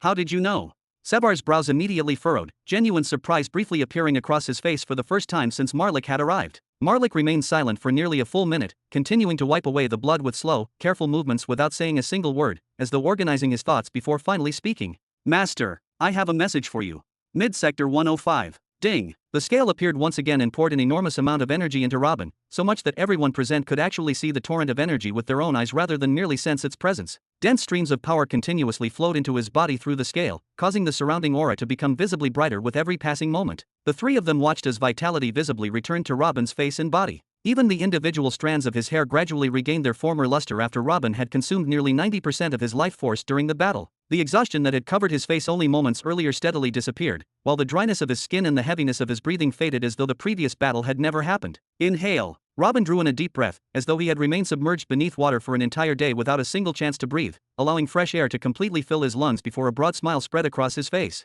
Now that feels much better. Transporting someone across sectors was neither a strange nor a newly discovered ability that Robin still needed to explore. He had long ago created the space-time dagger formation, the very formation he had once used to pierce the wall of the end of the world, a stable passage whose size could be expanded or compressed at will, capable of enduring the passage of entire armies and space beasts as though it were an ordinary gate rather than an unimaginably massive wormhole that would normally collapse beneath such burdens. Even back when Robin's spacetime law had only reached the 4th degree, it already possessed a method of traveling across sectors with remarkable efficiency. Now that it had reached the 5th degree, there was virtually no place within the universe that he could not reach, provided he possessed its coordinates and sufficient power to sustain the journey. Naturally, the farther the destination, the greater the price, the greater the strain placed upon him, and the more life force and soul force he would inevitably have to consume in exchange. Ah, yes. Zavaros cautiously took a step toward Robin before suddenly stopping midway. He gently patted the fallen beast lying beside him with visible sorrow, carefully injecting a portion of his own energy into its body in an attempt to stabilize its injuries before once again walking toward Robin with noticeably nervous steps. Please have a seat. But Zavaros abruptly stopped once more, his expression growing even more awkward as his eyes wandered across the ruined surroundings. His favorite meeting place had been completely destroyed during the battle, especially the sofa that had become the very reason the fight erupted in the first place. It had been reduced to thousands of shattered fragments scattered throughout the entire area, leaving almost nothing recognizable behind. Quickly recovering from the awkward situation, Zavaros forced a smile despite his embarrassment. Please wait just a moment. I'll have another meeting place prepared. Shall we head to the reception hall instead? I hope your lordship, and our other honored guest as well, wouldn't mind accompanying me to the portal. Then he turned toward Kirian in hopes of receiving at least a little support. That won't be a problem, right? No, not at all. Kirian turned toward Zavaros before shifting his gaze back to Robin, his brows tightly furrowed while silently observing every one of Robin's movements. His expression was filled with both apprehension and confusion. Only a few minutes earlier, they had found themselves in a similar situation while facing the butcher. At the very least, however, they had already understood Marlik's strength, his methods, and his intentions beforehand, and all of their thoughts had been focused solely on finding the best possible way out while minimizing their losses. But now, standing before this man who had appeared out of nowhere and displayed strength equal to, or perhaps even greater than, that of Marlik, a man who had spoken to the butcher without the slightest trace of inferiority, casually sent him away, and had even threatened Sevar himself. How exactly were they supposed to deal with someone like that? If this was how he treated Sevar and his subordinate, then how would he treat them, two behemoths who had only just met him? A hall and a portal. Robin raised an eyebrow, sounding almost puzzled by the suggestion. I'm not moving from here. Then he turned toward the ruined meeting place and gave a small nod after quietly examining the destruction surrounding it. This is a simple matter. Its destruction is my responsibility, after all. It's a pleasant place, and it clearly means something to you. I destroyed it unintentionally. Please don't say that, Lord Robin. A few seats are nothing worth mentioning. Zavaros forced out a faint smile despite the obvious pain he felt over the ruined place. Just give me a moment to have my children bring some. Huum. At that very moment, Robin lightly struck the ground with his right hand. He barely lifted it before bringing it back down, yet everyone present felt a powerful tremor spread throughout their entire bodies, as though the vibration had ignored the ground completely and passed directly through their souls. In the very next instant, something astonishing occurred before the eyes of everyone present. The symbol of the serpent devouring its own tail appeared clearly above the ruined meeting place, radiating an ancient and mysterious golden brilliance, while beside it manifested a gear bearing a single broken tooth, its heavy aura spreading across the surrounding area as though two ancient authorities had descended upon the battlefield simultaneously. Chapter 23:23. Huum. The serpent slowly began to move in a graceful circular motion, while the gear released a deep, resonating hum that echoed gently throughout the surrounding area. The golden light radiating from both symbols steadily spread across the restored landscape, causing Kirian and Zavaros to stare at them with tightly furrowed brows. Neither of them could identify the exact source of the feeling growing within their hearts, yet something deep inside them continuously whispered that they were witnessing something far greater than themselves, something that belonged to a level they had never truly reached. Creation. Causality. Kirian murmured almost unconsciously, his eyes reflecting the golden radiance falling upon them as though the symbols themselves were imprinting their existence into his memory. As for Glatheon, he simply sighed with a faint smile. The amount of power contained within both symbols was actually minimal compared to what Lord Robin could truly display. Lord Robin clearly had no intention of performing anything grand enough to naturally summon the Master Law symbols, yet he had most likely manifested them deliberately so Zavaros and Kirian could witness them with their own eyes, allowing them to personally understand that the legends surrounding those symbols were not exaggerations. Then the shattered pieces of the meeting place slowly began gathering together from every direction, each fragment responding to an invisible force as though time itself had begun flowing backward. The ground that had been devastated by the winged beast returned to its pristine condition, every crack disappearing one after another, while above it the chairs and sofa gradually reformed from top to bottom until every piece settled back into its original position with astonishing precision, exactly as it had been before the battle had ever begun. Yet the symbols did not disappear afterward. Huum. The desolate land Marlik had ravaged during his charge, stretching for miles around the meeting place and reduced to nothing but mud, shattered timber, broken stone, and charred remains, also began to change beneath the influence of those golden symbols. Towering trees rose once again from the ruined earth and intertwined naturally with one another.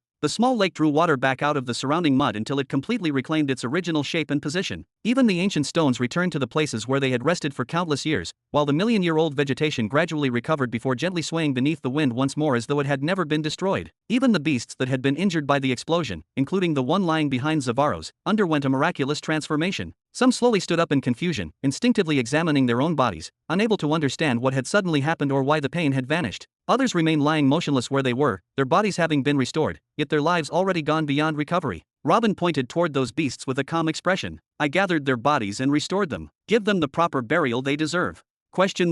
Zavaros opened his mouth, nearly saying something as countless emotions flashed across his face, but quickly closed it again before giving Robin a deep nod, his voice noticeably more respectful than before. Thank you. Then he gestured toward the restored meeting place. Please, make yourself comfortable. I won't be long. Take your time. Robin waved casually before walking over to the main sofa and quietly sitting down as though he were in his own residence. Then he lifted both legs onto the sofa beside him and leaned comfortably against the soft cushion at his side, briefly adjusting his posture before smiling in satisfaction. This really is a nice place. Then he gestured toward Glatheon and Kirian with complete naturalness, as though inviting old acquaintances rather than two behemoths. Sit. Yes, Lord. Glatheon immediately stepped forward and sat down to Robin's right without the slightest hesitation, making sure to occupy the closest available seat before comfortably settling into place. Kirian, however, remained silent for several moments. Then he finally gave a slight nod and quietly sat down in his own seat, his posture remaining perfectly upright from beginning to end. From the way Kirian sat, it was obvious he was preparing himself for an interrogation, subconsciously organizing possible answers inside his mind before a single question had even been asked. After all, someone who had casually stepped on the butcher Marlik's face, spoken to him as though reprimanding a child, and openly threatened Sevar himself would certainly not spare even the slightest consideration for the behemoth of oppression. Most likely, he would receive orders, insults, or both. Yet the silence continued, stretching on far longer than Kirian had expected. After several moments, Kirian slightly raised his head and stole a glance toward Robin from the corner of his eye, wondering why he remained silent, whether he was staring directly at him, silently evaluating him, or perhaps waiting for Kirian himself to begin speaking first. The answer, however, proved far simpler than any possibility Kirian had imagined. Robin was quietly gazing toward the distant horizon, his eyes softly glowing with calm golden light while a genuine smile rested upon his face, his teeth faintly visible beneath it. There was no trace of calculation, pressure, or hidden intent in his expression. At that moment, Robin unmistakably looked like someone simply enjoying the scenery surrounding him after finishing a tiring task, allowing himself a brief moment of peace without caring that two behemoths were sitting only a short distance away. Thinking about it, Kirian slowly looked around as well. The place truly was breathtaking. Glatheon, however, continued staring at Robin's face with an unmistakably worried expression, studying every subtle change in his features as though trying to understand the thoughts hidden behind that peaceful smile. That expression, coming from someone like him, what exactly had Robin seen while gazing toward the horizon that could make him wear such a genuine smile? It was neither mockery nor satisfaction after victory, but something far calmer, almost as though he had suddenly found an answer to a question only he had been asking himself. My apologies for the delay. Zavaros descended several meters away from the meeting place before calmly approaching on foot with dignity and respect. His pace was neither hurried nor slow, and once he reached the seat beside Kirian, he quietly sat down, placing both hands upon his knees in a composed posture befitting the master of the beast galaxy. Thank you for treating my unfortunate beast kings, and thank you as well for restoring the bodies of the others. This kindness is a debt I will do my utmost to repay, no matter how long it may take.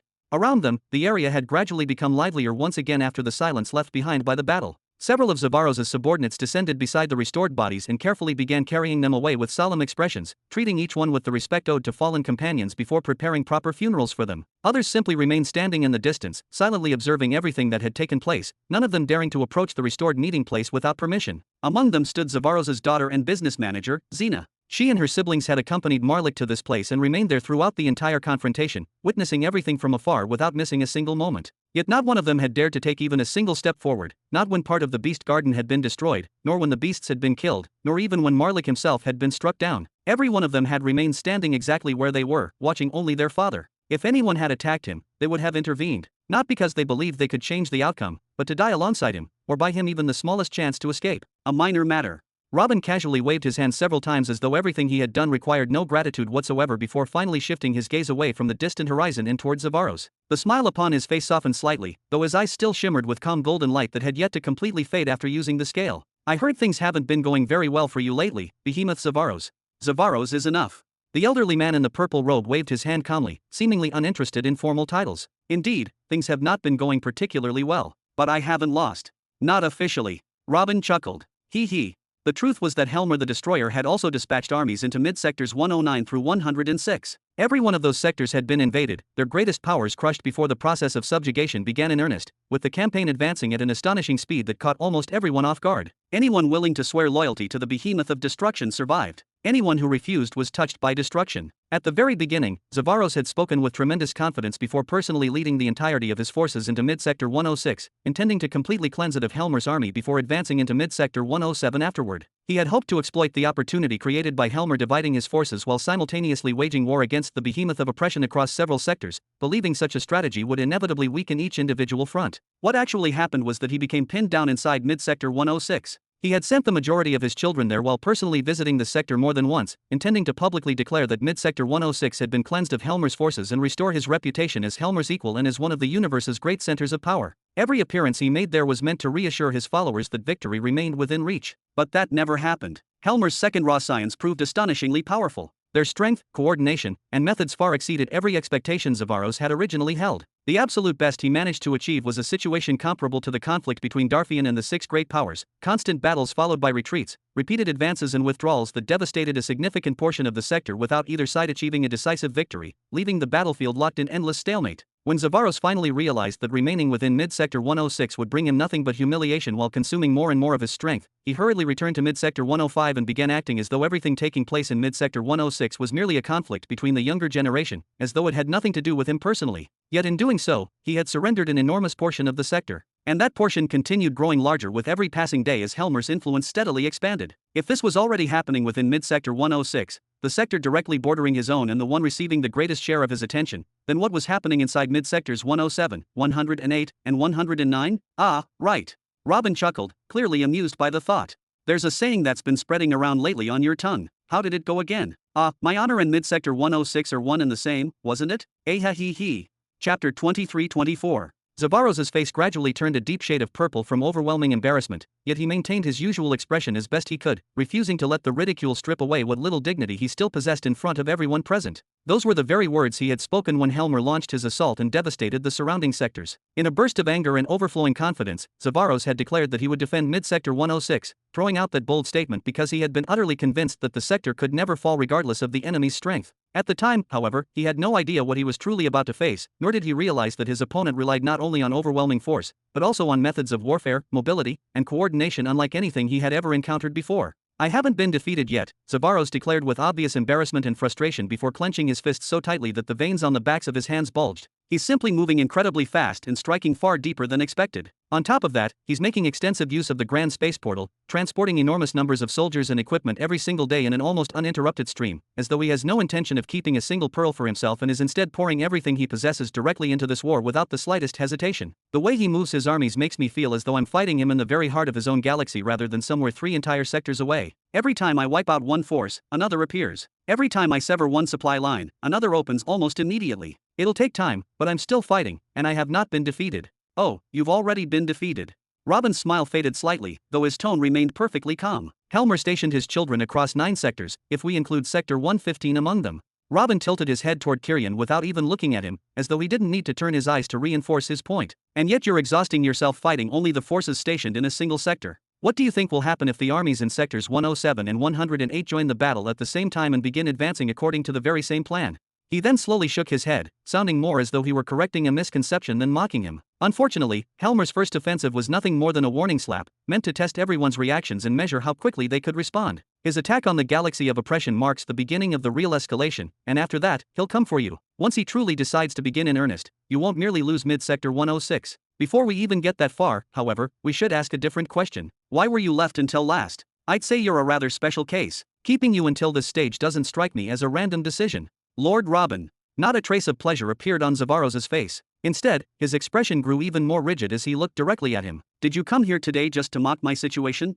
Ha! Robin simply shook his head before gesturing toward Glatheon, silently handing the conversation over to him. Robin then turned around with a faint smile and slowly raised one hand before making a precise and familiar gesture, as though he had performed it countless times before. Bzzzzn. Several miles away, the muddy ground began to tremble before a sword emerged from within the earth, rising slowly at first before finally breaking free from the mud entirely. Responding to Robin's signal, the sword lifted into the air and began flying toward him, seemingly pulled forward by an invisible force. Robin, however, frowned slightly. The sword released a low, mournful hum as it trembled violently, stubbornly refusing to move despite being enveloped by an overwhelming torrent of soul power, as though it were resisting with every ounce of strength it possessed or desperately clinging to where it lay. Robin responded by increasing the force he exerted several-fold in an instant, dragging it toward himself little by little as though he were pulling an enraged bull that had planted its hooves firmly into the ground and refused to budge. Meanwhile, Glatheon remained focused on his own task without sparing Robin's actions a glance, fully aware that the two matters could proceed simultaneously without interfering with one another. Lord Robin doesn't have the time to travel from sector to sector simply to mock someone, especially someone who isn't even his direct enemy, Glatheon spoke, drawing everyone's attention as every pair of eyes gradually shifted toward him. Lord Robin wants to make one thing clear to you.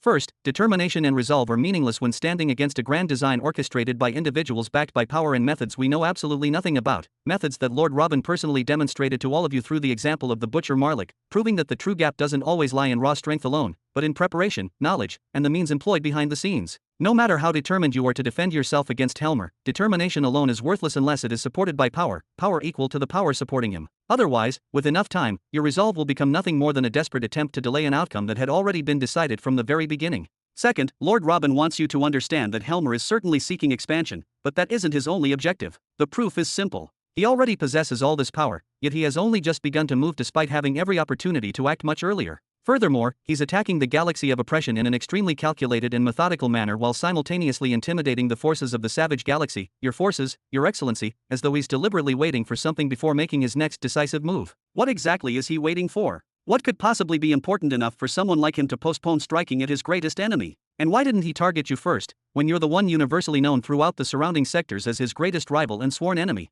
Glatheon continued, his brows tightly furrowed, his voice growing heavier as the individual questions gradually merged into a single line of reasoning. Finally, Lord Robin's last question ties those 2 points together. Why would someone backed by such mysterious support deliberately give you an opportunity instead of eliminating you immediately while the advantage is clearly his? Why would even the Butcher personally come to recruit you instead of simply treating you as another obstacle to be removed, especially when Helmer the Destroyer has chosen this exact moment to begin his campaign, while the Syndicate is simultaneously trying to organize a united front against the Elder Cosmic and Lord Robin? When all of these events are viewed together rather than separately, doesn't it seem as though every side is preparing for something much larger than the battles currently taking place?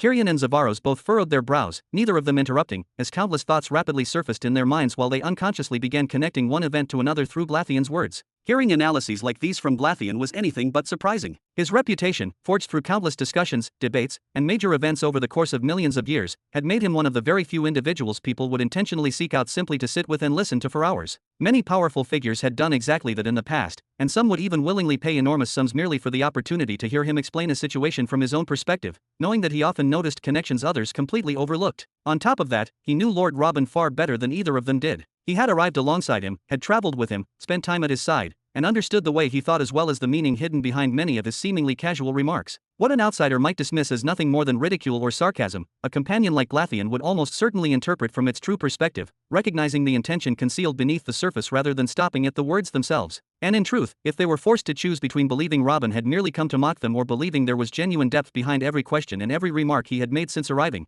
they would inevitably choose the latter. Even if Robin truly had intended to ridicule them, there was absolutely nothing they could do about it except remain exactly where they stood and continue listening in silence, making it far more worthwhile to search for the hidden meaning instead of wasting their thoughts on wounded pride. By the time that realization settled completely in their minds, the two of them slowly turned toward Robin once again, their gazes carrying noticeably greater depth and concentration than before, no longer looking at him as someone casually making sarcastic remarks but as someone deliberately guiding the conversation toward a conclusion only he could already see. BZZZZN. Robin, who was still pulling the sword toward himself with tightly furrowed brows and unwavering concentration, sensed their eyes upon him. He glanced at them for only a brief moment before immediately returning all of his attention to dragging the sword forward, speaking almost absent-mindedly as though the matter in front of him had become more interesting than the conversation itself. That thing possesses awareness far beyond that of planetary weapons. Its consciousness is distinct, fully established, and far more complete than an ordinary weapon should ever possess.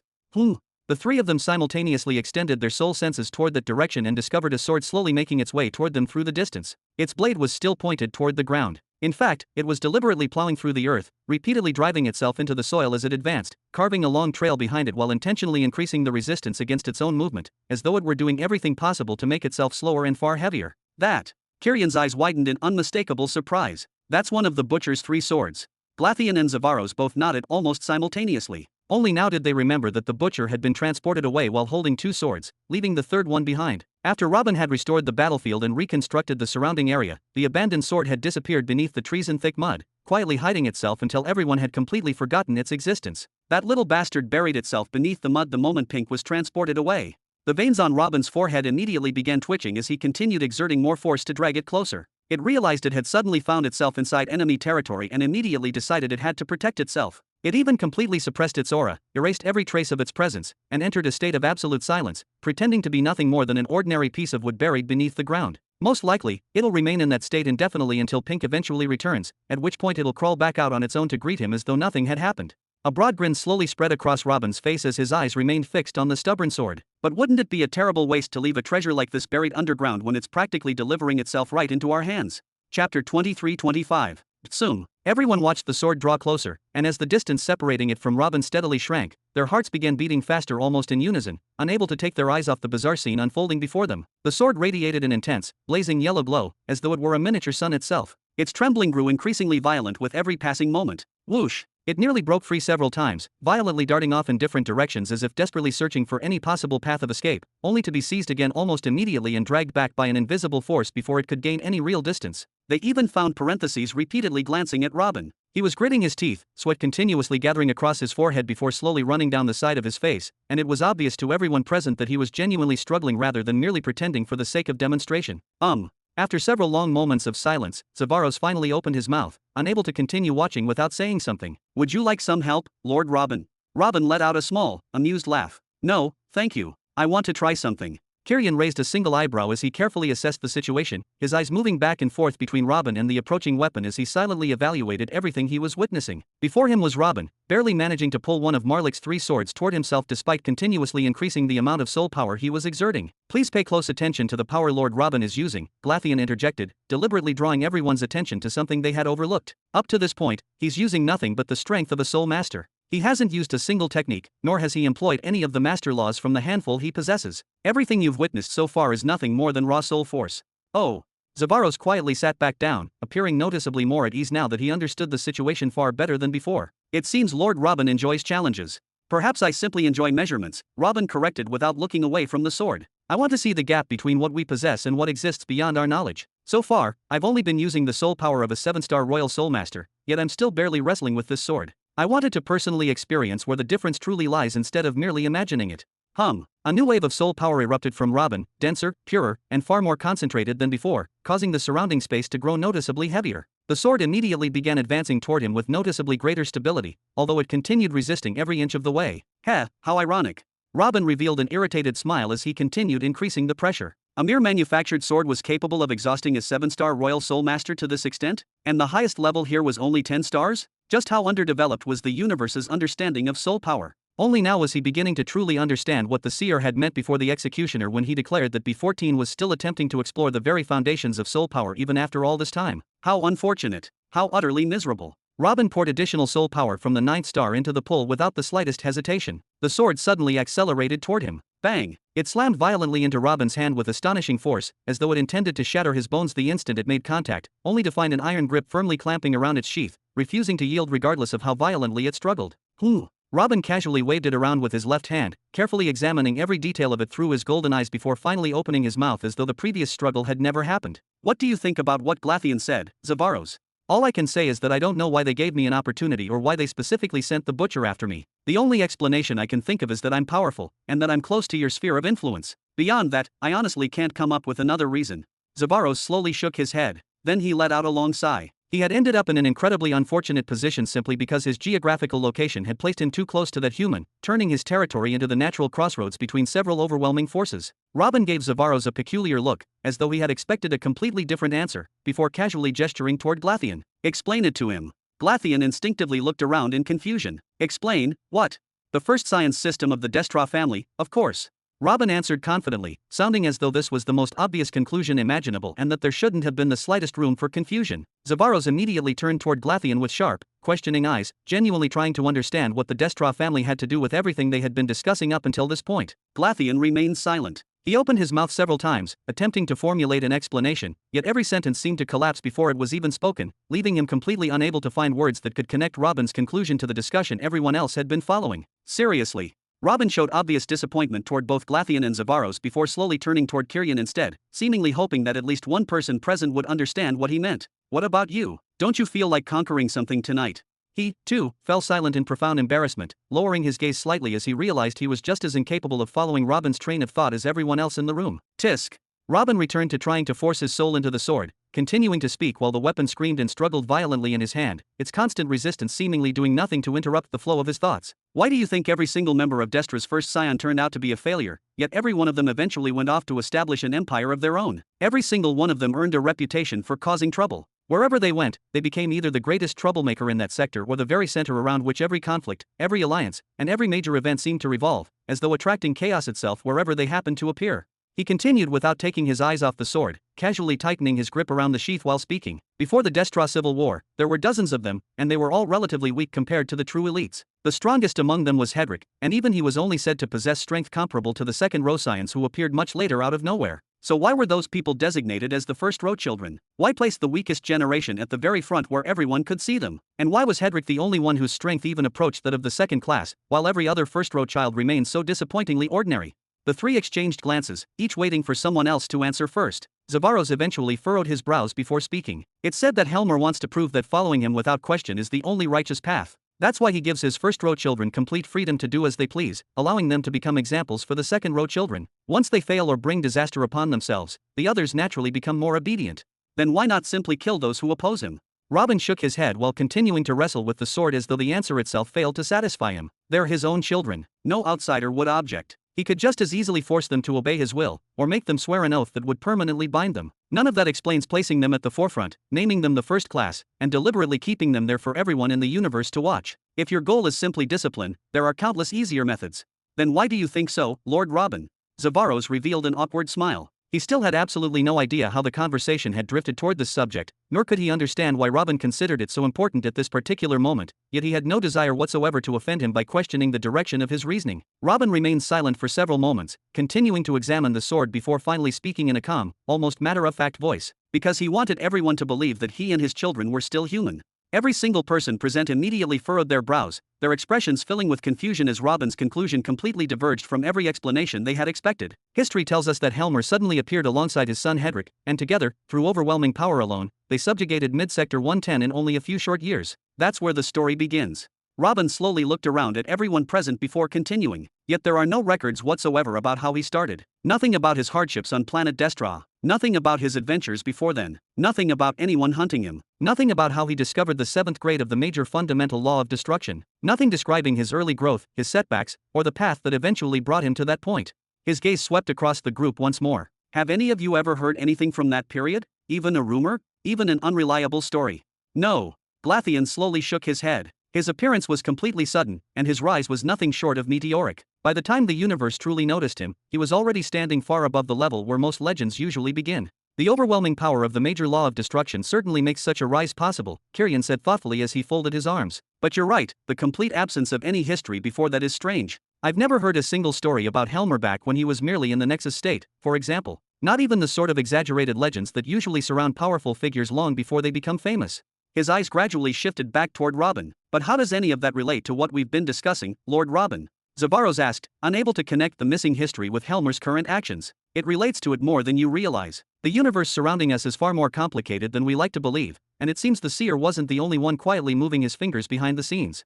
Robin nodded slightly, his golden eyes never leaving the sword for even a moment. The way I see it, Helmer and his eldest son Hedrick conquered the sector through overwhelming strength. After that, everything suddenly became quiet, almost unnaturally so. Then, one after another, bizarre incidents began appearing within the Destra family. Helmer kills Hedrick's wife and daughter because they might distract him, or something equally ridiculous. Then comes the bizarre first row system. Then those laws of borrowing. Then the civil war. Every single one of them is an internal issue. Every single one of them revolves around family conflict. Every single one of them is exactly the sort of story people naturally become obsessed with discussing. Looking at them together, they almost feel intentionally arranged. He paused only briefly before continuing, his tone remaining perfectly steady. Honestly, I think Helmer deliberately used the first row science to convince everyone that he and his offspring are still human, that they were nothing more than an ordinary family suffering from ordinary family problems. He deliberately gave the entire universe something dramatic to watch, something emotional to debate, and something obvious to focus on, ensuring that countless eyes remained fixed on the visible stage instead of looking behind the curtain. In other words, Robin's lips slowly curled into a faint smile. Look at the bird. He lightly tapped the sword's sheath with one finger before continuing as though the gesture itself emphasized his point. While everyone's attention remained fixed on the present, on appearances, and on his family's internal drama, nobody bothered digging into his past or questioning where he had truly come from. Meanwhile, his real army was quietly being prepared in the shadows, completely outside everyone's field of vision, or perhaps his second and third row children, if you want to call them that. Robin's smile widened just a little further, assuming they were ever truly his children in the first place. Chapter 23-26. I think you're casting your line far too wide, Lord Robin. Tyrion turned towards Zavaros before looking back at Robin with a doubtful expression. You've connected things that seem completely unrelated in Helmer's appearance, treating him as though he's merely one piece in some enormous conspiracy stretching far beyond what any of us can currently see. But a conspiracy serving whom, and for what purpose? Even if Helmer has always been mysterious, perhaps he's simply someone obsessed with power, control, lending, and expanding his influence over others, nothing more. Glatheon and Zavaros listened with intense focus, neither interrupting for even a moment, as they wanted to hear the answer just as badly, knowing that Robin rarely spoke this confidently unless he had already connected countless scattered clues into a single conclusion. Robin looked off into the distance for a long moment before slowly beginning to tap the armrest of his chair with measured rhythm. Perhaps this much is already somewhat obvious. I am one of the Seer's candidates, and I assume you know of him, the entity who orchestrates wars, manipulates countless events from the shadows, and sends people bearing golden limbs into carefully prepared missions. The three of them nodded almost simultaneously. By now, every major power throughout the universe had gradually reached that conclusion after observing enough seemingly unrelated incidents eventually leading back toward the same mysterious existence. Robin continued, but what you don't know is that my very first mission was directly related to Zavaros and Helmer, long before I understood the true scale of what I had been dragged into. What? Zavaros shot to his feet so abruptly that even Tyrion instinctively turned toward him. Sit. Robin gestured toward him before gathering his thoughts for a brief moment. According to his plan, he intended to arrange a battle between Rhaenyra of the Nine Paths Empire and Helen, Helmer's fifth first-row scion daughter. All of you know Helen at the very least. He continued calmly without changing his expression. His plan required Helen to kill Rhaenyra, after which Zavaros would inevitably intervene against Helen herself or against the Destroyer's galaxy's interests, prompting Helmer to retaliate with something, anything, so long as the first exchange of hostility had already begun. And why would I interfere in such a chaotic cosmic situation over the death of a woman whose name I can barely remember? Zavaros frowned deeply, genuinely unable to see the connection. Forget the current chaos. Robin smiled faintly at Zavaros. If this exact scenario had happened 1,000 years ago, before everything presently unfolding across the universe, and Rhaenyra had died at Helen's hands, wouldn't you have intervened then? 8,000 years ago. Zavaros lowered his gaze and seriously replayed the circumstances in his mind before slowly nodding. I wouldn't have intervened myself, but my son Zarian would certainly have used it as an excuse to do something. His personality simply wouldn't have allowed him to ignore an opportunity like that. Zarian knew Hedrick wanted a displacement weapon, so he had gathered 5 billion pearls and attended the event solely to provoke him rather than accomplish anything meaningful. If Helen had killed one of their followers, even an indirect one with only a loose connection to them, Zarian would undoubtedly have tried to exploit the situation, whether for negotiation, pressure, or outright confrontation. Sweat gradually began forming across Zavaros' forehead as countless old memories surfaced in his mind all at once. That ancient being had deliberately been playing exactly that string all along? He had intended to use his own son as the spark to drag him into a cosmic war whose true purpose had nothing to do with Rhaenyra herself. Even Tyrion and Glatheon looked visibly shaken after following Robin's chain of reasoning step by step, as what initially sounded like unrelated speculation had suddenly become disturbingly plausible. Then the mission would have been complete. Zarian does something, someone retaliates, forces begin moving toward one planet, then the Destroyer's galaxy responds by destroying interests on another, after which every side begins escalating while believing the other side started it. Robin shrugged casually. The real question is this: why did the Seer choose you and Helmer specifically? And why did he say that Nihari's mission concerned his rival?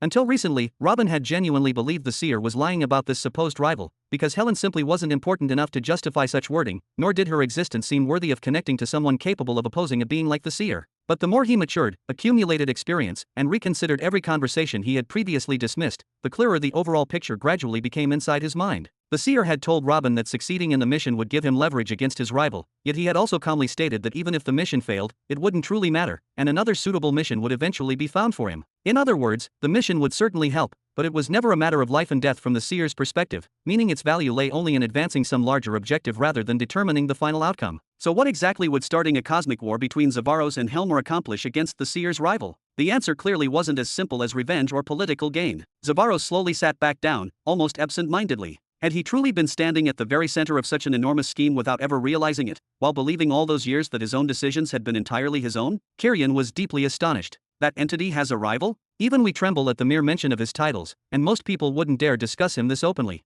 Indeed, his titles. The Seer, the Knower, the Able, the Nascent, along with many other unmistakable titles known throughout the universe. No one knew his true name, nor where he truly came from, and even those grand titles had become objects of fear rather than simple names. People were afraid to utter even those titles during their private gatherings, worried that merely speaking them too casually might somehow invite unwanted attention, and now Zavaros, Kirian, and Glatheon were all sitting there tense simply because they were openly discussing him while Robin spoke as though recalling an old acquaintance. It had even reached the point where some powers deliberately referred to the seer by titles other than the ones he had personally given himself, inventing random names on the spot as long as everyone present understood from the surrounding context whom they actually meant without daring to pronounce his real titles. Glatheon, for example, simply called him Andrew.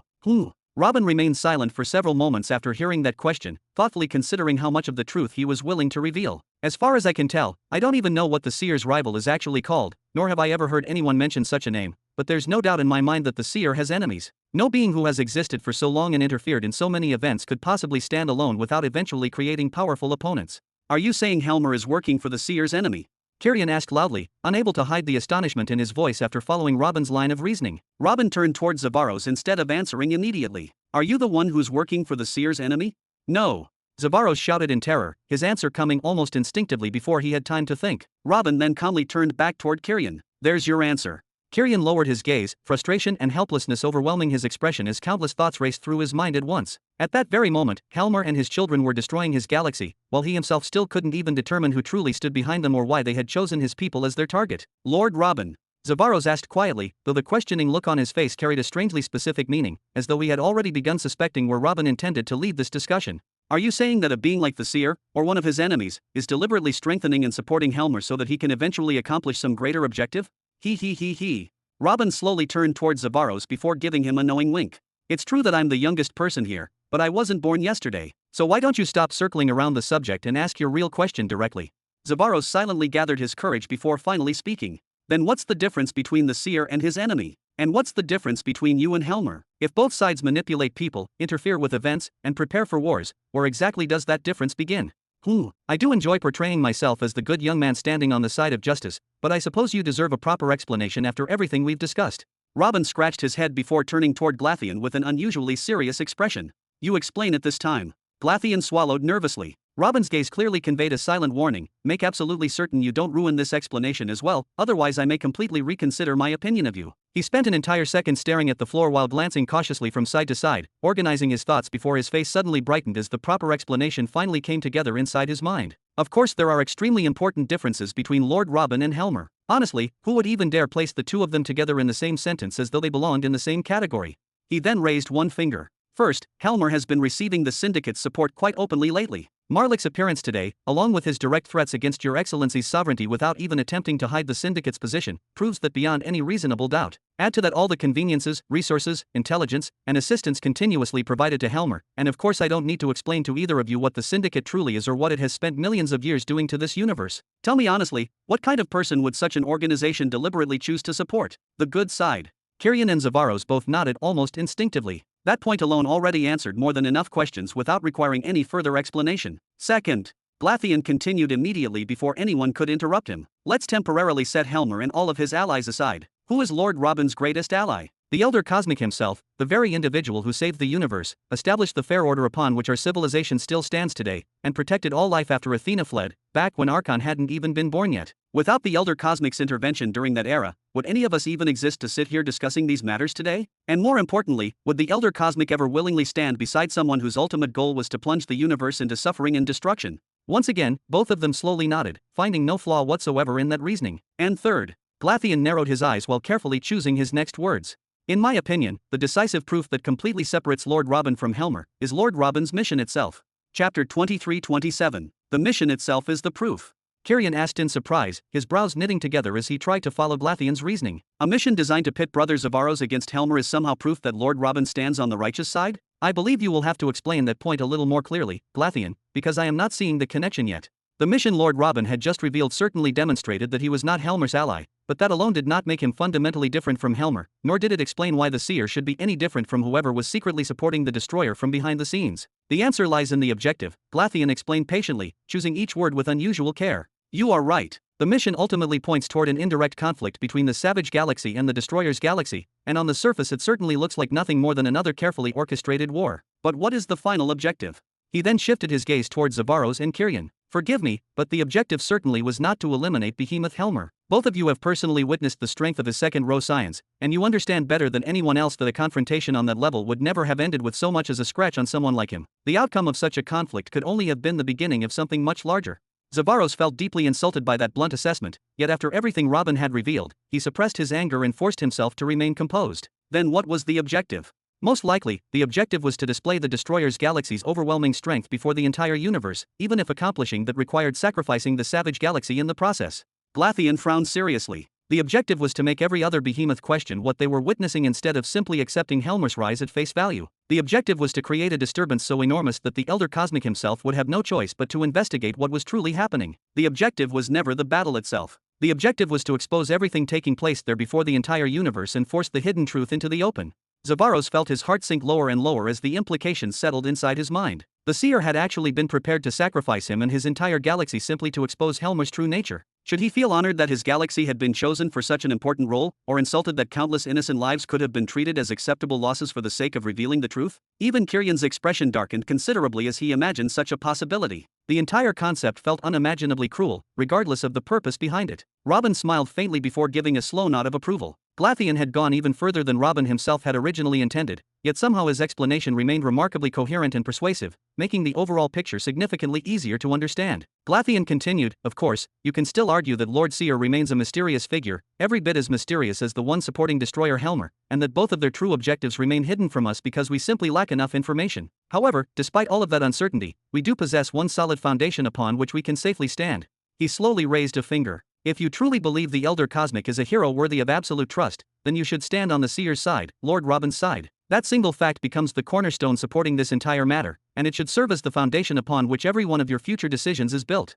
He then narrowed his eyes slightly. The real question, therefore, is surprisingly simple. Do you trust the Elder Cosmic, or don't you? Without question, Zavaros answered firmly, without even pausing to consider the answer, his voice leaving absolutely no room for doubt. If the Elder Cosmic is guilty, then none of us deserves to call himself righteous. And if he is a traitor, then none of us has the right to claim integrity, Kirion declared without the slightest hesitation, speaking as though he were stating an undeniable truth that every behemoth should already understand. Then we are finished. Glatheon gestured toward Robin with a broad, satisfied smile. The seer's intentions ultimately depend upon informing the Elder Cosmic and allowing him to uncover the truth with his own eyes, and Lord Robin has been helping that very being accomplish exactly that from the very beginning. Therefore, Lord Robin stands on the good side. Kirion, Zavaros, and even Robin himself remained silent for quite some time as Glatheon's reasoning echoed inside their minds. It was an incredibly simple and straightforward conclusion, built almost entirely upon faith in the Elder Cosmic himself, yet there simply existed no deeper, older, or more unshakable moral anchor anywhere in the universe than him. Once that single assumption was accepted, every other conclusion naturally followed, and Glatheon had successfully conveyed exactly that, leaving almost nothing further to argue about. Lord Robin. Zavaros finally looked once more toward the golden-haired young man, this time with noticeably greater respect than before. You chose your companion well. It certainly appears so. Robin nodded several times with a faint, satisfied smile. But before this conversation moves on to another subject, Zavaros stared directly into Robin's eyes without the slightest hesitation, his expression unusually calm despite the seriousness of what he was about to say. I don't dare claim that I am standing on the side of good, because I have no idea what either of those two entities truly wants to accomplish or what kind of future they are trying to shape. However, there is one thing I do know with absolute certainty. He paused briefly before continuing. One of them is supporting Helmer, the man who wants to kill me, while the other is supporting you, and you came here as an honored guest rather than an enemy. He continued, I don't care what either of those two entities is ultimately trying to achieve, nor do I intend to involve myself in a struggle between beings that stand far beyond my understanding, but I refuse to die as collateral damage. I reject the very idea of sacrificing myself for the so-called greater good, because that's complete nonsense. The greater good can go to hell. If I am destined to die either way, then I will simply fight every last one of you instead, regardless of whose banner you claim to fight under. Robin nodded without taking offense, as though he had expected exactly that answer. That's your right. He then waved his hand dismissively. There's no need to worry. My first mission has already been completed and is no longer relevant, so your battle with Helmer is no longer part of the equation. He gestured toward the side. He already exposed himself during the attack on the galaxy of oppression. A few useful recordings, along with testimony from the esteemed behemoth sitting here, will be more than enough to bring that mission to a successful conclusion. There's no longer any reason for your galaxy to become part of that particular plan. So I have become the collateral damage now. Kirion shot to his feet, shouting in disbelief while pointing at himself. He. Zavaros let out a short laugh before quickly turning his face away, suppressing it with visible effort as he realized the irony of the situation. Don't look at me like that. Robin smiled helplessly. What happened to you had nothing to do with me. I have two completely different missions now, and neither of them has anything to do with you. Whatever happened in your galaxy wasn't something I deliberately arranged. He then continued, a great deal has happened recently. Events that forced both the Syndicate and the Council of Thrones into motion. Events that drove the behemoths into open conflict with one another. Events that made Helmer completely disregard the consequences of exposing his true nature. Events that even pushed ordinary people to abandon ordinary lives and become lone fighters desperately searching for power. And, of course, events that caused the Elder Cosmic to disappear, or perhaps simply ignore everyone. It has been an eventful millennium unlike any other, with countless threads becoming entangled all at once. Weren't you standing right at the center of all of that? Kyrian pointed accusingly at Robin, his frustration only growing stronger. So the Seer's first mission ended up being accomplished because of you after all. The only difference is that I was the one who got destroyed instead of Zavaros. Robin raised an eyebrow before suddenly bursting into loud laughter. Ha ha ha ha, that's actually true, that bastard really pulled it off. When you put it that way, I can't even argue with you.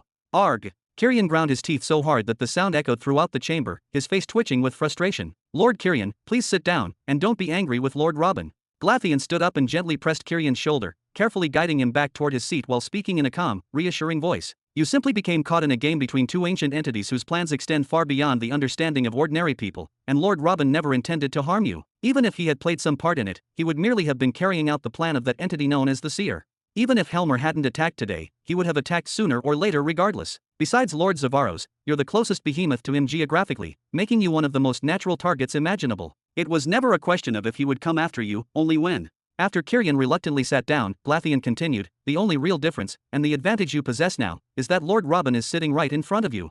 He smiled confidently. And he possesses the keys, enjoys support equal to that of the person threatening you, and commands enough power to openly threaten Archon right before your very eyes. That changes your situation more than you may realize.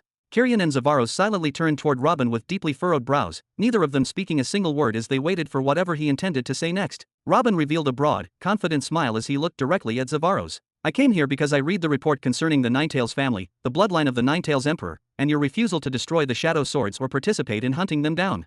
He slightly raised his head. Zavaros, you offered your gift on Saturday, and now I am returning it to you on Sunday. I don't intend to forget a favor that was shown to me. Maintaining that same unwavering confidence without the slightest trace of hesitation, he asked, Zavaros, would you like another chance? Chapter 23-28. In the distance, Xena, Zavaros' daughter and his business manager, opened her eyes as wide as they could go in astonishment, her composed expression instantly crumbling as the meaning behind Robin's words slowly settled into her mind. She and her siblings had been listening to every single word in silence from beginning to end, not daring to interrupt even once. Shock had already been written all over their faces ever since the conversation began, each new revelation proving more unbelievable than the last, but at this particular moment, the accumulated disbelief finally overwhelmed her. Unable to restrain herself any longer, she instinctively raised both hands to cover her mouth as countless thoughts flashed through her mind one after another. She had suddenly recalled the conversation she once had with her father, back when Lord Robin had requested to purchase a quantity of blood from him. Instead of sending the blood, her father had dispatched an entire living behemoth family, along with the blood of a beast possessing the strength of a dominator, telling her at the time that it was merely a gift, a token of friendship that would hopefully lay the foundation for future relations rather than a simple business transaction.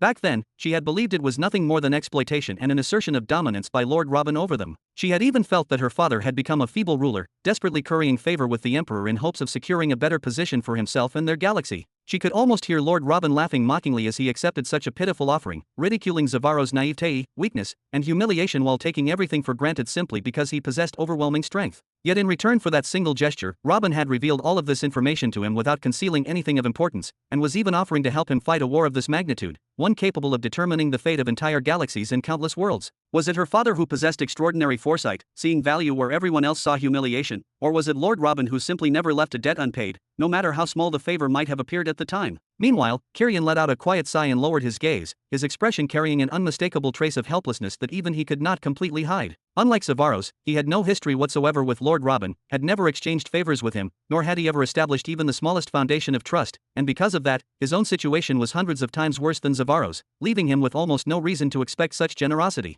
A second chance. Zavaros narrowed his eyes, carefully studying Robin's face as though trying to determine whether there was another hidden meaning behind those words. What exactly do you mean? Robin fell silent for a brief moment, seemingly organizing his thoughts before speaking again. I had already prepared an offer for you before coming here.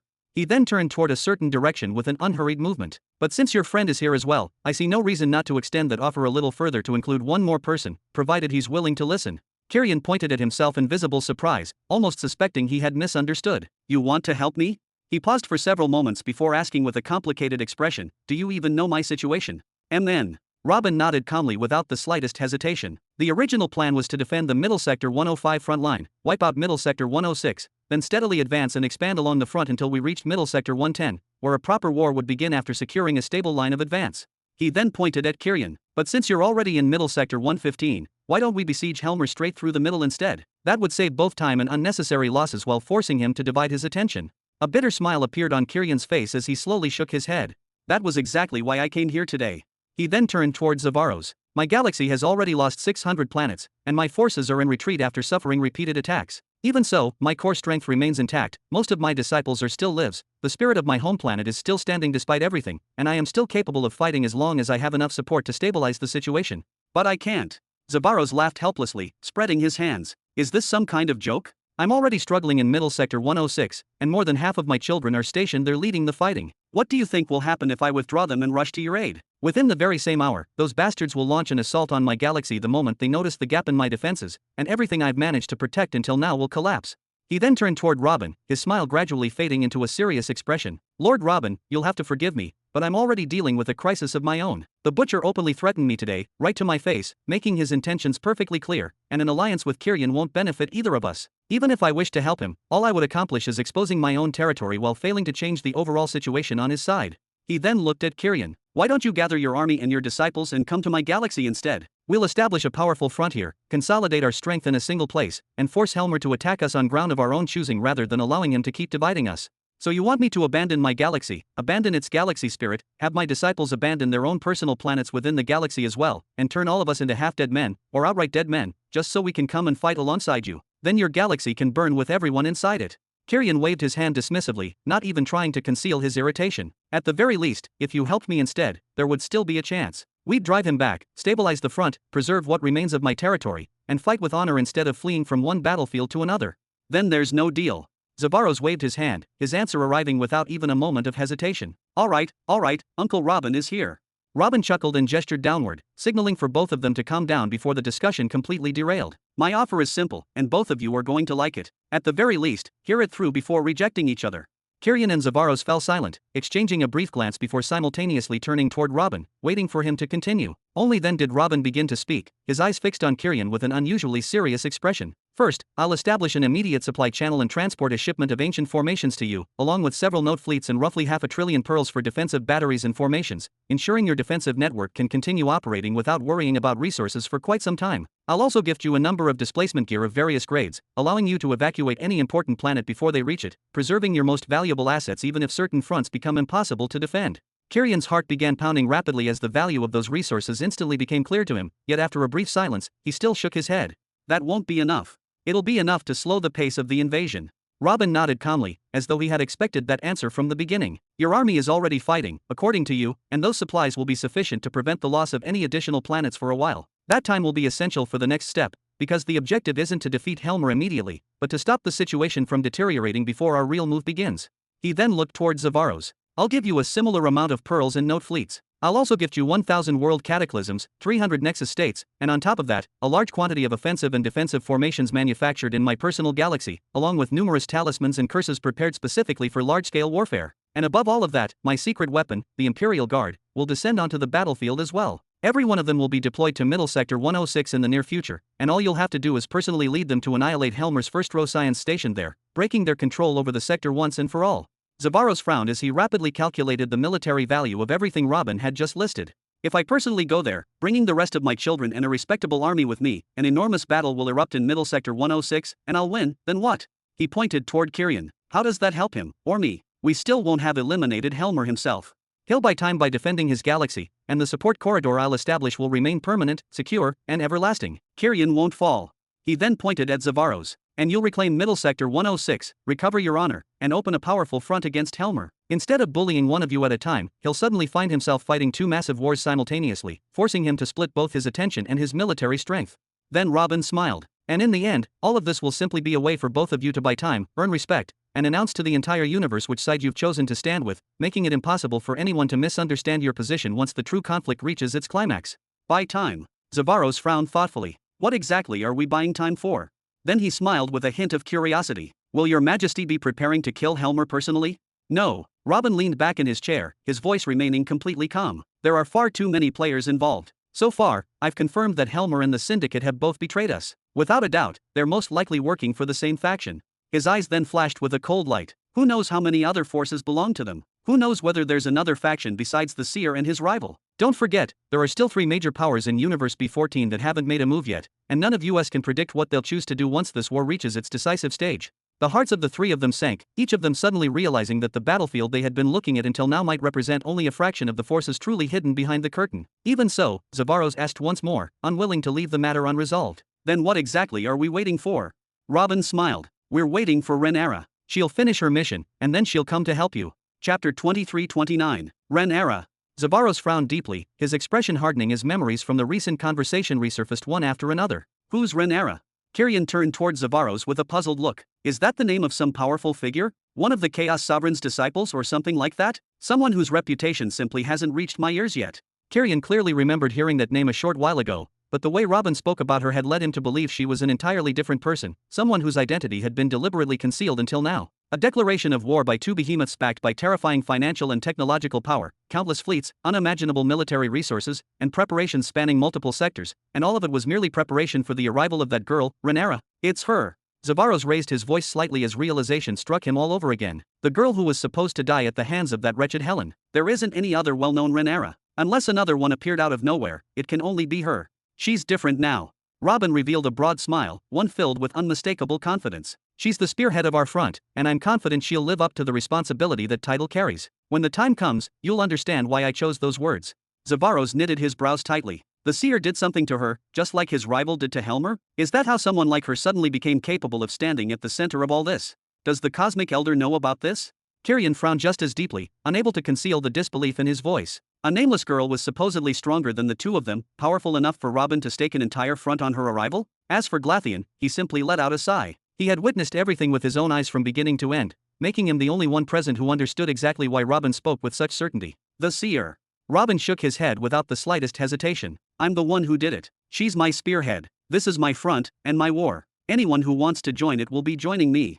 He then shrugged as though he were stating something completely natural. The Cosmic Elder agrees with my vision, but he isn't the one issuing orders or moving the pieces. I am. His gaze then swept across the 2 of them before he continued in the same composed tone. It's true that I began as someone on the Seer's side, but now the Seer may end up supporting me as part of my front. And if he doesn't, that's perfectly fine too. It won't change the direction this war is heading. Lord Robin, Zavaros narrowed his eyes intensely, carefully studying Robin's expression for any trace of exaggeration. Do you realize what you're saying? Zavaros was genuinely worried. The confidence in Robin's voice no longer sounded like ordinary self-assurance, and for the first time, he seriously wondered whether the overwhelming power Lord Robin had gained had begun to affect his judgment. What? Do I sound too arrogant? Robin chuckled before suddenly becoming serious, the smile disappearing from his face almost instantly. If you believe me, good. If you don't, swallow it as it is. Reality doesn't become any less real simply because someone refuses to accept it. Kyrian and Zavaros both frowned deeply, momentarily at a loss for words after hearing such an uncompromising answer. Gentlemen. Glatheon drew their attention before looking at them with a profoundly meaningful gaze that was almost threatening, making it clear that he was speaking with complete sincerity. Lord Robin isn't boasting. He's simply stating an undeniable fact, and he's making it clear now to prevent disagreements later, when Lord Robin gives an order you don't like and you end up asking the Cosmic Elder to step in. I've had the honor of accompanying Lord Robin for some time, and I've witnessed certain things firsthand that I still struggle to fully comprehend myself. Believe me, Lord Robin follows no one. He may be an ally to some and a friend to others, but he is no one's subordinate, nor has he ever behaved like one. Kyrian frowned. You're well-spoken, Glatheon, but when the words believe me come out of your mouth, they don't carry the weight you think they do. Not when what you're asking me to believe sounds this unbelievable. Then it doesn't matter if you don't believe me. Glatheon raised both hands in surrender with a helpless smile. Lord Robin has already arranged the battlefield, and everyone now knows their role. So what's the problem with fighting while you wait? You're going to fight regardless, and in the worst-case scenario, you'll receive enormous support from Lord Robin that will stop the advance towards your galaxy and give you breathing room you wouldn't otherwise have. Kyrian lowered his gaze for several moments, silently weighing every possibility in his mind before finally giving a slow nod. Indeed, he had nothing to lose by making these preparations. Regardless of whether Robin's confidence proved justified or not, his own situation could hardly become worse than it already was, and if everything eventually fell apart, Lord Robin alone would be the one to lose face when that girl appeared, only to be swept away like autumn leaves before everyone's eyes. Zavaros nodded as well after reaching his own conclusion, then extended his hand toward Robin with a faint smile. Then here's to a fruitful friendship, Lord Robin. Robin looked seriously at Zavaros' outstretched hand, studying it for a brief moment before slowly raising his eyes to meet Zavaros once again. Friendship. Zavaros quietly withdrew his hand, unable to understand the reason for Robin's reaction. What's that supposed to mean? He then turned toward Glatheon, hoping for an explanation. About that. Glatheon rubbed his hands awkwardly, already sensing that another misunderstanding had just been born. When I mentioned an alliance, I meant his alliance with the seer. And when I mentioned friendship, I was referring to his personal friendship with the cosmic elder. Those are two completely different things. Ah, I see. Zavaros nodded several times as the misunderstanding became clear, but his expression quickly hardened again before he turned back toward Robin with obvious irritation. So we're not worthy of that status. MN. Robin nodded expressionlessly, neither softening his tone nor attempting to offer any additional explanation. You. Zavaros shot to his feet, unable to contain himself any longer. Just a moment ago you were talking about repaying favors and giving me a second chance, yet now you're treating me with arrogance and condescension? Even the cosmic elder didn't treat me like this when we met. He most likely doesn't know who you are. Robin casually raised an eyebrow as though he were merely stating an obvious fact. You. Zavaros nearly choked with fury, his face visibly twitching as he struggled to keep himself from exploding. Glatheon let out a weary sigh. Lord Robin was making his job far more difficult than it ought to be, effortlessly turning what should have been a straightforward negotiation into a constant struggle to prevent the conversation from collapsing. Brother Zavaros, please calm down. Kyrian looked directly into Robin's eyes, choosing to ignore the previous exchange for the moment. What is it that you want? I want a small oath. Robin raised two fingers with a calm expression. An oath drafted by Glatheon and recited upon my own tablets. Naturally, the two of you will be free to revise its wording as long as the minimum conditions I set remain untouched. He continued without the slightest hesitation, only then can we fight side by side without either of us needing to second-guess the other. Don't you trust us? Kyrian gestured toward himself with an incredulous expression. We're literally at war with the other side. Our enemies are the same. Robin merely shrugged. I completed the seer's first mission without even realizing it. Then he stared directly into Kyrian's eyes, his gaze becoming noticeably sharper. Who can guarantee that everything happening right now isn't simply a scheme orchestrated by my enemies to plant traitors within my ranks? Who can guarantee that none of this was prepared specifically to earn my trust? I assure you we're nothing of the sort. Kyrian stood up as well, unable to remain seated any longer. Haven't you read anything about my past? Haven't you heard anything about the wars I've fought or the choices I've made? You can wipe your ass with your assurances and your past. Robin replied with obvious annoyance, his expression remaining completely unchanged. I've already shown more than enough respect by not asking either of you to kneel. I won't back down from my right to demand an oath, and I won't invest all those resources, all that wealth, all those formations, and all those plans in people whose loyalty is still questionable from my perspective. He then waved his hand dismissively, as though the entire matter were remarkably simple. And what's the worst that could happen? You refuse the oath? Be my guest. After Darfian is dead, I'll simply begin arming Middle Sector 102, while the two of you are free to die however you please, or even join the Syndicate if that suits you better. Two more people on the Syndicate's side won't make much of a difference. I already know how many behemoths the Syndicate is capable of mobilizing whenever it needs them. Then he pointed directly at Zavaros. I came here to give you a second chance, not to win your friendship. Whether you accept that chance or throw it away is entirely your own decision. Fury flashed across Kyrian's eyes as his breathing noticeably grew heavier. His instinctive reaction was to reach for his war spear and attack after such an insult, but Robin's faint smile, one that practically screamed, "If you're a man, then do it," made him forcefully suppress that impulse. For the first time in many years, he had the distinct feeling that the person before him genuinely hoped he would lose control first. Even Zavaros slowly lifted his head, anger clearly visible in his eyes as he stared at Robin. Even the Syndicate never tried to force a soul oath upon us. Chapter 2330. Even the Syndicate never asked us to swear an oath. Glatheon stood up as well and stepped towards Zavaros with a calm expression, clearly intending to smooth the situation over before it escalated any further. Your Excellency, there's just one small thing you need to. Shush. Robin raised a hand, silently gesturing for Glatheon to stop before he could finish. He then fixed his gaze directly on Zavaros, his eyes unwavering and completely serious. Are you comparing me to the Syndicate now? Do you think my request is beneath your dignity, or that asking for an oath somehow insults your status? Fine. Then let's make sure this comparison is actually fair. Let's look at what the Syndicate has been doing for millions of years before deciding whether the two situations are even remotely alike. Did the Syndicate respect you while draining your wealth, extracting your information whenever they pleased, and treating your vaults as though they were extensions of their own property? Did the Syndicate respect you when they hunted down and murdered the universe's greatest geniuses, people like Arcalon, simply to ensure that no civilization would ever progress enough to threaten their rule? Did the Syndicate respect you while secretly nurturing the plague, deliberately spreading it across countless galaxies so that the universe would continuously bleed money, manpower, military supplies, and countless years of development, all while working hand in hand with that cheap Council of Thrones? Brother Zavaros didn't mean it as a comparison, Kyrian interjected after a brief silence, speaking in a measured tone. Everyone here knows exactly what kind of organization the Syndicate has always been. He was only referring to the difference in recruitment. They don't require an oath, while you do, and that diminishes your status? Robin interrupted, waving his hand sharply before Kyrian could finish. The Syndicate never asked for your oath because they never needed one in the first place. They don't intend to trust you, they intend to use you. You're nothing more than trained dogs they can unleash against me whenever they wish, convenient pieces to probe my strength, wear down my allies, and absorb the first wave of losses on their behalf. If you refuse to obey them, you'll simply be destroyed, and that's already happening in the galaxy of oppression while you're all standing here wasting valuable time debating formalities.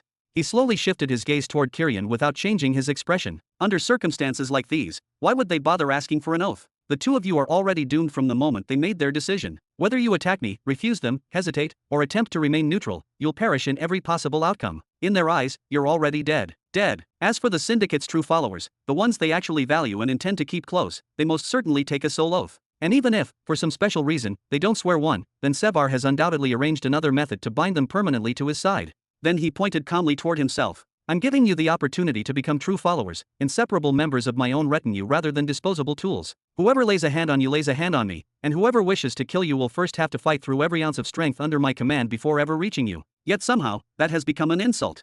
He waved dismissively before continuing, then forget the oath entirely. I'll send each of you unconditional support worth 100 billion pearls in funds, weapons, military equipment, and strategic resources, with no strings attached whatsoever, and I'll sincerely wish you both the best of luck.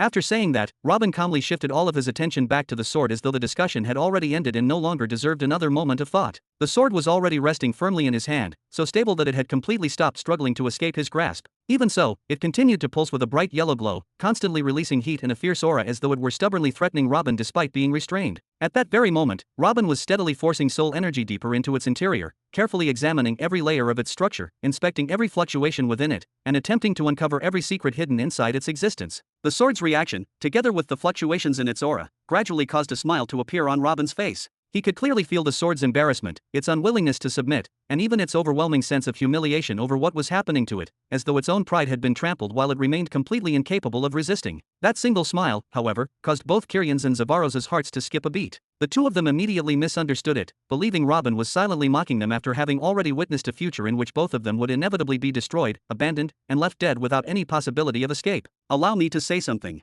Glatheon finally found an opening to speak after the brief silence. Lord Robin's reasoning is perfectly logical from beginning to end. We shouldn't forget that Lord Robin's objectives and the Syndicate's objectives are fundamentally different, regardless of the fact that the two sides currently stand against each other. Different in what way?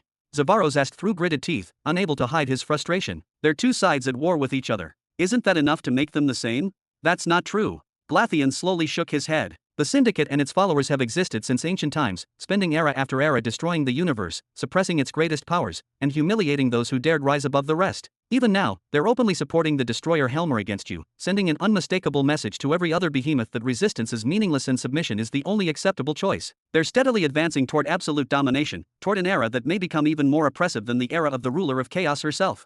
He continued without hesitation. Lord Robin, on the other hand, is still the weaker side despite his personal strength. In my opinion, his own combat ability already stands on the same level as the Archon, but the followers beneath him are both fewer in number and considerably less formidable than the Syndicate's accumulated forces. That's precisely why his first priority must be gathering a close-knit circle of truly powerful companions, a team he can trust completely, and that trusts one another just as deeply. Only with such a core firmly established can he realistically stand his ground, defend at least a respectable portion of space, gradually expand his influence, and ultimately resist the Syndicate's overwhelming tyranny. He continued, how could a small elite team composed of supreme experts like yourselves possibly be compared to the Syndicate's criminals in any meaningful way? That comparison itself is the real insult. If you expect to receive the exact same treatment they give ordinary subordinates, then you're undervaluing your own worth. Your standing is far higher than that. You deserve entirely different treatment and a position of genuine importance, one where you're trusted with long-term plans, confidential information, and critical decisions, rather than being left on the sidelines and treated like replaceable mercenaries who can be discarded the moment someone more convenient appears.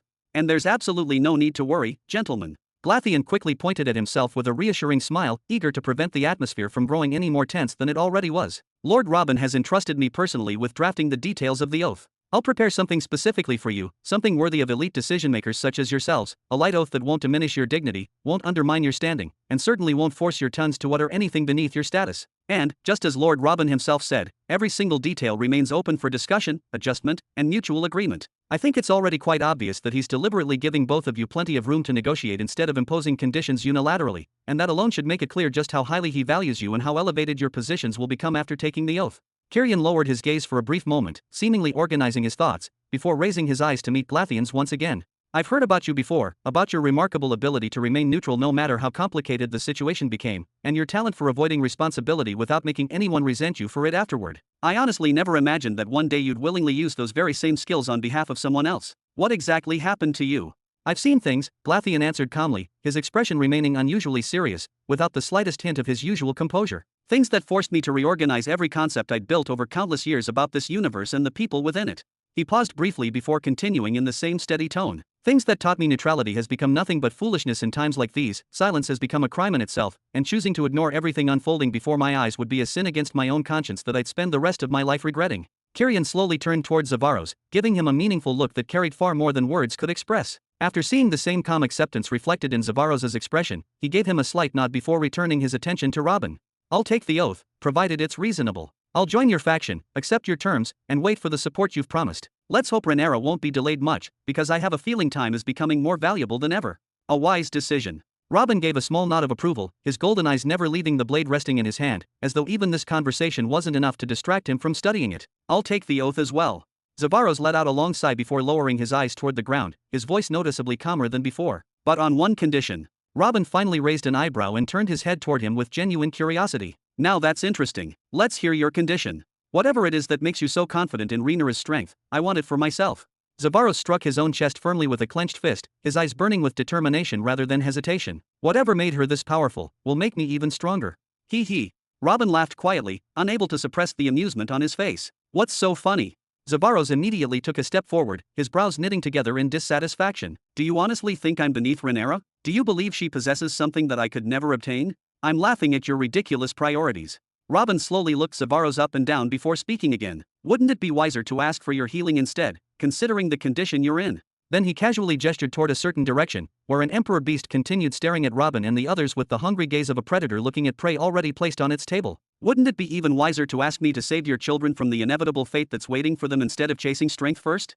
Without waiting for an answer, he calmly returned to examining the sword in his hand as though the matter no longer deserved another thought. What a terrible father you are. Chapter 23:31. Kirian was genuinely puzzled by Robin's words, unable to understand the direction the conversation had suddenly taken. Zavaros had been talking about finding a way to become stronger, yet Robin, in contrast, had immediately shifted the discussion toward healing and toward questioning whether Zavaros was a good father. Lord Robin truly was a master at steering a conversation wherever he wanted without giving anyone the chance to react. Kirian quietly turned towards Zavaros, fully expecting to witness the familiar outburst of anger that would normally follow such a remark. After all, anyone who had only seen Zavaros during his meeting with the butcher and then during this conversation with Lord Robin would probably conclude that he was a calm, patient, and surprisingly reasonable individual. In reality, however, he had only reached this degree of composure after millions of years spent restraining himself, navigating politics, and gradually learning when to suppress his instincts. Long ago, Zavaros had been completely rigid in his thinking, incapable of compromise, and every bit the savage beast his reputation suggested, despite not yet possessing the massive horns that now crowned his head. It could honestly be said that, with the passage of time, he had grown increasingly beastly in appearance, while simultaneously becoming far more civilized in the way he spoke, negotiated, and controlled his emotions. Kirian's brows suddenly drew tightly together when he finally noticed Zavaros's actual reaction. Brother Zavaros?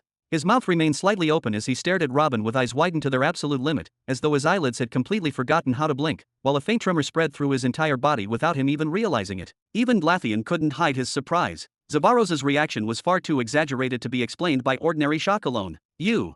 Zavaros muttered before seeming to force himself back to reality. I mean, your lordship. Even his manner of speaking suddenly shifted into something far more respectful than before. How did you know?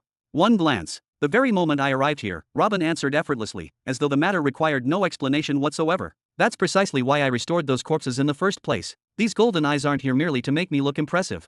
After saying that, Robin quietly observed the sword for a few more moments.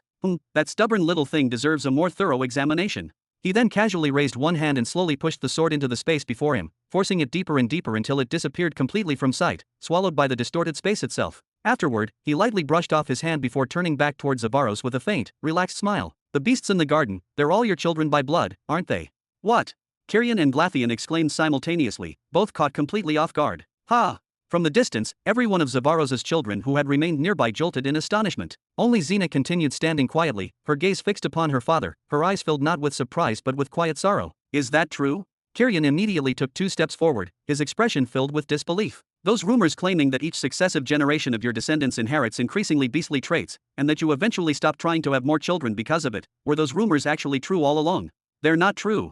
Zavaros pushed Kirian aside slightly before taking a slow breath. Every single one of my children gradually loses their humanity as time passes, while random beastly characteristics continue manifesting throughout their bodies until, eventually, I'm left with no choice but to confine them here. He then slowly stepped backward twice before sitting down heavily. The exact same thing is happening to me. Kirian's eyes widened even further in complete disbelief. I always thought those scales, those horns, and your enormous physique were things you deliberately displayed because you wanted to terrify your enemies and better embody your title as the savage behemoth. Zavaros lowered his gaze toward the floor. I don't want to embody anything. My body is changing just like my children's bodies are. The only difference is that the stronger I become, the slower the transformation progresses. That's why I've done everything I could to push as many of my children as possible toward breakthroughs by using a nascent space beast crystal, while also helping them obtain a minor law capable of delaying what was always destined to happen. He then slowly shifted his eyes toward the nearest beast, the one that continued staring at all of them with the unmistakable expression of a predator looking at prey. But even that method merely delays the inevitable. It has never truly stopped it. Every one of Zavaros's children felt their hearts pound violently inside their chests as their eyes trembled involuntarily and an overwhelming fear silently spread throughout their entire beings. They had all noticed those gradual changes appearing within themselves over the years, yet none of them had ever imagined such a horrifying truth lay hidden beneath them. Was that the reason Father spent nearly all of his time inside this place? Damn it, Zavaros! Kirian shouted in utter disbelief. Is that why your garden contains all those dozens of emperor beasts? Is that why everyone says your garden is the only place in the entire universe that houses beasts possessing the strength of law dominators? Because they were originally law dominators, and they were your own children. Zavaros completely ignored Kirian's outburst, never even glancing in his direction, as his eyes remained fixed upon Robin. What you said a moment ago. His voice had become noticeably heavier than before. Are you telling me you can actually cure us? Robin calmly tapped the armrest of his sofa with a finger, every quiet tap landing upon Zavaros's heart like a thunderbolt that shook his entire being. To begin with, I'd like to point out that I had already suspected something like this was happening here before I ever came, so witnessing it with my own eyes wasn't nearly as surprising as you probably imagine. Zavaros stared at him in complete astonishment, unable to comprehend how Robin could possibly have reached such a conclusion before even setting foot inside his territory. No one understood better than Zavaros just how closely guarded this secret truly was. As far as he knew, only two people in the entire universe were aware of it, himself and Xena, and the two of them had protected it in absolute silence for countless years. Whenever the day finally came when he completely lost hope in one of his children, Xena would secretly escort them to a planet that belonged to no major power and attracted no unnecessary attention. Their father would then arrive personally, subdue them by force if necessary, and imprison them there inside a powerful formation for thousands of years, allowing the transformation to progress until it became completely irreversible and every trace of resistance had disappeared. By the time that happened, their remaining brothers and sisters would already have forgotten them. The story spread among everyone else would simply be that they had died during an expedition or fallen on one of the countless dangerous missions assigned to members of the Beast Galaxy, especially since the silent farewell was always triggered at the exact moment the transformation reached completion. Mid-Sector 105 had witnessed more silent farewells than every other sector combined, and that had become one of the greatest reasons behind Zavaros's terrifying reputation, as well as the countless rumors claiming he routinely sent his own children on hopeless missions from which they never returned. Once everything had settled down and no one questioned their disappearance anymore, the transformed child would quietly be brought back to the garden, where they would spend the remainder of their existence alongside their brothers and sisters beneath their father's constant watch, no longer truly human, yet never abandoned by the one person who still considered them family. That was precisely why Robin casually claiming to know anything related to this matter was nothing short of astonishing in Zavaros's eyes. As for that, Robin continued tapping the armrest of the sofa at the same relaxed rhythm as before, as though discussing an ordinary matter. There was one rather strange sentence I overheard during the conversation between the seer and the executioner. He mentioned that our evolution had stagnated to such an extent that we still relied upon the blood of the Reapers as a cultivation path. He then made a casual gesture with his hand before adding, "The Reapers are space beasts, by the way." Glatheon cautiously raised one hand, genuine concern appearing on his face. "Is it really safe for us to speak so casually about Lord Andrew? Will there be any consequences for discussing him so openly? I'm someone who has a candidate now, and I've already broken free from my restraints."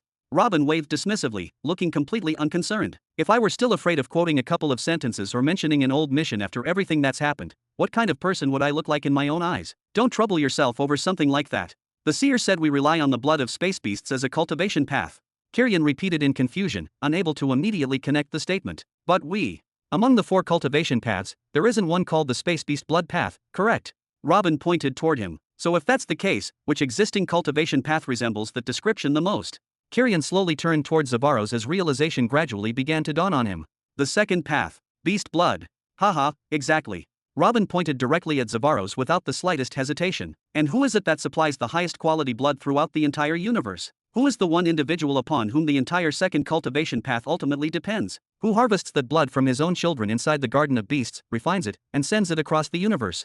Then he spread his hands slightly before shaking his head with a faint smile. "Zavaros, oh, Zavaros. I think the seer chose you to fight Helmer because he wanted to eliminate the bastard who's been poisoning the entire universe with the rotten blood of space beasts for all these years. Chapter 2332. Wah!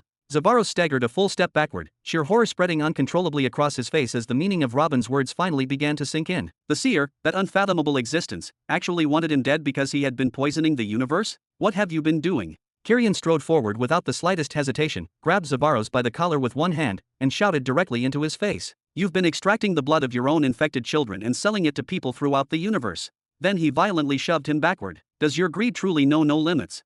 Zavaros knew perfectly well that his children had completely transformed into beasts. He knew there was something fundamentally wrong with them, something even he couldn't stop. And despite knowing all of that, he had continued selling their blood, the blood of diseased individuals, to countless cultivators across the universe. How was I supposed to know this would become a problem?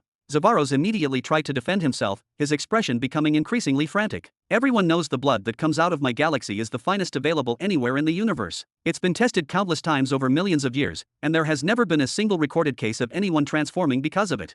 Then he turned toward Robin almost pleadingly, as though desperately hoping he would reconsider his conclusion. How could my children's blood possibly be the reason I've been targeted? I've been selling it for millions of years without interruption, and not once has anyone ever come back to complain or accuse me of anything. There are no obvious cases of transformation because they're injecting themselves with blood of lower purity. As generations continue to pass, the influence carried by the Reaper's blood grows significantly weaker with every dilution, but it never truly disappears. It remains buried beneath the surface, quietly passing from one generation to the next.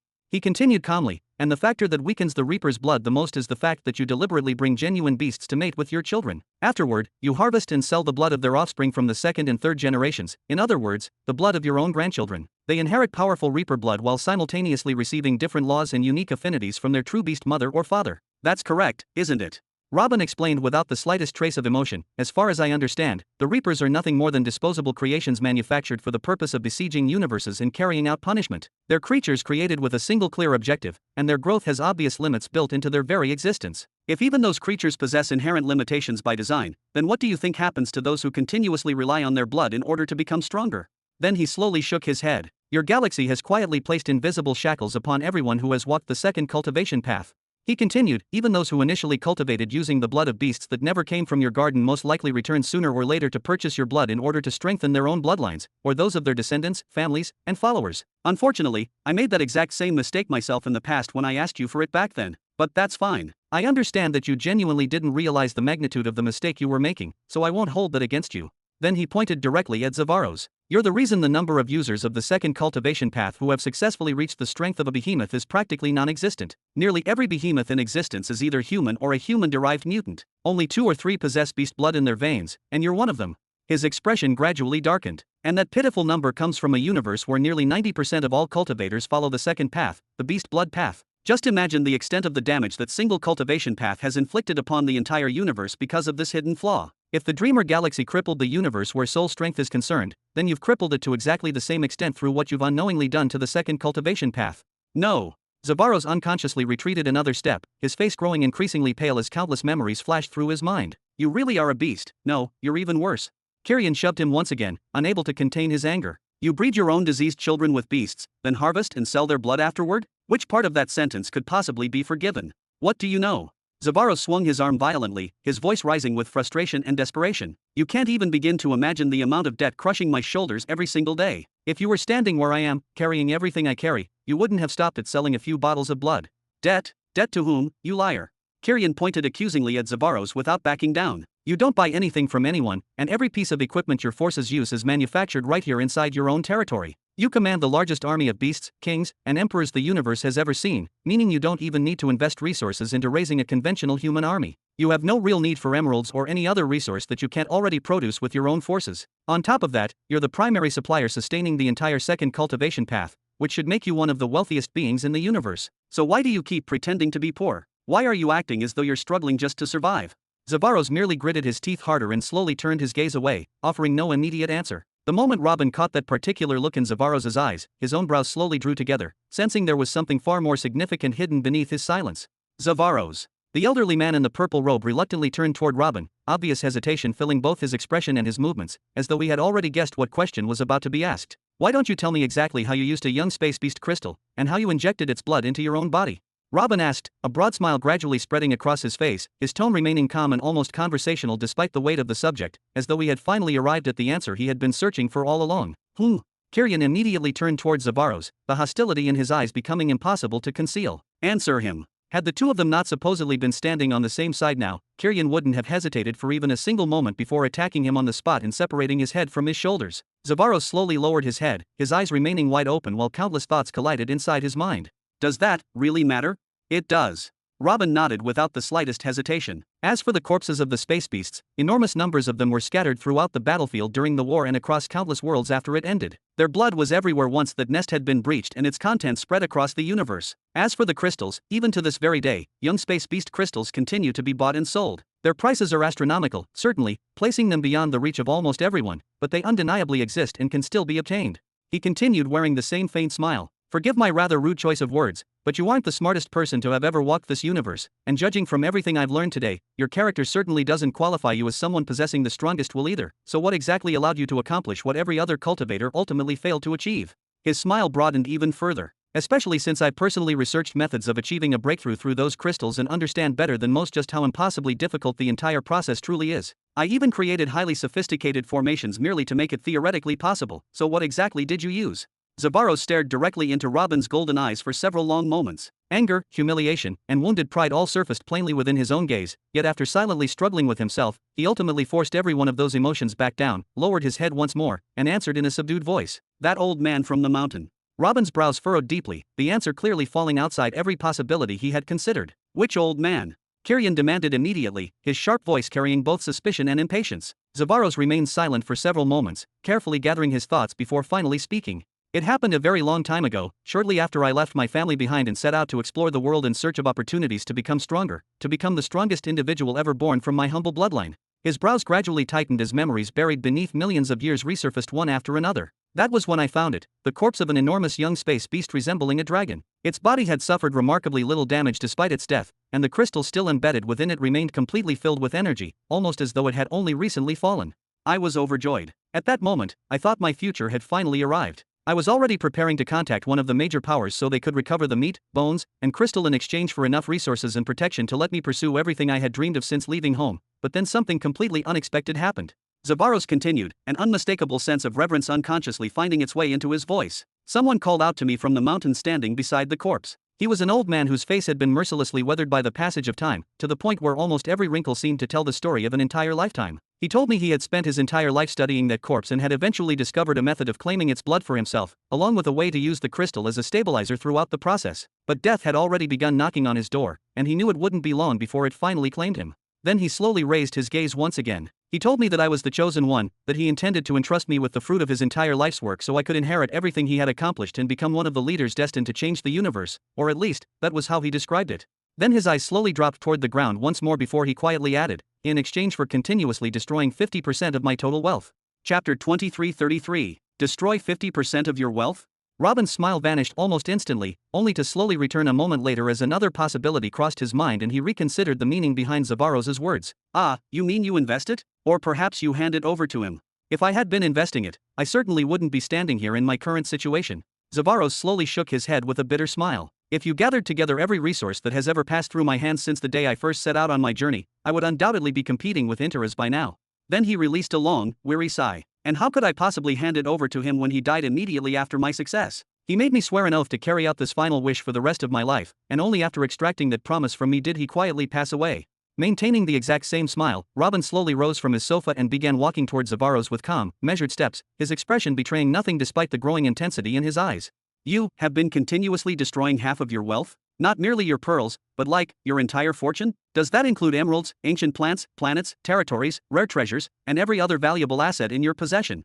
Yes. Zavaros looked at Robin in obvious confusion as the latter continued closing the distance between them. I calculate the total value of everything I own, then destroy assets equal to exactly half of that value. So, if everything I possess is worth 10 trillion pearls, I personally choose assets worth 5 trillion and destroy them with my own hands. Naturally, most of what I sacrifice consists of consumable resources such as pearls, emeralds, and similar valuables that can be replaced more easily than irreplaceable inheritances or unique artifacts. The moment he finished speaking, he instinctively turned toward Glatheon, only to discover him staring back with unmistakable fear written across his face. Then he shifted his gaze toward Kyrian, and what he found inside Kyrion's eyes was unmistakable killing intent that seemed to grow stronger with every passing second. Zavaros frowned deeply, genuine confusion appearing across his face. What exactly was wrong with them? Step. Robin came to a stop directly before Zavaros. Because of the tremendous difference in height separating the two of them, Robin's head barely reached the level of Zavaros's own despite standing only a short distance away. Without making any effort to raise his head, Robin spoke in a low, restrained voice that carried far more weight than if he had shouted. Why? After allowing a brief silence to linger between them, he quietly continued, what reason do you give yourself to continue doing something like this year after year? I don't give myself reasons. They were given to me. Zavaros sighed deeply, sounding more exhausted than defensive. The old man told me this method would force me to focus entirely upon the pursuit of strength instead of becoming attached to resources and material wealth. He said that continuously throwing away half my fortune would temper my resolve, strengthen my determination, and prevent greed from taking root within my heart. He also claimed my enemies would never waste their efforts trying to rob me so long as I remained permanently poor, no matter how much wealth flowed into my hands. Oh. Robin answered with exactly the same cold composure as before. And did any of that actually work? Not exactly. Zavaros awkwardly scratched the back of his head, his answer carrying an uncomfortable honesty. Bang! Robin drove his foot directly into Zavaros's knee with every ounce of strength available to a 10-star Royal Soulmaster, the impact echoing throughout the garden. Then, bong! He immediately grabbed one of Zavaros's horns with a powerful grip and violently forced the towering behemoth downward, driving him onto one knee before he could fully react. Arg, what are you doing?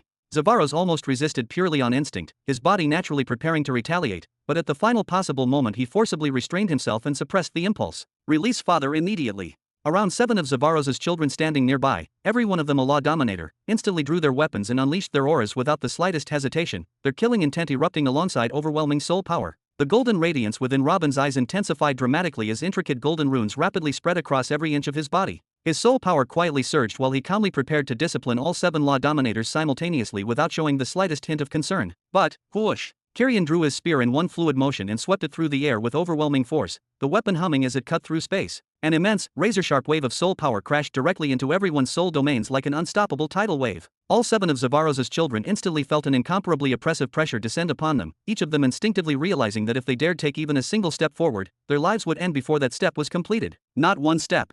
Kyrian roared, his deep voice carrying the absolute authority of conquest itself as it echoed throughout the entire garden. If your father is judged guilty, every single one of you will die here today. What is happening here? Zavaros shouted in complete confusion, unable to understand why the atmosphere had escalated so violently in only a few moments. Whoosh! The blade of Kyrion's enormous spear slowly came to rest against Zavaros's neck with absolute precision. Without removing his eyes from Zavaros for even a single instant, Kyrion addressed Robin in a voice overflowing with unmistakable killing intent. Don't dirty your hands. I'll do it myself. Doing what? Zavaros shouted furiously, unable to suppress his anger any longer. His aura instinctively began surging around his body as he prepared to defend himself if necessary, yet before taking any further action, he deliberately chose to direct his words toward Robin first, hoping to understand what had caused such an abrupt change in attitude. What is going on? Were you after my wealth all along? You stupid beast. Robin tightened his grip on Zavaros's horn and pulled him even closer without the slightest hint of hesitation. You didn't merely poison 90% of the inhabitants of the universe, you've also spent millions of years systematically and continuously destroying the wealth of the entire universe. Tell me, how many quadrillions of pearls have you personally destroyed over the course of those tens of millions of years? How many million-year-old plants have you reduced to nothing? How many precious beasts have you executed? How many planets have you erased from existence? Then he drew him even closer until Zavaros could clearly feel Robin's warm breath against his face, while Robin continued staring directly into his eyes with an unwavering, almost oppressive gaze. You stupid beast, have accomplished something that neither the plague nor the space beasts themselves managed to accomplish even when working together. You are a scourge. Then, bang! Robin violently shoved him backward with overwhelming force, sending the towering behemoth stumbling before crashing heavily onto his backside. A mindless scourge that deserves nothing less than being stumped to death. I'll do it. Kyrion roared as he raised his spear high into the air, his face filled with unrestrained fury and contempt. Had Kyrion heard, at any point before today, that Zavaros habitually disposed of half of his wealth simply by destroying it, he would have dismissed him as nothing more than an unbelievably foolish idiot, laughed once at the absurdity of such behavior, and forgotten the matter entirely only moments later. But after everything he had learned today about the universes, about the Seer's rival, about the forgotten technology, about the horrifying revelation that Zavaros had truly spent millions of years poisoning the entire universe through the blood of his own children, and now discovering that he had simultaneously been destroying unimaginable quantities of resources year after year, all of those events somehow traced back to the words of a single mysterious man who had appeared without warning and died almost immediately afterward, there was obviously something profoundly suspicious hidden beneath the surface of this entire story. I won't allow anyone to bully me like this inside my own home. Zavaros rose back to his feet as his aura exploded outward with increasing intensity, his muscles tensing while his body prepared to shift into his beast form at any moment if the situation escalated any further. At exactly the same time, a crimson aura slowly began enveloping Kirian's spear from end to end, its oppressive killing intent steadily intensifying as he calmly prepared to thrust it forward the instant Robin gave him permission or the slightest opening appeared. Enough! Robin raised a hand toward Kirian, signaling him to hold back the strike for the time being, before turning his full attention towards Zavaros once again. That man told you to pursue strength above everything else, yet at the very same time demanded that you swear to destroy your own wealth. How could those two ideas possibly coexist without contradicting one another? In this universe, individual strength alone eventually reaches its limit once you've climbed to my level. From that point onward, true domination requires an empire. It requires followers. It requires countless capable subordinates and an enormous foundation capable of supporting your ambitions. Only then can you truly seize control and impose your authority upon the universe. Then he pointed directly at Zavaros without lowering his hand. And that's exactly what you ended up doing. You established an empire. Naturally, an empire required an army. That army required weapons. Those weapons required craftsmen. Your people required infrastructure, supply lines, research, cultivation resources. Then a cold smile slowly appeared on his face.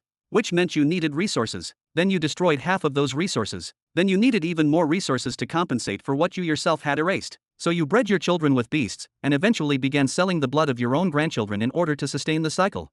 His expression gradually hardened with unmistakable anger. Do you honestly believe that someone capable of creating techniques this extraordinary, techniques that no one else in the universe had successfully developed, wouldn't have possessed enough intelligence to predict exactly where all of this would lead? He fed you a handful of shallow, convenient explanations for his request, and you accepted every one of them without question because they represented your only opportunity at the time. You were nothing more than an ambitious young man desperately chasing greater strength. Then, as the years became centuries and the centuries became millions of years, you clung to those same explanations with even greater blindness, simply because admitting they were wrong would have meant admitting that your entire life had been built upon a terrible mistake. Morpheus harmed the universe by preventing soul strength from spreading beyond the borders of his own galaxy, while Antares harmed the universe by preventing everyone else from ever touching the fifth stage of the law of space, the single most important law governing warfare, development, expansion, and transportation. At the very least, however, both of them were completely open and honest about what they were doing. Then he pointed towards Zavaros once again. You, on the other hand, have been harming the universe in two entirely different ways at the same time, and you've done so in a manner that is both hidden and infinitely more despicable. You poison people while simultaneously destroying the very resources they need to progress. You allowed the words of a strange and deeply suspicious man to awaken the ugliest parts of your own nature, and then you allowed those very same words to blind your eyes, deafen your ears, and prevent you from recognizing the truth that had been standing directly before you all along. Then he clenched his teeth so tightly that the muscles in his jaw visibly tensed. Zavaros, there is absolutely no doubt that you deserve to die. Chapter 23:34. There is no doubt that you deserve to die. No. Zavaros finally understood what was truly happening. His expression gradually changed as realization settled over him, and his eyes repeatedly shifted between Robin and Kirian before he spoke again in disbelief, trying to make sense of the situation from the only perspective that seemed logical to him. Do the two of you actually think I'm with the Syndicate? You're worse. Kirian stared directly into his eyes, his gaze burning with unconcealed fury as every word left his mouth with absolute conviction. No. The violent aura surrounding Zavaros gradually subsided, and the defensive expression covering his face completely collapsed as desperation slowly replaced it. I was only carrying out the final wish of the man who made my strength possible in the first place, Zavaros hurriedly defended himself. As for the blood, no one has ever complained about it. It's always been recognized as the finest available anywhere in the universe. It has helped countless powers, clans, and bloodlines rise to remarkable positions within their respective societies, allowing many of them to produce extraordinary experts. As for the resources, I was destroying my own personal wealth. I wasn't stealing from anyone, robbing anyone, or attacking anyone. Then his voice rose even further, almost becoming a shout. I never intended to harm anyone. You harmed the entire universe and handed it over to its enemies on a silver plate. Kirian shot back immediately, his voice shaking with rage. Stop pretending. Zavaros angrily waved his hand. We only learned today that the universe even had enemies. Then he looked directly toward Robin, refusing to back down. The very idea of strengthening or weakening the universe itself never crossed my mind, just as it never crossed this Kirian's before today. How could you possibly expect me to account for something that I didn't even know existed? His voice climbed even higher as years of frustration poured out at once. All I ever wanted was to live. Kirian instinctively wanted to refute him, several arguments already forming in his mind, yet after opening his mouth, he ultimately remained silent. The truth was, had he learned all of this about Zavaros before today, before everything Robin had revealed, he would have found the situation strange, perhaps disturbing, but nothing beyond that. But but merely finding it strange had never been an option available to Zavaros. He had sworn an oath upon himself, and regardless of how bizarre or unreasonable that final wish had sounded, he believed he was obligated to fulfill it without hesitation. Because of that oath, he had deliberately suppressed every doubt that arose inside him, forcing himself to stop questioning it altogether so he could continue moving forward without wavering. Would he still have continued had he known everything they now knew about the seer, the external powers, and the true state of the universe beyond their understanding? None of them would ever know the answer to that question. Robin continued staring into Zavaros's face with his glowing golden eyes for several more long seconds, as though trying to peer beyond the man's words and directly into the truth hidden within his soul. Eventually, he turned away and calmly returned to his seat upon the sofa, his gaze drifting quietly toward the distant horizon. Neither his posture nor the expression on his face carried the same relaxed ease they had possessed earlier. A faint trace of heaviness now lingered within both. No wonder.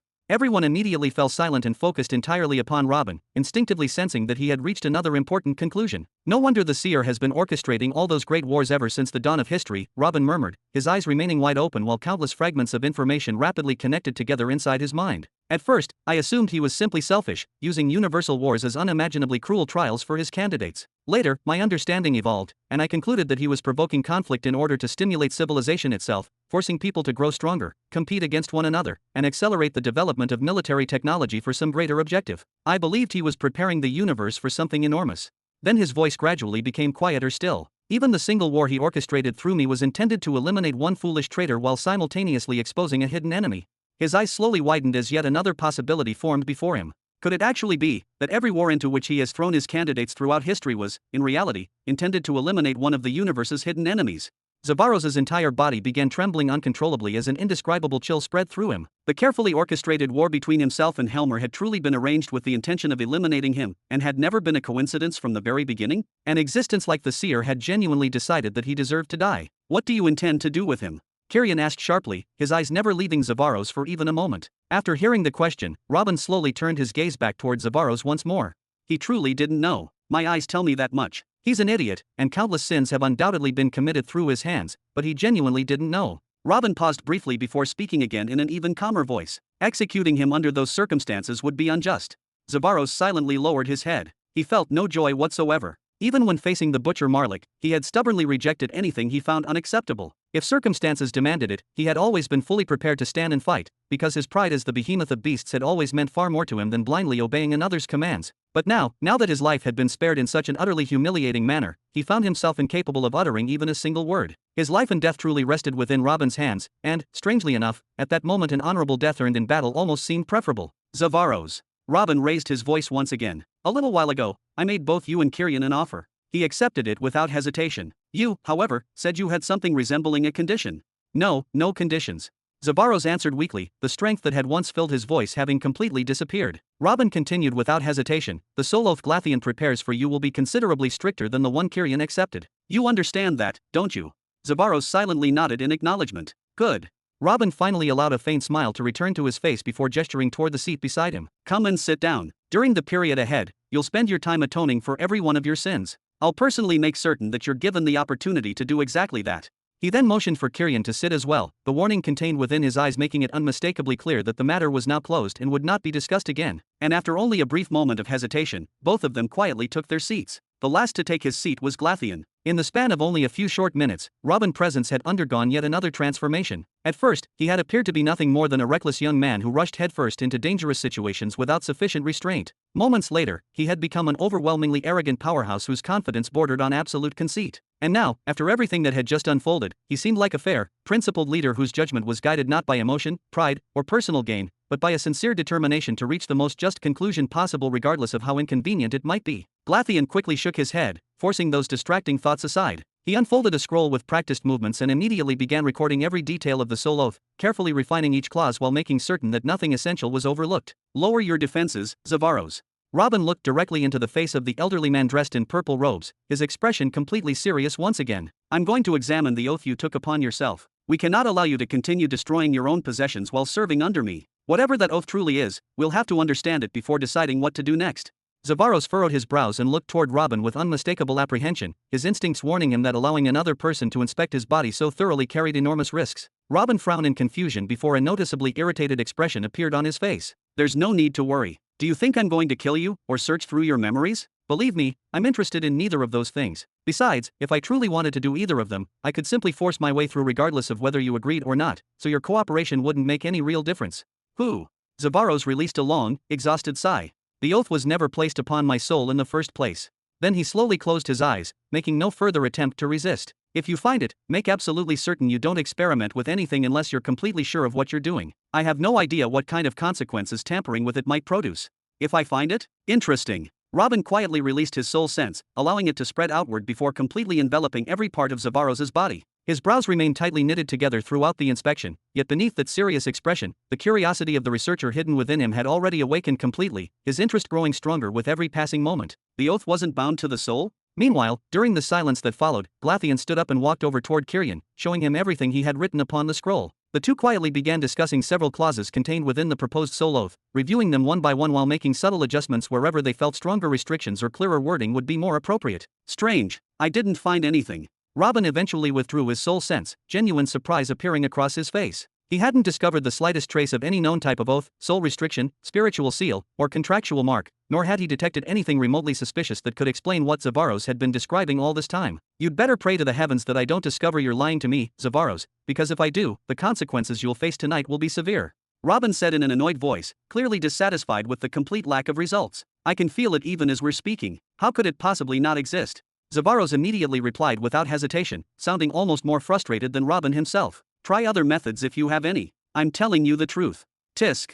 Golden runes rapidly spread across Robin's entire body, flowing across his skin like living streams of light before gradually converging above his head under the guidance of his will. They ultimately formed a single enormous golden eye. The majestic eye remained suspended above Robin's head as it gazed directly at Zavaros, as though his entire existence had become nothing more than an exposed sheet of paper with nowhere left to conceal even the smallest secret. Every layer of his body seemed completely transparent beneath that gaze, and even Zavaros himself experienced an overwhelming sense of discomfort simply from standing beneath its unwavering observation, instinctively feeling that nothing inside him remained hidden anymore. This. Robin murmured quietly, his eyes narrowing ever so slightly. There really is something hidden within the most intricate structure inside every single one of your cells. Then he slowly lifted his gaze until it met Zavaros's directly. That oath, was it carved into the very code of creation itself? I don't know what that is. Zavaros slowly shook his head with complete honesty. I was simply told that I would be taking an eternal oath, so I accepted it without asking further questions. Robin shifted his full attention back towards Zavaros's body once more, the golden eye above him continuing its relentless inspection without missing the slightest detail. Then let me find out exactly how eternal it truly is. Without looking directly at Zavaros again, he casually waved a hand toward him. I want you to record everything you know about the method involving the crystal and the young space beast's blood. Write down every detail you remember without omitting anything, no matter how insignificant it may seem. Perhaps I'll discover a flaw hidden somewhere within it, one capable of saving both you and your children.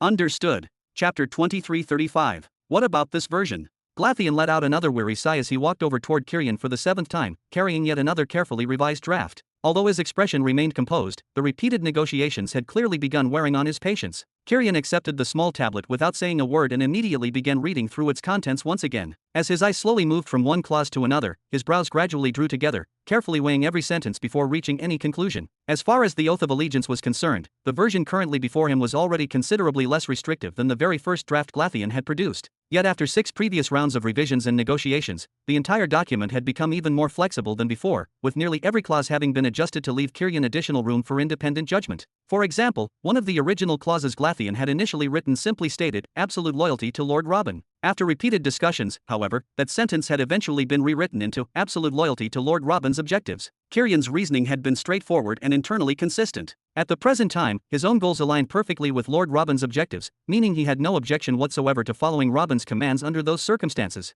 However, if a day ever came when new information emerged or circumstances fundamentally changed, forcing him toward another course of action, then he believed he should retain the right to determine his own fate rather than surrendering every future decision without exception. The remaining clauses had undergone similar revisions as well, including the clause governing independent judgment. In the very first draft, Glatheon had required Kirian to report back to either Lord Robin or the Shadow Swords before taking any significant action whatsoever, regardless of the urgency of the situation. After several rounds of discussion, objections, and amendments, however, that clause had gradually evolved until it granted Kirian a clearly defined degree of freedom to improvise according to the information available to him at the time, provided none of his decisions disrupted the broader strategic picture or directly conflicted with Lord Robin's long-term objectives. Kirian slowly began reading the document from the beginning once more, his brows remaining tightly furrowed throughout the process. This time, he spent nearly an entire minute reviewing every single clause one by one, carefully examining every word, every condition, and every implication before finally raising a finger toward the very first clause. As for this one, no, no, no. Glatheon immediately snatched the tablet back before Kyrian could continue speaking, almost as though he had anticipated another demand the instant Kyrian opened his mouth. There's absolutely no room left to weaken anything else. We've already reached the point beyond which Lord Robin would undoubtedly refuse to compromise. If we soften it any further, he'll probably shout directly at you and demand complete and unconditional loyalty instead. You've already witnessed firsthand how domineering he can become the moment something genuinely irritates him, so let's not continue pulling on that particular thread.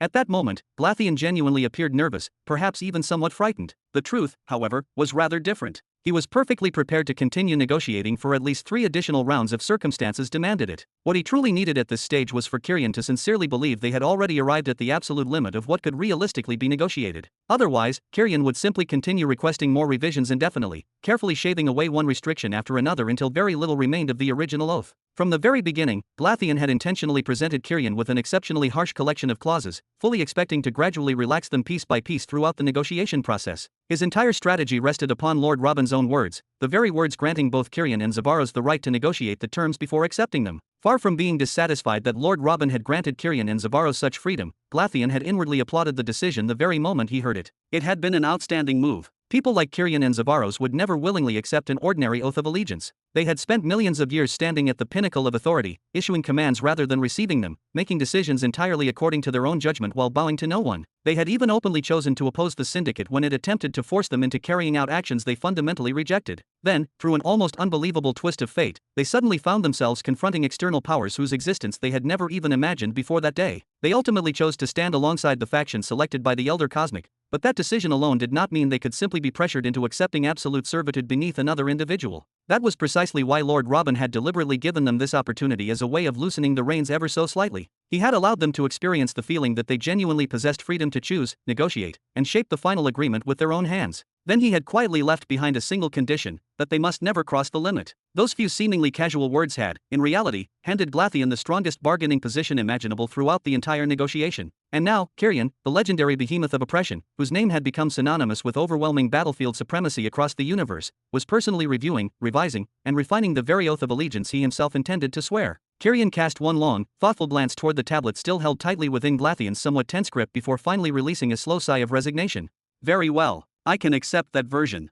That's excellent. Glatheon finally released a long breath of relief, the tension accumulated throughout the negotiations visibly easing from his shoulders. He then turned toward Robin. A tablet over here, please. Without moving his head, without shifting his gaze from the distant horizon, and without lifting so much as a single finger, Robin casually waved his hand. Almost immediately, a metallic tablet roughly the size of an adult man's torso emerged from elsewhere within the residence before slowly floating through the air with perfect stability until it gently came to a stop before Glatheon. Glatheon quietly sighed the instant he laid eyes upon it. It looked almost identical to the tablet upon which he himself had sworn his own oath not long ago. The only visible distinction lay in the faint golden runes decorating its outer edges, runes whose presence alone made the artifact appear considerably more imposing. He gently extended it toward Kyrian. Here. After I swore my oath upon this tablet, it honestly felt as though my eyes had finally been opened. Even if no one else noticed any difference, my own standing in my own heart rose tremendously. I'm genuinely convinced the same thing will happen to you.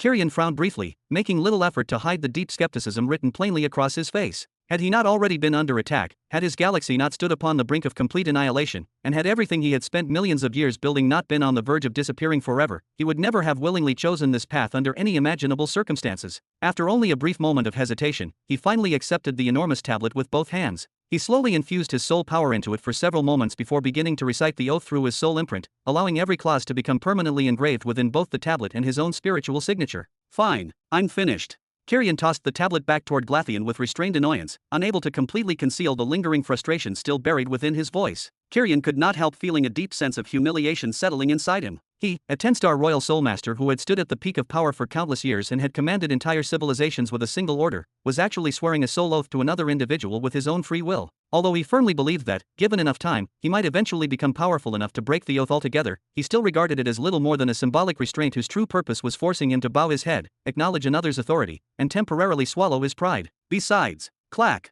arg. Kyrian instinctively grabbed his chest as an intense sensation suddenly spread through his heart. He could distinctly feel chains wrapping themselves tightly around it as though they had always belonged there. What is this?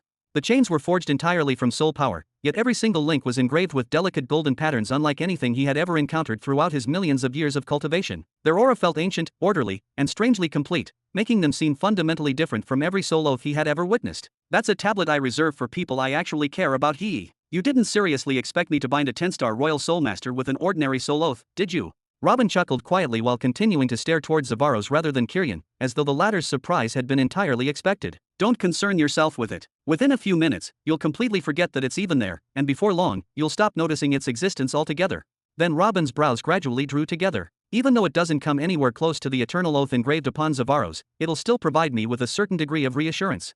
Kyrian's anxiety immediately surged after hearing those words, countless possibilities flashing through his mind in an instant. Yet after only a brief moment, he gradually calmed himself once more. He had already chosen this road after weighing every consequence he could imagine, and now there was no point regretting it. Since he had committed himself to this path, he intended to walk it through to the very end. Robin dismissed the faint golden glow surrounding his body before calmly rubbing his eyes as though the entire matter required very little effort from him. Pass the same tablet to Zavaros, and give him the very first version of the oath.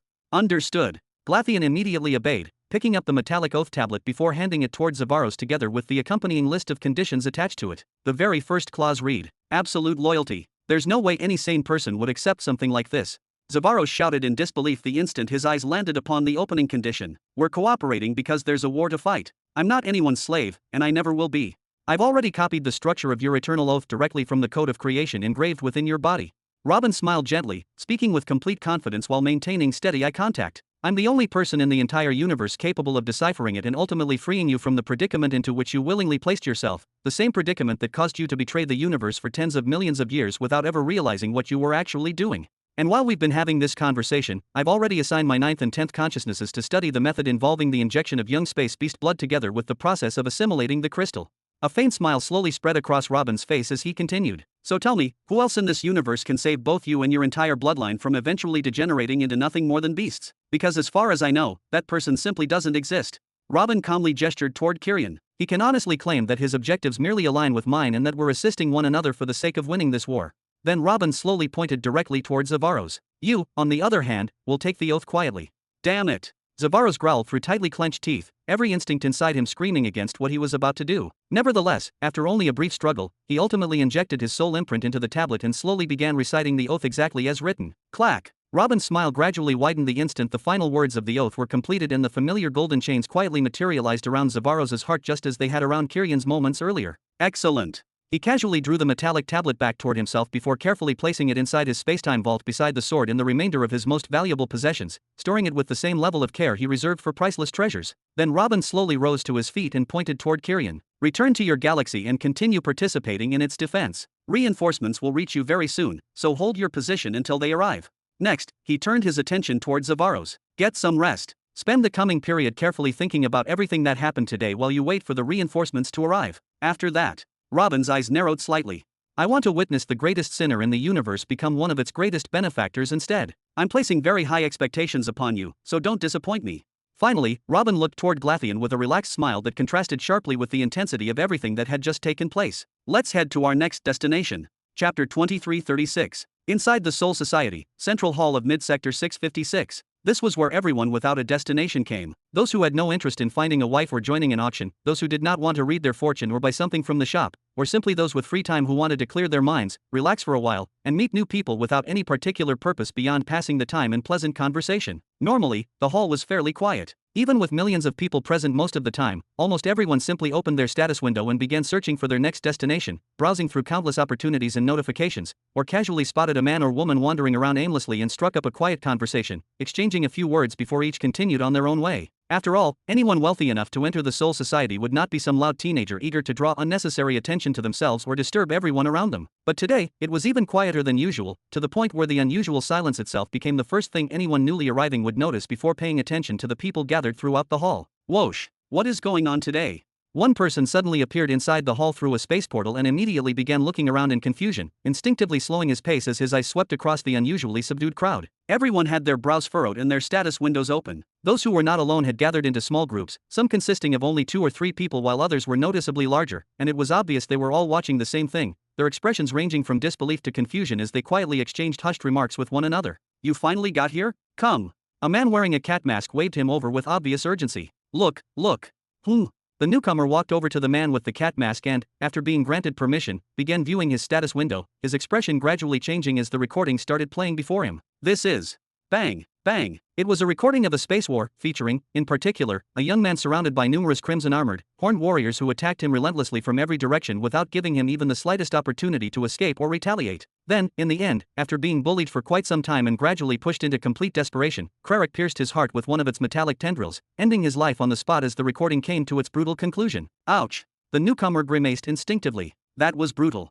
Then he looked at the man with the cat mask with a puzzled expression. You called me over just for this, uncle? I have seen you kill people in much worse ways, and you didn't seem nearly this interested back then. Shush, idiot. The man with the cat mask pointed toward the background of the recording without taking his eyes off the window. Look at them secretly eating flesh, and look over there at that blood technique. Don't keep staring at the dead kid.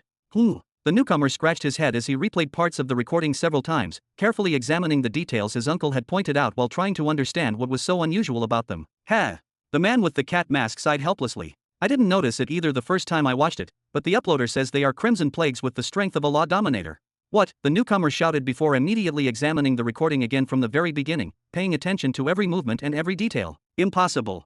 His brows knitted tightly together. Since when have plagues been organized and worn armor? They have always fought like mindless monsters. That's not all, the man with the cat mask said quickly before the other could continue thinking. They say these troops belong to Lord Human. More specifically, they are defending his personal galaxy in Young Sector 99, carrying out his orders as though they were a disciplined army. Lord Human has his own galaxy in Young Sector 99, the newcomer exclaimed before pointing at the window in utter disbelief. And he is training crimson plagues to defend it. The man with the cat mask nodded seriously. Every news outlet across the universe is circulating this recording right now, heavily promoting both it and the information attached to it. Only the Soul Society has not posted any official announcements about it yet, but it's allowing people to watch it privately through their windows, just like we are doing now. That's spreading the recording at a terrifying rate, because people keep sharing it with one another instead of relying on public broadcasts. It's only natural they wouldn't approve it. Lord Human is currently their closest business partner. The newcomer glanced around once more, finally understanding the reason behind all the gatherings and whispered conversations, as nearly every group appeared to be discussing the exact same recording while cautiously lowering their voices whenever someone unfamiliar approached. What do you think? The man with the cat mask pointed at the window with knitted brows. Some people are openly cursing Lord Human for betraying the Cosmic Elder and everyone's trust, while others see him as a hero who managed to subdue the Crimson Plague just as he promised. What should we do? Should we spread the news throughout the Empire, at least among the common people, or keep quiet about it and wait until everything becomes clearer? I don't think this concerns us. The young man began looking around cautiously before lowering his own voice as well. Lord Human possessing crimson plagues with the strength of a law dominator is certainly suspicious, but let's hope the Cosmic Elder already knows and is keeping watch. We won't say another word about it or involve ourselves in something far beyond our position. He then patted his uncle's shoulder a few times. Come on, close that thing and let's get out of here. I have a feeling we are being watched. Swoosh. The young man left, and a few seconds later, the old man let out a sigh and left as well. From afar, one person finally shifted his gaze away from the two of them, then moved it to another group for several minutes, then another. He was listening with extreme concentration. Then, after maintaining that position for several hours, whoosh, he disappeared as well. Mid-sector 250. Someone opened his eyes, then stood up and began walking through enormous illuminated corridors lined with statues of legendary soldiers and heroes until he finally arrived before a gate, where more than 40 people stood in a perfectly straight line. He took his place among them and closed his eyes. With every passing minute, one person emerged from inside while another entered, yet the line only continued to grow longer as more and more men and women joined it. After nearly an hour, it was finally his turn. Creak! The man gently pushed the door open and stepped into a quiet, brightly lit hall containing nothing but a desk and several reception chairs. Behind that desk sat Karan, and no one else. Mid-sector 656. Karan said, resting his chin against the back of his hand before giving a slight nod. Speak. Yes, sir. The man bowed. The percentage of people praising Lord Human has reached 77%, while the remainder showed obvious concern and exchanged skeptical questions. 23% skepticism? I expected less than that, especially in a sector this far removed from the center of the conflict. Karan nodded twice. What about the rate at which the Cosmic Elder was mentioned? 100%, the bowing man answered clearly. Those praising Lord Human in taming the plague said the Cosmic Elder had supported Robin with his experience, while the skeptics said rather unpleasant things, that he had been deceived, or that after turning his attention toward women, he had changed his priorities to making money by helping Lord Human, along with remarks even worse than that. Some of them even started questioning the old stories. Those are indeed unpleasant words. Karan began tapping the desk with his fingers before gesturing toward the door. Very well, you may leave. Get some rest, then return to your surveillance, and send in the next one. The man bowed deeply once again, then stepped backward, creak, and closed the door behind him. As for Karan, he smiled. The Cosmic Elder will be quite furious if he hears this, especially if someone starts funding those rumors to spread them even further. He continued tapping the desk with a finger glowing with brilliant golden light. I wonder when our dear lost one will finally come out to defend his reputation. Ha! Chapter 2337. Mid-Sector 100. Jabba focused intently on the tray ant bark sheet spread across the entire length of the table, his unwavering gaze fixed upon it as though every inch of its surface concealed answers he had yet to uncover. No one knew how many hours, or even weeks, had passed while he remained in exactly the same position, studying that sheet without interruption. The pace of his breathing and the sluggish circulation of blood through his body indicated that he was deliberately keeping himself in a near-dormant state so he wouldn't need food or water, minimizing every unnecessary bodily function in order to preserve as much of his attention and stamina as possible for the task before him. He held an ordinary ballpoint pen in one hand while supporting his forehead with the palm of the other, occasionally tightening his grip around the pen without ever putting it down. His eyes were opened as wide as they could be, refusing to blink more than absolutely necessary. His muscle mass had returned to a reasonable level for a human after ascending to the Emperor realm once again through body cultivation. He sat there with a well-built physique, yet without a single tattoo on his body. His hair remained braided into thick plaits, while both sides of his head were still cleanly shaved, giving him the same familiar appearance that had accompanied him for years. If Robin were to walk in now, he would think he was looking at the very same scene he had witnessed inside Jabba's tent in Greenland after defeating the warlords. There was only one difference. Jabba's eyes no longer radiated that other color, not even in the slightest, as he stared at the sheet, no matter how long he continued observing it or how deeply he concentrated. And there was another difference. Instead of bizarre patterns and intertwined runes covering the sheet in incomprehensible formations, it was filled with numbers and letters, countless symbols arranged in an orderly yet bewildering manner. Tisk. Jabba finally moved slightly, letting out an irritated sigh before slowly standing up and making his way toward the side of the room, where an extraordinarily wide table was filled with an overwhelming number of blood samples stored in jars of different sizes and shapes, neatly arranged in long rows. Jabba walked all the way to the far left, picked up a random jar without showing the slightest preference, opened it, and stared silently inside. Then, Jabba's eyes were no longer motionless. Click! They emitted no light whatsoever, yet they were no longer still. Jabba's circular irises began spinning rapidly for several seconds as he stared at the blood. Anyone observing his eyes, which had taken on the appearance of swirling vortexes at that moment, would discover that countless numbers and letters had begun emerging within those spirals, constantly appearing and disappearing as though being calculated in real time. But Jabba was seeing something entirely different. Above the jar floated what resembled a small window, something akin to a written record composed of strange letters and numbers that even Jabba himself hadn't understood until years had passed and his understanding had gradually deepened. Every character glowed with the very same color as the blood beneath it, as though the information itself had been extracted directly from the sample. The slightly exhausted Jabba began reading. Category: living being. Primary identity: beast. Existential age: 157,000 years. Affinity: wind, poison. Essential traits: flight, coiling, venom injection. Secondary traits: thermal vision, rapid regeneration. Mutations: gigantic wings, abundant venom glands. Identity stability: 49%. Potential identity: savage flying serpent. Ha! Jabba raised the jar slightly in surprise, his brows immediately drawing together. Identity stability is 49%? How? He began staring at the blood even more intensely, causing additional letters and numbers to appear one after another while the exhaustion on his face continued to deepen, as though every extra piece of information demanded a corresponding price from his mind. Beneath every major heading within that record lay an enormous number of mathematical equations Jabba had gradually become accustomed to over the years after spending an unimaginable amount of time deciphering them, despite never having been taught their underlying principles by anyone. Among all of them, Jabba focused on the identity stability section, carefully examining every minute detail, every variable, and every calculation in an attempt to determine the exact reason why the percentage had reached only 49% instead of a far higher value. In cases like this, identity stability generally represented how closely a being or substance remained to its original identity, measuring the extent to which its existence had preserved its fundamental nature without drifting away from the source that had originally defined it. For example, humans were the purest intelligent race Jabba had examined so far. Among the people he had inspected, their identity stability generally ranged between 91 and 94%, with only minor differences from one individual to another. As for other mutated or transformed races, the value usually fell somewhere between 70 and 85%, depending on the extent of their mutations, the complexity of their evolution, and how far they had diverged from the human race over countless generations. Even among beasts, the more a creature was mixed with multiple races or bloodlines, the lower its identity stability became, as though every additional lineage diluted the integrity of its original existence. Yet he had never before encountered an identity stability below 50%, no matter how unusual the specimen had been. So what did it mean when instability had actually surpassed stability? Could it be that the part defining it as a serpent and the part granting it wings were, in a sense, trying to separate from one another, each attempting to establish itself as an independent identity rather than remaining part of the same lifeform? Arg! Jabba continued pushing himself, forcing his eyes to remain focused on the information before him until he could no longer even hold the jar in his hand. Bang! He dropped it in complete shock before staggering back toward the table where the tray ant bark sheet lay spread open, his steps becoming noticeably unsteady from the strain placed upon both his body and mind. Who?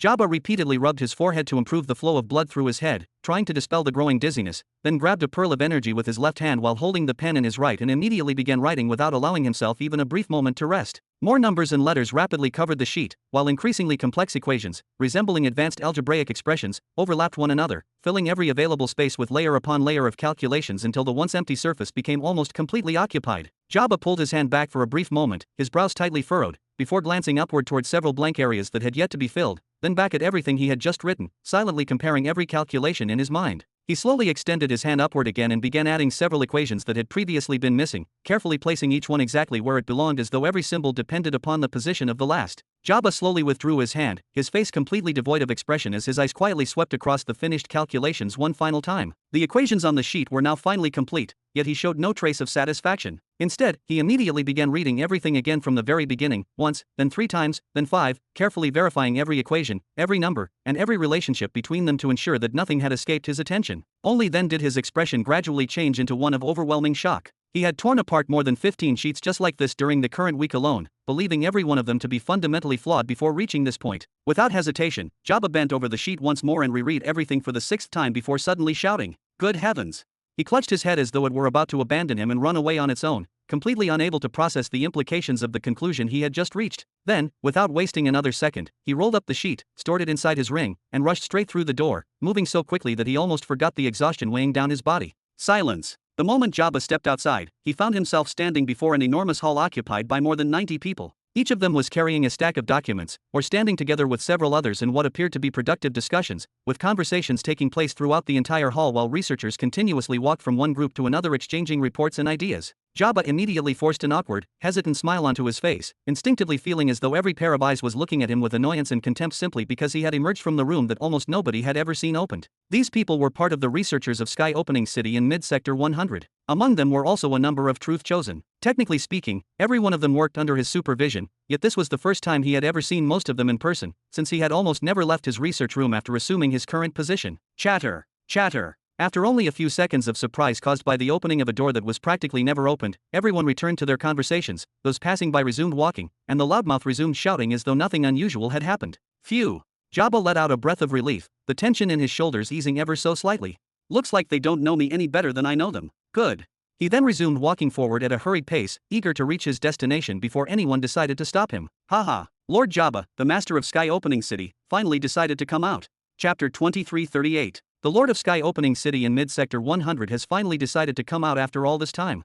Jabba froze where he stood for a brief moment before slowly turning toward the source of the familiar voice, his expression stiffening for an instant as recognition flashed across his face. It was a dark-skinned man with a large mustache, broad shoulders, sky-blue hair, and remarkably clear eyes whose confident smile made him stand out even among the bustling crowd. "Klein, can't you keep your voice down?" Jabba shouted in a deliberately lowered voice before hurriedly looking around to gauge everyone's reaction, hoping the outburst had not drawn more attention than necessary. He certainly didn't want a third-grade Truth Chosen shout to draw everyone's attention to him, causing them all to surround him asking for help, requesting guidance, or simply trying to get acquainted. He had something important to do, and wasting time here chatting with strangers was the last thing he wanted. But Jabba's worried gaze soon turned into frustration as the tense expression on his face gradually relaxed.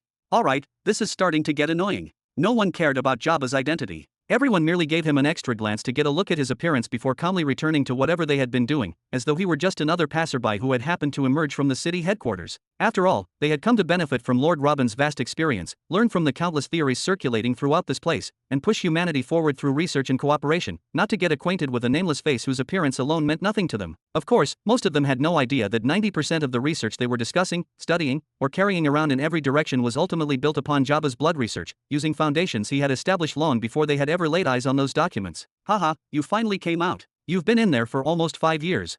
Klein spread both arms dramatically, proudly showing off his manly muscles as though welcoming an old companion returning from a long journey. Klein, a third-grade Truth Chosen specializing in arrays, was the face of this place and its greatest source of technical authority. Anyone who worked alongside him, sought advice, or needed assistance with array-related matters inevitably came to him first, making him the natural center of countless discussions every single day. Even so, unlike all the ignorant people around him who only saw Jabba as an unfamiliar face, he genuinely seemed happy to see Jabba, with not even the slightest hint of pretense in his expression. Ha! I achieved a theoretical breakthrough in what I was pursuing. I need to meet Master, Jabba replied calmly before instinctively looking around once more. Are there any shadow swords here?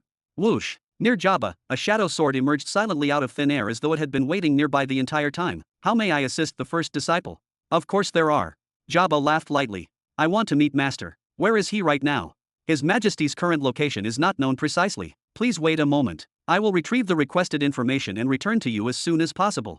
The Shadow Sword respectfully nodded before disappearing once again without leaving behind the slightest ripple. Good. Klein nodded approvingly as he watched the Shadow Sword leave. It'll take him some time to make the trip there and back. How is that good? I wanted to. Jabba frowned deeply, only for his words to abruptly transform into, way. Klein grabbed his wrist without warning and immediately began striding rapidly toward the exit, practically dragging him along. I have to say this, Your Majesty's disciple, you're truly a genius. Even though you're only a first-stage truth chosen, Klein looked Jabba up and down once more, carefully reassessing him from head to toe. Oh, you've already reached level 17? Well, you're still first stage. What's the matter, Klein? Jabba narrowed his eyes. Although being evaluated so casually irritated him somewhat, that irritation was quickly overshadowed by his growing curiosity regarding what had prompted Klein to speak with such unusual excitement. Honestly, when you handed me those theories, I didn't expect them to be this profound. I thought most of the work would fall on me through modifications, repeated experimentation, and countless rounds of refinement. I established the first array to implement your theory perfectly, planning to begin by identifying its flaws, correcting them one by one, and improving everything in later versions.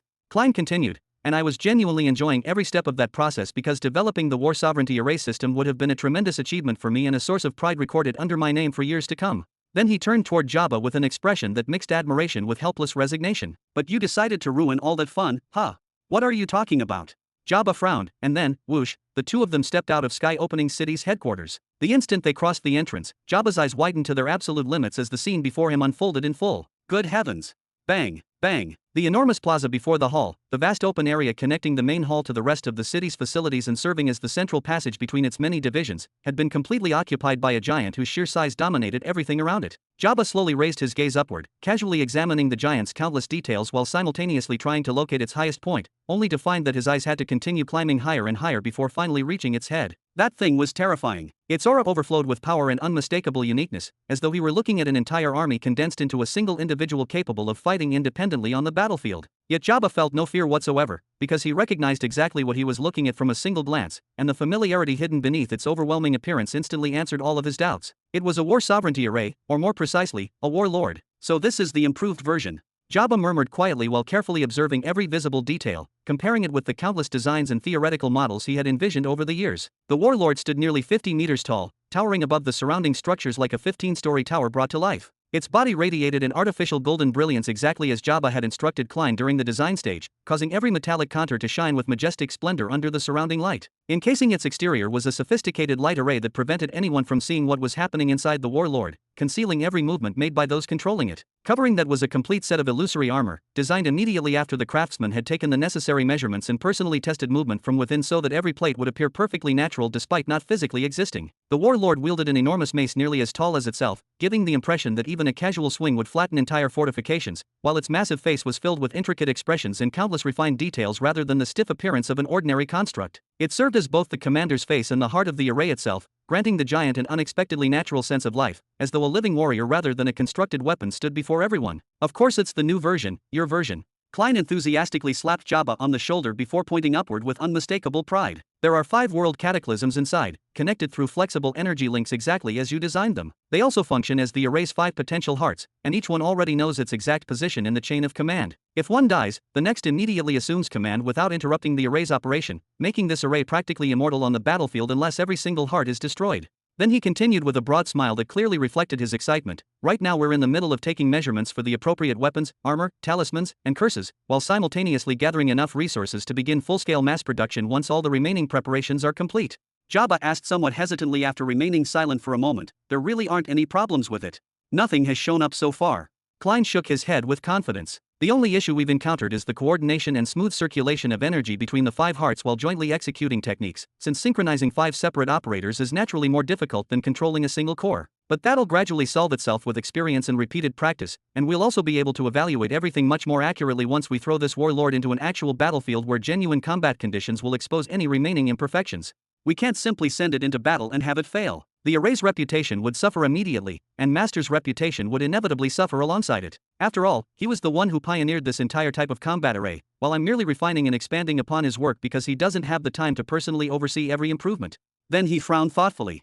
It has to be absolutely perfect when it makes its first public appearance. So, do you have a solution? Klein turned toward him before gesturing at the towering array standing nearby. Go ahead and take a look. I already examined every part of it with a third-stage truth eye, and I couldn't find a single flaw anywhere.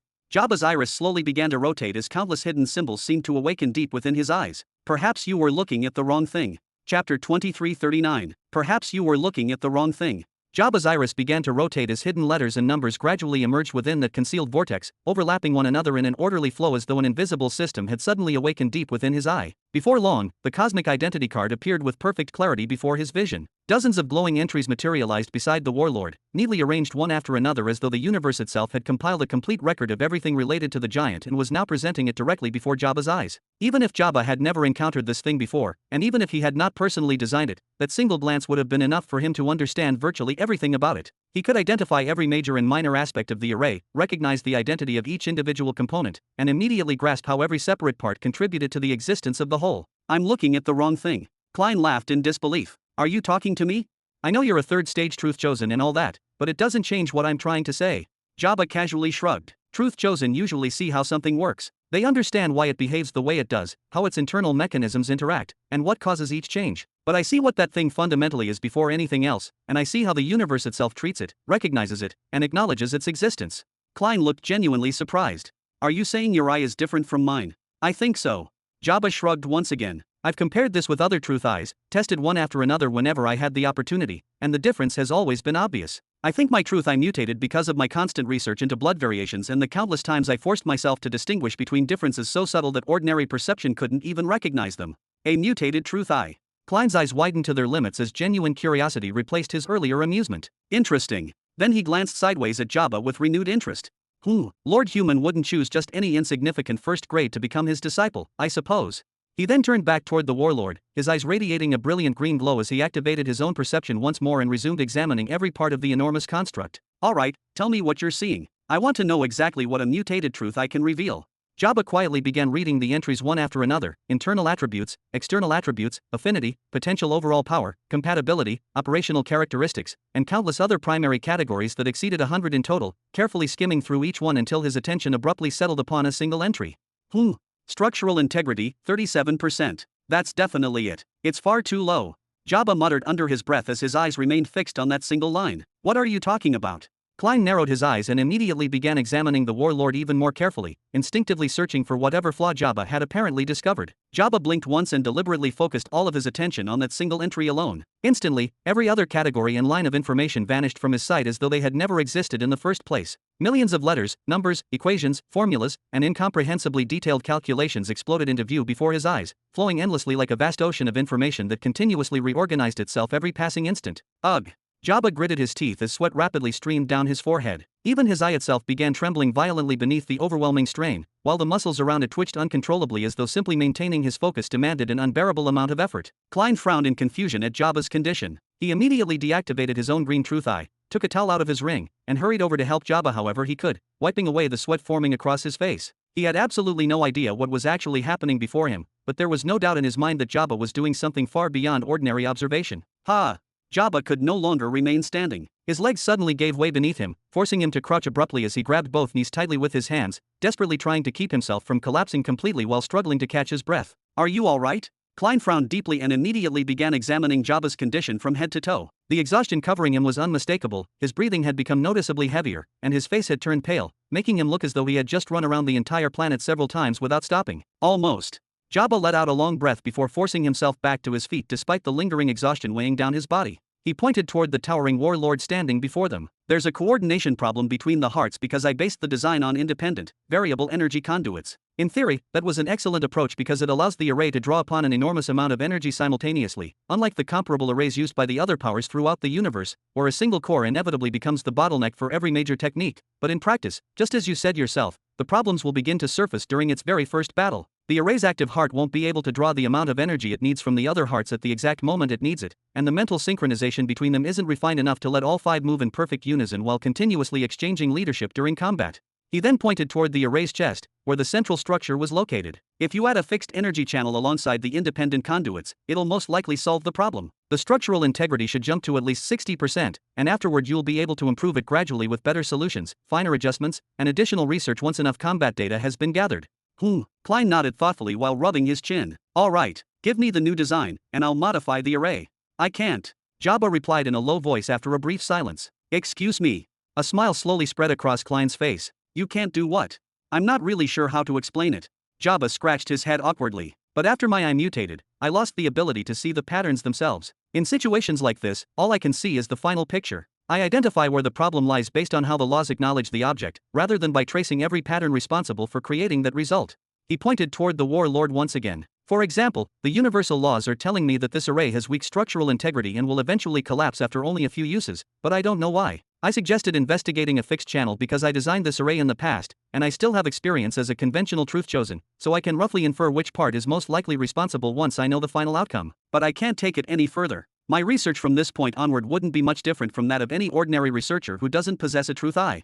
Then he turned toward Klein, lightly patted him on the shoulder with a sympathetic smile, and said, "Good luck." "What do you mean, good luck, man?" Klein immediately brushed Jabba's hand away with an indignant expression. "I'm an array construction specialist. Sky Opening City is full of truth chosen." Jabba casually waved as he resumed walking toward the gate without slowing his pace. "Work together with one or two of them, compare your findings, and the problem will be solved sooner or later."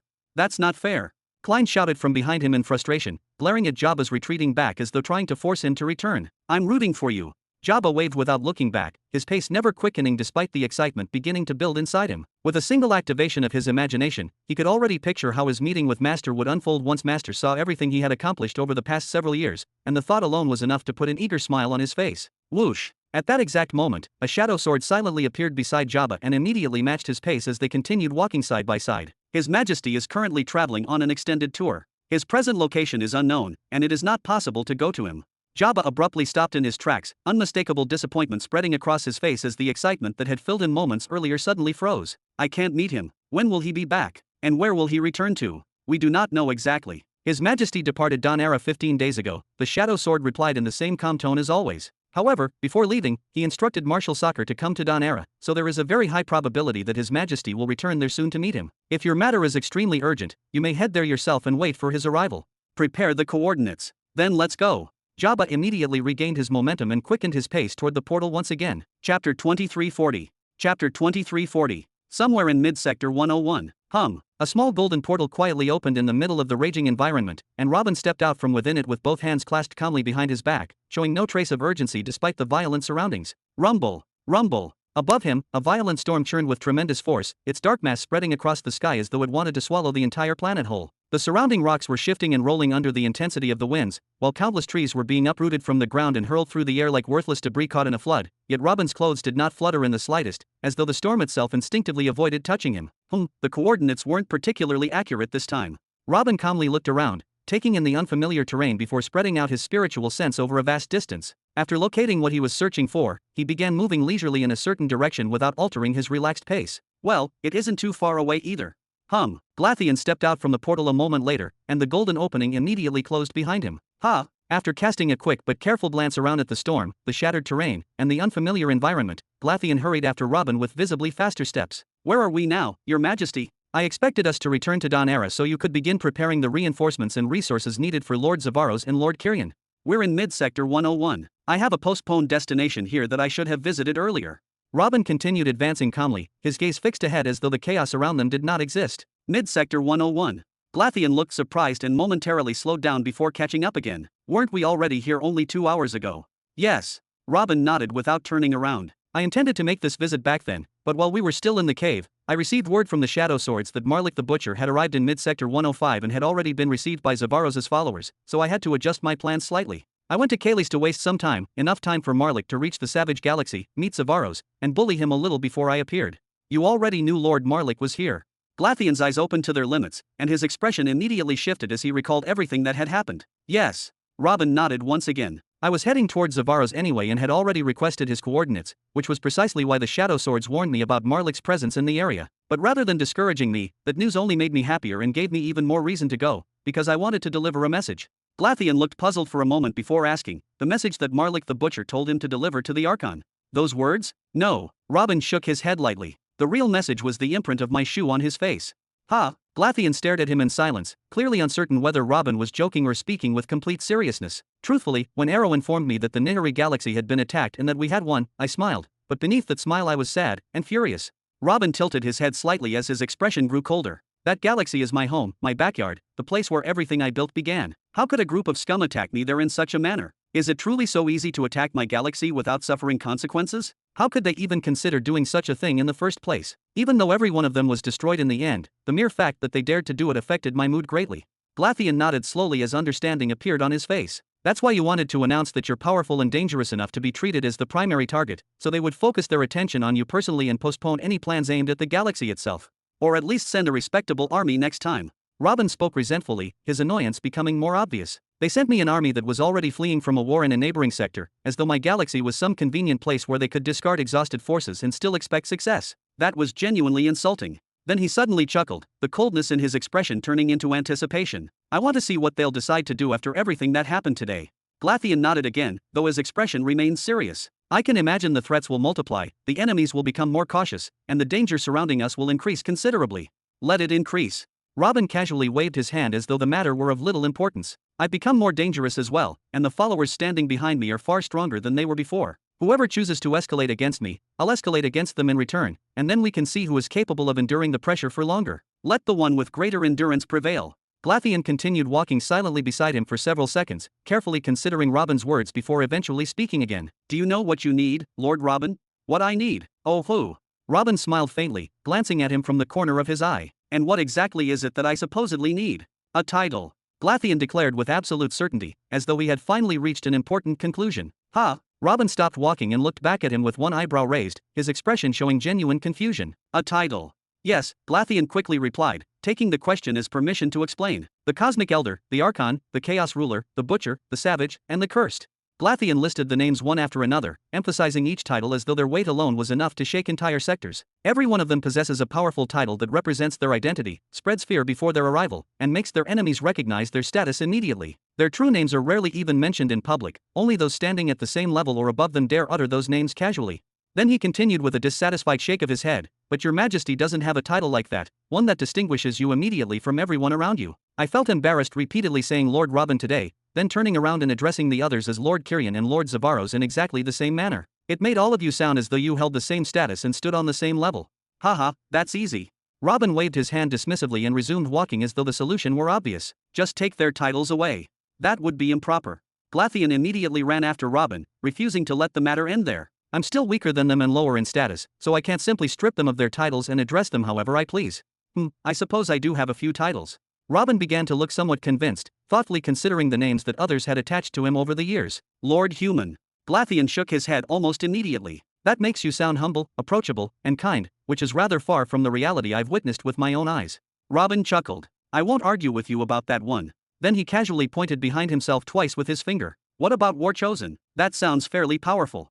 Robin had hated that title when he first heard it, not because it was inaccurate, but because of the reason it had been given to him. Every time he invented something, people somehow found a way to use it in war. Even if he released something intended purely for healing, or even something capable of restoring a woman's youth, it would inevitably be dragged into military conflicts almost immediately, and before long people had begun noticing the pattern. He had never produced a single invention that didn't either ignite a new war somewhere in the universe or intensify one that was already raging. Even the Soul Legacy Array, an invention that had strengthened the universe as a whole while greatly increasing the wealth, talent, and personal strength of countless cultivators, had ultimately ignited innumerable wars as factions fought desperately to seize or protect its benefits. In truth, every invention inevitably possessed military applications, and that was true for every truth chosen as well as ordinary people alike. Any sufficiently valuable discovery would eventually become a weapon in someone's hands. It was only because Robin's rate of production was so astonishing, and because nearly every one of his creations fundamentally changed the balance of power, that people had begun associating the phenomenon specifically with him, or at least, that was what he had convinced himself. War Chosen. Glatheon rubbed his chin thoughtfully, carefully weighing the title before speaking again. It's somewhat better than Lord Human, but I still don't think it truly suits you. Then he slowly shook his head. The Cosmic Elder, the Archon, the Chaos Ruler, those are all deeply personal titles. They immediately describe the individual behind them, their status, the authority they possess, and the kind of overwhelming strength people associate with them. He continued, but War Chosen isn't a personal title. It sounds like the designation of someone obsessed with bloodshed, someone who creates wars while watching them unfold from a distance. Unfortunately, that used to be the public's image of you, a man hiding behind the scenes while continuously producing terrifying tools of destruction for everyone else to use. But that image no longer fits who you are. You now possess personal strength worthy of sitting alongside those three as an equal, so your title should reflect you, not merely the consequences of your inventions. Robin hummed quietly as he approached the bend in the path, clearly giving the matter some thought. Then take your time thinking of one. I trust you'll come up with a good title. Really? Glatheon's eyes widened to their limits, his entire expression lighting up with surprise. He immediately stopped where he stood, respectfully bowed, and said, "Thank you for placing such trust in me." To choose the title of someone like this, someone whose name already echoed throughout countless sectors, a title that would one day spread effortlessly across the entire universe and become inseparable from countless future legends, was an immense honor, something he could proudly boast about until the day he died without ever feeling ashamed. Ha! Robin laughed softly before casually turning the corner, showing no concern over the importance Glatheon attached to the matter. The next moment, he came to a stop, a broad smile gradually appearing on his face. There sat a man with white hair, cross-legged in meditation with his eyes peacefully closed, completely indifferent to the violent storm surrounding him, as though neither the roaring winds nor the trembling earth possessed the slightest ability to disturb his concentration. Robin then shifted his gaze toward another direction, where someone else stood hidden within the darkness, staring at him with a single eye overflowing with unmistakable killing intent. It was obvious that the man was silently attempting to gauge the strength of both Robin and his companion before deciding how to react, yet the overwhelming sense of dread pressing down upon him was so intense that he couldn't bring himself to take even a single step forward, especially whenever his gaze drifted toward Glatheon and instinctively lingered there. Seeing him like that, Robin casually raised a hand and waved with a relaxed smile. "You're Draze, the 4-star Royal Soulmaster, right? Relax. I'm Robin Burton." After introducing himself so casually, he turned toward Glatheon with a rather strange expression, as though he had suddenly realized something important. "You were right. Announcing my actual name really does make me sound less impressive, doesn't it? Make sure you come up with a truly majestic title for me." "Yes, my lord." Chapter 2341. In a quiet, multicolored place, Hedrick sat in a meditative posture, yet his eyes remained open, fixed upon something directly before him with unwavering concentration. It was immediately obvious that the body seated there was merely a spiritual manifestation rather than his true physical form, existing solely to oversee the unusual process unfolding around him. At that moment, a thread with a faint bluish hue slowly and hesitantly advanced toward him. It crept forward at an agonizing pace, pausing every so often as though instinct itself urged it to turn back, until it finally reached his forehead and made contact with its center. Yet instead of the thread's light growing brighter for a brief moment before calmly retreating, as one would normally expect, Hedrick's forehead seemed to forcibly pull the thread inward against its will, almost as though an invisible mouth had opened beneath his skin and begun swallowing it. Once a portion of it had entered, snap! The thread was violently severed, and the section that remained outside immediately fled in panic, trembling uncontrollably the entire way back as though it had barely escaped a predator's jaws. It did not stop quivering until it finally returned to its original position among the countless surrounding threads, but it returned several meters shorter than before. The darkness hidden behind the thread was now clearly exposing where that missing section had once been, and it was far from the only one bearing such loss. Nearly a quarter of the surrounding threads were in the same condition. Some had only lost a small portion of their length, while others had been shortened by nearly a quarter. As for roughly half of the threads occupying that entire side, they looked shredded beyond recognition, like robes that had been repeatedly torn apart by wild dogs, while the remaining half were completely intact, or missing no more than about a foot from their ends. Tisk! Hedrick clicked his tongue as he watched the next thread slowly approach, shivering from beginning to end as though desperately trying to flee while some irresistible duty continued forcing it forward despite its obvious reluctance. What a bizarre process. At this rate, I won't be finished for another century. And for the first time in decades, silence was not the only response echoing through that strange place. You're assuming the process is normal, and that's where you're mistaken. Hedrick shot to his feet as though struck by lightning, every trace of calm disappearing in an instant before he immediately spun toward the source of the voice. Robin. Not far away stood a radiant golden manifestation whose features were difficult to distinguish beneath the brilliant glow enveloping it. Yet that relaxed posture, that familiar tone of voice, and that unmistakably overbearing aura, every one of them belonged to someone Hedrick knew all too well. How have you been, partner? Robin walked toward him with an unusually broad smile spread across his face, looking completely at ease as though appearing inside this mysterious place were the most natural thing in the world. Hedrick barely spared him a brief glance accompanied by the slightest nod before calmly turning back to inspect the severed threads, treating Robin's impossible arrival as a matter that could apparently wait. How have I been? Hedrick asked in bewilderment without looking away from the threads. Are you actually here? My consciousness isn't so weak that I'd start hallucinating random people after meditating for a few decades. You've already answered your own question. He. Robin chuckled. You've been isolated for too long. I started worrying about you, so I came to check on you personally. Then he narrowed his eyes toward the mangled threads surrounding Hedrick. Seriously, do you keep sharks inside your forehead or something? What exactly am I looking at here? Hedrick quietly sat back down once more, apparently having already accepted Robin's presence. So you've come to conduct research on how to break through into the Law Dominator realm. That's reassuring. Do whatever you want, just keep your voice down and don't disturb me while I'm working. Don't you want to ask how I got in? Robin chuckled again as he turned toward Hedrick with an amused expression, clearly expecting at least a little curiosity. That man had always fascinated him. At first, Hedrick had been suspicious, instinctively assuming his own mind was playing tricks on him after such a prolonged period of isolation. Then he immediately entered a defensive state, fearing he had somehow fallen into a trap carefully prepared by one of his enemies. Only afterward did he finally relax when Robin became absorbed in examining the surroundings instead of attacking or speaking further, because that peculiar behavior alone confirmed beyond any doubt that it truly was Robin standing before him. Does it really matter? Hedrick replied calmly, his expression remaining completely unchanged despite Robin's sudden appearance. It's not as though you'd tell me even if I asked. Then, after a brief pause, he continued in the same composed tone, do whatever you want. Just don't ruin anything. This process has already been delayed long enough, and I have no intention of wasting even more time because of unnecessary interruptions. Chic. At that very moment, another thread drifted forward and touched Hedrick's forehead. The instant it made contact, a large portion of it was torn away before it managed to escape, the remaining section immediately recoiling in panic, violently trembling as it fled back toward the countless surrounding threads. Robin narrowed his eyes as he quietly watched the scene unfold before him. A faint smile gradually appeared on his face, and as he continued observing all of those damaged, shortened, and completely severed threads surrounding Hedrick, that smile slowly widened with unmistakable interest. I have to say, you've chosen an exceptionally unfortunate time to attempt your breakthrough. I reached the point where I realized everything happening throughout Mid-Sector 101 was ultimately meaningless if I wasn't strong enough to fight Darvian and Zavaros with my own hands, Hedrick answered in an even tone, his attention never truly straying from the endless procession of threads. With my previous strength, whether I participated in the war or stayed out of it, I wouldn't have made much of a difference. At best, I would have prolonged the conflict, delayed the inevitable, and exhausted everyone a little further without truly changing its outcome. Then he turned his eyes toward Robin for only a brief moment. Let me guess. The war is still going on, and the armies are still chasing each other across the sector, advancing and retreating without anyone being able to achieve a decisive victory. Ha! Robin let out a quiet laugh. There are no armies anymore. Hedrick abruptly turned toward him, genuine surprise finally breaking through his otherwise unwavering composure. We lost. No. Robin casually shook his head. We destroyed Darvian's army, and Zavaros eventually withdrew from the war. But Darvian's sons arrived afterward and began wreaking havoc throughout the sector. They destroyed all of the other millennial empires, causing the allied army to completely fall apart from the inside. However, the Big Six and the Radiance Galaxy are still standing and continue maintaining their influence throughout various regions. You could say the sector has entered a state of cold equilibrium for the moment, where neither side possesses enough strength to dominate the other, and no one truly knows who the sector will ultimately belong to. After listening to that remarkably concise summary, Hedrick slowly turned his gaze forward once more, digesting every piece of information without displaying much emotion. Don't worry. The sector will stabilize once I finish my breakthrough. Oh. Robin nodded slightly before tilting his head. And when exactly will that be? At this pace, I'm afraid you'll need about another century, 104 years, and a few months, if my calculations are accurate. Hedrick remained silent for several moments, calmly accepting the estimate instead of arguing with it. Then the sector will simply have to wait. There isn't any other choice. They reached a stalemate much sooner than I expected, but they reached it nonetheless. What they need now is someone powerful enough to remove the major players from the board entirely instead of merely competing with them, and that person can only be me after I've completed my breakthrough. Oh. Robin raised an eyebrow with visible curiosity. You're assuming you'll be capable of fighting Darvian, a behemoth, after merely breaking through to the mid-monarch realm. And why wouldn't I?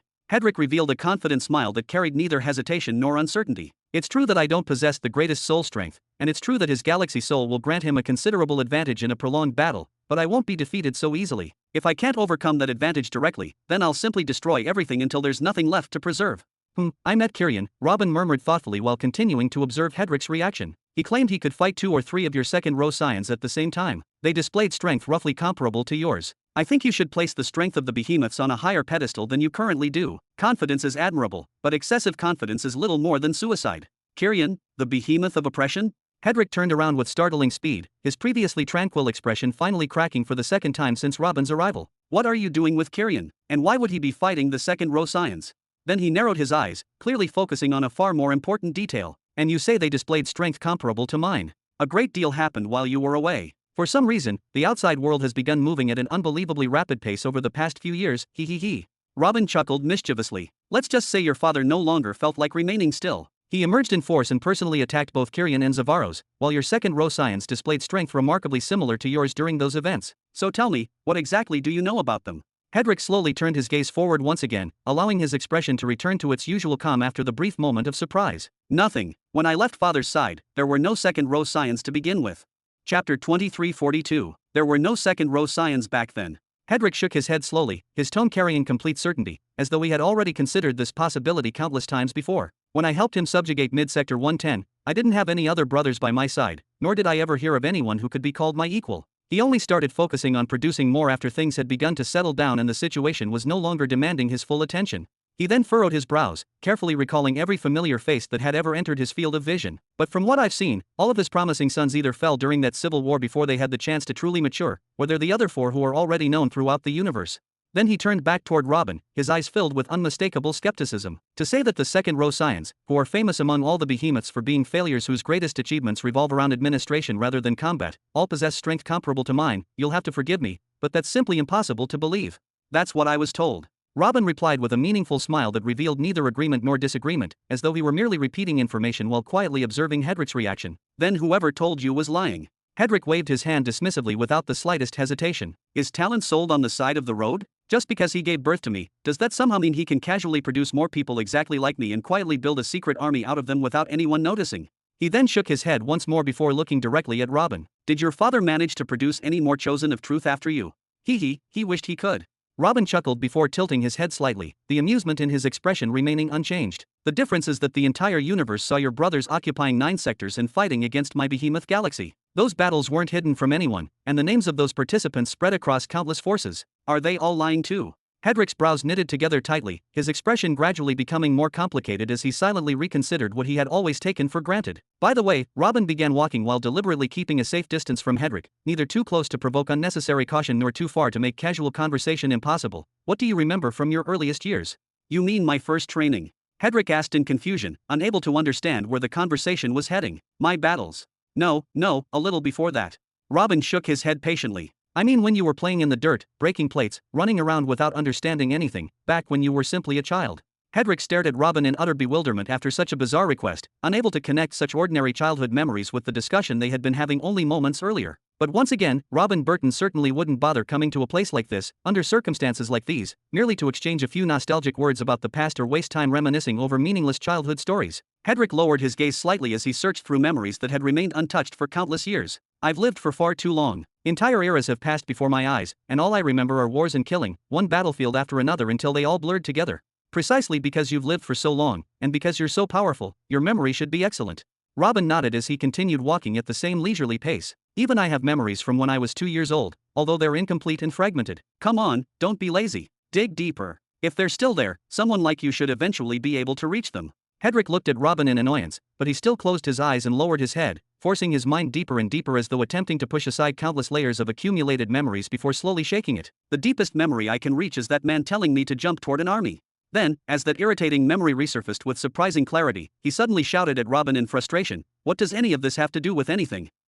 Robin paused for a moment, appearing to organize his thoughts before speaking again. To be honest, I think you're a weapon created for nothing but killing and intimidation, and the fact that you have no memories only reinforces that theory instead of weakening it. He continued without changing his calm tone. Most likely, Helmer was impressed by the results you produced after raising you that way. But you were far too stubborn, possessed far too much individuality, and eventually developed ambitions that conflicted with his own plans, so he deliberately created a conflict with you, pushed you away from his side, and then repeated the experiment with new versions that possessed no will of their own, no unnecessary independence, and absolute obedience, the second-row science.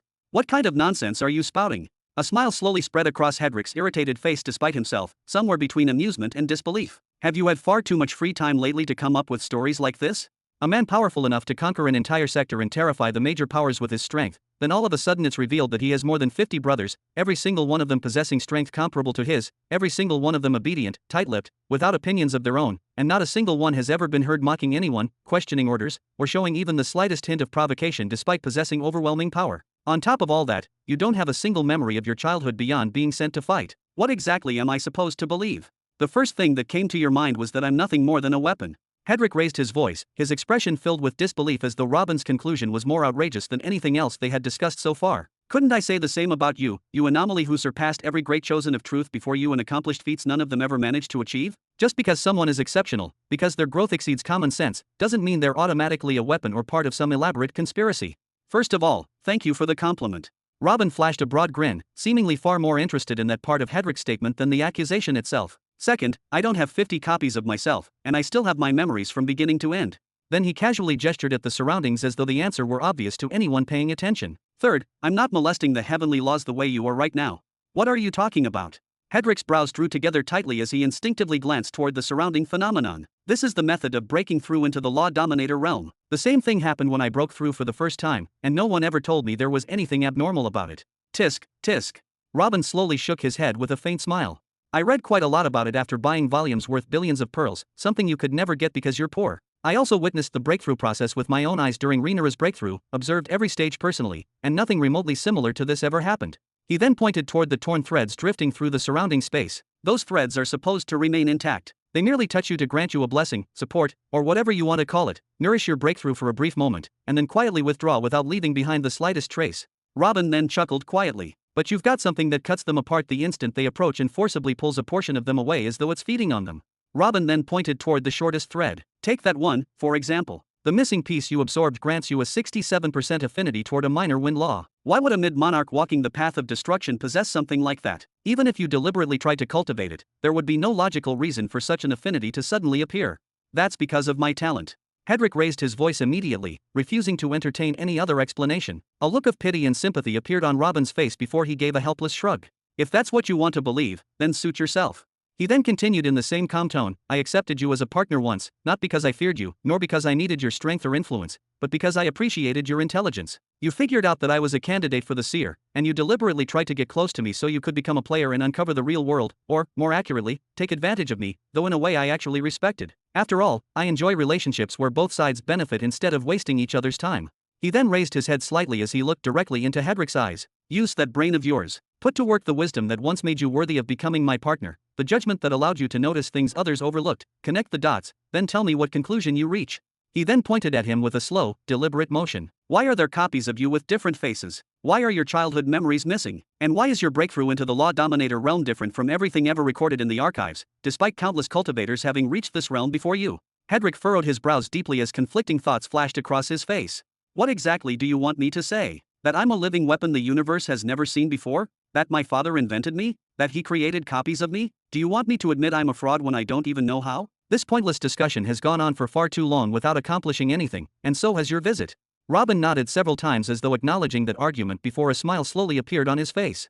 You're right. He then placed one hand behind his back with an unusually relaxed posture. There's something else that's gone on far longer than it should have, our partnership. A partnership from which I gained absolutely nothing despite giving it more than enough time to prove its worth, so I won't feel the slightest regret ending it here. His artificial smile widened even further. You can enjoy whatever remains of your breakthrough. Chapter 2343. You can enjoy whatever remains of your breakthrough. Robin spoke with remarkable calmness, his voice showing neither anger nor disappointment, as he cast one final glance at the torn threads floating around Hedrick before calmly preparing to leave as though the matter had already been settled in his mind. Wait right there. Hedrick immediately rose to his feet despite the ongoing breakthrough, anger plainly written across his face as he instinctively stopped Robin from taking another step. Ending our partnership isn't something you get to decide on your own out of a fit of arrogance. I won't allow it. Neither your objective nor mine has been accomplished yet, so you don't have the right to simply declare everything over because you feel like it. Of course I can. Robin flashed a broad smile without slowing his pace in the slightest. There was never any written agreement or spoken oath between us. It was a verbal arrangement. I benefit you, and you benefit me. But if my partner is drowning in his own fantasies, refuses to acknowledge reality no matter how many clues are placed before him, then he has nothing left to offer me. Stay here with your dreams if that's what you prefer. And this reality is that I'm nothing more than a living weapon, and that there are copies of me. Hedrick swung his arm forcefully through the air, unable to hide the irritation in his voice. Who in all of existence would accept such nonsense the moment they heard it without treating it as a joke? All you had to do was ask for evidence and go along with my reasoning so we could think it through out loud together instead of rejecting everything before the discussion even began. I have every right to know whether my supposed partner is nothing more than an enhanced weapon that can be brought back under control at any moment, just like your second-row science brothers. Robin shrugged before locking eyes with Hedrick without the slightest hesitation. Instead, you chose to insult me, dismiss everything I said, and throw me out. So how exactly do you see me? Hedrick looked Robin up and down with undisguised contempt before forcing an obviously artificial smile onto his face.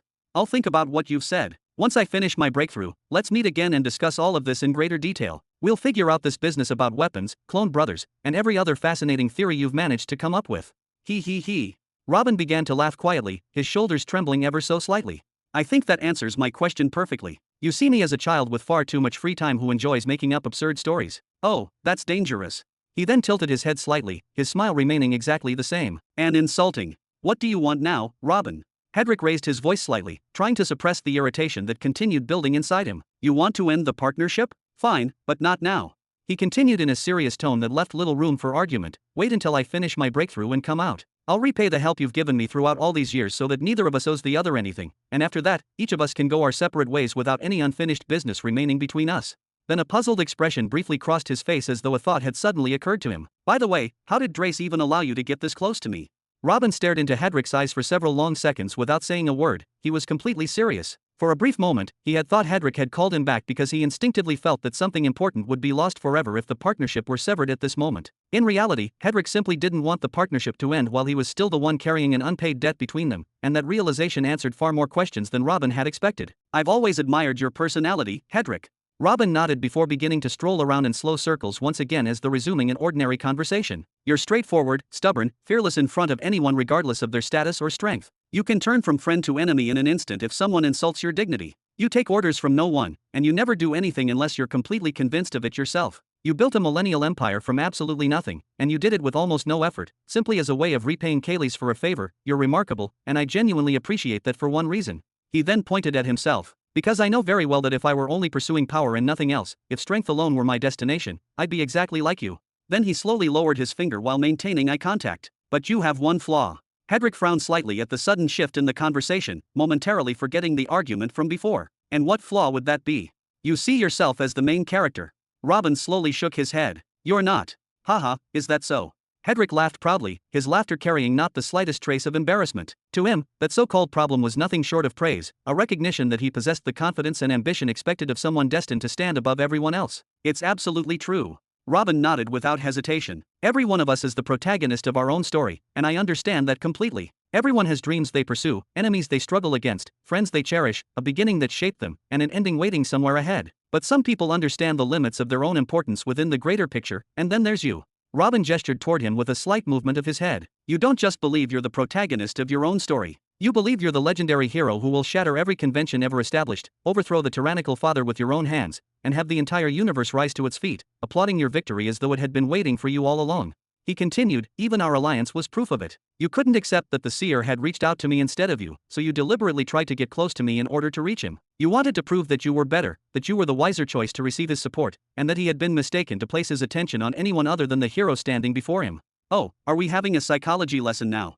The artificial smile on Hedrick's face grew even stranger as he narrowed his eyes slightly, his expression filled with unconcealed ridicule. "Go on, analyze me some more. Get everything off your chest while you're at it." Robin furrowed his brows deeply, his expression growing noticeably more serious. The look in Hedrick's eyes was one of pure contempt, like a millionaire looking down on a beggar who was trying to lecture him about investments for the next 100 years, utterly convinced that not a single word coming from the other party deserved genuine consideration. "You really are beyond saving. Speaking to you rationally won't accomplish anything." Robin stared at Hedrick's face in genuine astonishment, as though only now realizing the depth of the problem before him. "You genuinely believe you're the center of the universe, don't you? That's fascinating. Why? What exactly gave you that idea? What made you so certain that everything inevitably revolves around you? Even your talent turned out to be artificial. You're far too young to understand any of this." Hedrick slowly shook his head, speaking with the confidence of someone addressing a naive junior. "Unfortunately, the word partnership between us gave you the illusion that we stood on equal footing, which is why you speak to me this way. And unfortunately, I was forced to accept help from your subordinates and your wealth on more than one occasion. That left me indebted to you and forced me to sit through a discussion like this instead of ending it immediately. That was my second mistake." He then looked directly at Robin with complete seriousness, his tone becoming calmer than before. "I thought I'd have the opportunity to repay all of that and more after my breakthrough, then continue this pleasant partnership of ours, a partnership built on wealth and status, where each side benefited from the other. But unfortunately, you were far too impatient and ended up losing me. You said it yourself. The partnership is over, and my pride won't allow me to remain your ally even if you came back begging me. But your favor will be repaid, and the debt between us will disappear once I'm finished. At the very least, I'll fulfill my side of the agreement and ensure Nihari's ascension after my own." "Heh." Robin gently shook his head, his expression remaining surprisingly relaxed. "That won't be necessary. Whether you're there or not won't make any difference whatsoever. I alone am enough to ensure Nihari's ascension." "Haha, really?" Hedrick burst into loud laughter, unable to hide the amusement in his voice. "Even I'm having trouble dealing with Verilion despite my strength, yet you're saying you'll protect Nihari all by yourself? That's quite the confidence." "Yes, do you know why?" Robin tilted his head slightly, his eyes never leaving Hedrick's. "Because I represent everything you've always dreamed of becoming. I am the center of this universe." Chapter 2344. Hedrick stared at Robin in utter bewilderment, his eyes fixed on him as though he were looking at an entirely different person from the one he had met before. Faced with that gaze, Robin lifted his chin slightly with quiet pride, his posture remaining completely steady without wavering in the slightest, as though he had no intention of backing down from a single word he had already spoken. "What exactly is going on?" Hedrick asked, unable to hide the confusion in his voice. "You've never spoken to me like this before. The 2 or 3 times we talked, you were always cautious, respectful, and careful with every sentence. What suddenly changed for you to speak to me this way?" "A lot." Robin answered calmly, without the slightest hesitation. "A great deal has changed while you've been sitting here, far more than you seem willing to imagine." What could possibly change in just a few decades to change you this much? Hedrick raised his voice slightly, finding Robin's confidence more unbelievable than his words. How long had he been here? 50 years? 60? Numbers like those carried no weight on the cosmic stage. They were little more than a brief nap to the ancient powers of the universe, no more significant than a single tick of a clock compared to the endless flow of time experienced by the billions of scattered planets across countless galaxies. By his estimation, the war between the six great powers against Xavaros and Darvian should still be continuing at roughly the same pace, with neither side having achieved any decisive victory worth mentioning. What changed? Oh, where do I even begin? Robin turned to look at the peculiar threads once more, or rather, at the black patches visible behind them that had captured his attention from the very beginning. What have you heard about Dawn Era? Dawn Era? Hedrick repeated in surprise, the unexpected topic momentarily distracting him from everything else. Back then, I was still under Aldera's protection at the Academy. Shadow swords barely carried any weight beyond being somewhat competent at gathering intelligence. The name Lord Human was scarcely known outside the circles of a mere researcher, and both the cradle and the grave were struggling simply to survive each passing day. Robin lightly tapped his chin as though recalling a distant memory. It was undoubtedly a difficult period for everyone involved. A century ago you were going through a difficult period. Hedrick chuckled with obvious amusement. So things are different now. It's a short period from your perspective. Someone like you, who's spent millions of years crawling forward like a turtle, would naturally consider a century insignificant, hardly worth remembering. But to me, 100 years is 10% of my entire life. That's a long time, and I happen to interfere with the universe enough during that time to change it in more ways than you could imagine. He then cast Hedrick a sidelong glance before continuing. In fact, that's the only reason this conversation has lasted as long as it has. If you knew my current status, if you knew what I did to Pink Marlick just before coming here, I wouldn't have spent all this time talking to you. I would have simply given you two choices and left. Marlick. Hedrick frowned in surprise at the sudden mention of the name, unable to understand how that notorious figure had entered the conversation. Then he heard Robin laugh. Do you remember the day we first met inside the Soul Society? I still remember your size and your patience. You kept trying to move the conversation along without directly calling me ignorant. You patiently explained what would happen when Nihari ascended. You even explained what was happening in Faralion and told me about your dreams for the future. He then shrugged with a faint smile. Of course, I know you weren't doing it out of kindness. It was simply a way to use me and reach the seer. That's perfectly fine, because I wanted something from you as well. And because of the patience you showed me back then, I'll return the favor today. Robin gestured toward Hedrick with a slight movement of his head. Tell me, what is the greatest ambition you intend to achieve 105 years from now, after becoming a mid-monarch?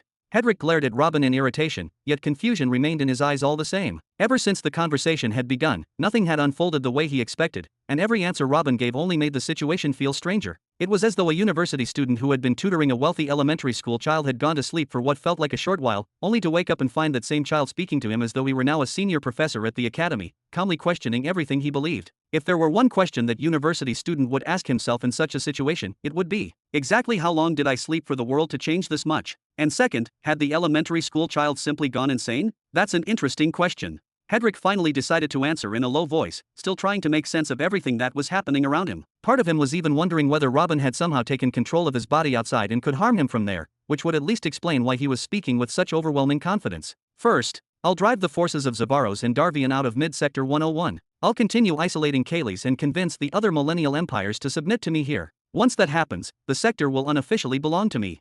He continued without pause. After that, I'll help you during Nihari's ascension, and then each of us will go our separate ways. Hedrick's eyes gleamed brightly as he spoke of the future he had envisioned countless times. Afterward, I'll wait until Faralion ascends and use it to become a second galaxy within Mid-Sector 101. With my own strength and that galaxy supporting me, I'll finally fulfill my lifelong dream and become the behemoth of destruction. He then revealed a broad smile filled with confidence. So, what do you think of my grand plans? Do you think you can stop them? As a matter of fact, yes. Robin chuckled without the slightest hint of hesitation. Because of me, you won't be able to accomplish a single one of them. Would you like to make a bet? Hedrick spoke with absolute confidence, as though the outcome had already been decided in his favor. Haha, come on then, let's bet my life if you want. Robin burst into loud laughter. Hedrick's expression changed instantly, the confidence that had been covering his face faltering for the briefest moment as he tried to determine whether Robin truly believed every word he was saying or had simply lost his mind. You don't understand. Your ignorance blinds you, but that's understandable because of your seclusion. The real problem is that your pride makes you refuse to learn, and once someone reaches that point, even the truth standing right before his eyes becomes impossible for him to acknowledge. Robin raised a single finger as though beginning a lesson. Now then, how exactly are you planning to drive Xavaros and Darvian out? Xavaros has already sworn absolute loyalty to me, while Darvian will be killed before long by one of my subordinates, so before your plan can even begin, the people you intend to fight will already have disappeared from the board. Oh. A broad smile spread across Hedrick's face as though he had suddenly understood something amusing. Did they watch your meeting with Marlick as well? Are you mocking me? Robin chuckled, completely unfazed by the question. Zavaros did witness that meeting, yes. He then continued as though mentioning nothing more extraordinary than the weather. Kiryan has also sworn his loyalty to me. When he noticed Hedrick was already preparing to laugh, Robin calmly raised his palm to stop him before a single sound escaped. Let me finish every point first, then you can laugh all you want afterward if you still feel like it. He slowly lowered his hand again without changing his composed expression. Now, what was the next point? Your plan to take control of the sector. In reality, the 6 great powers are all working like dogs under shadow swords now. All it takes is for Glatheon to speak to them for a few moments, and every last one of them will swear loyalty to me without requiring any further persuasion. He continued without leaving Hedrick any room to interrupt. Kaylee's is under my protection as well. She's now the guardian of my son. That galaxy will belong to my son and his wife, and no one will be allowed to disturb their peace or interfere with their future. Then a faint smile appeared on his face. Help me with Nihari? Nihari will ascend 10 years before you even come out of seclusion, so even that is something you won't be of any use for. By the time you return, that matter will have become nothing more than history. He raised his voice slightly as he moved on to the final point. Gather your strength and challenge your father? Even if we assume you move Faralion somewhere else and decide to press forward exactly as you've imagined, just 3 or 4 second row scions would be enough to deal with you without much difficulty. That is, assuming they're still alive. I'm planning to use Kiryan and Zavaros to kill every last one of them, including your father, so the obstacles standing in your way may very well disappear before you even have the chance to face them yourself. Are you finished? Hedrick slightly lifted his head, his expression gradually regaining its composure despite the increasingly unbelievable claims. You asked me about my dreams, only to answer with fantasies even more absurd than mine. No, you're the one who's finished. Robin pointed directly at him without the slightest trace of hesitation. Everything I've said is the truth. I don't dream, I execute. While you're still planning what you'll do more than a century from now, I'm already carrying those plans out. And now that you've heard the truth, you can no longer pretend to be ignorant simply because reality doesn't fit the world you've imagined. He then clasped his hands behind his back in a relaxed manner. Based on the truth you've just heard, I'm willing to give you an opportunity.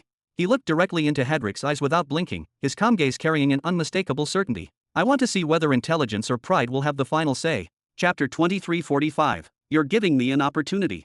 Hedrick revealed a broad smile, the corners of his mouth rising with unconcealed amusement as though he had just heard the most entertaining statement since waking from his seclusion. How thoughtful of you. If it were anyone other than you who kept mocking me like this, I would have either walked away or killed them by now, Robin declared in an even, composed tone, showing no trace of anger despite the repeated ridicule. But I've invested far too much in you to lose you so easily, and abandoning that investment before reaching its intended result would simply be wasteful. You've invested in me. Hedrick frowned, unable to hide his skepticism. You've done me one favor after another, I'll admit that, and I'll repay every one of them soon enough because I don't intend to owe anyone indefinitely. But saying you've invested in me is a bit much. I was already powerful when we first met, and I haven't gained anything because of you since then. My cultivation, my understanding, and my path were already my own. You're still breathing. Robin tilted his head slightly, speaking as though he were merely stating an obvious fact. That's something you wouldn't have been able to do if I hadn't helped you during your war. Without my involvement, none of the ambitions you're describing now would have mattered, because you wouldn't have survived long enough to pursue them in the first place.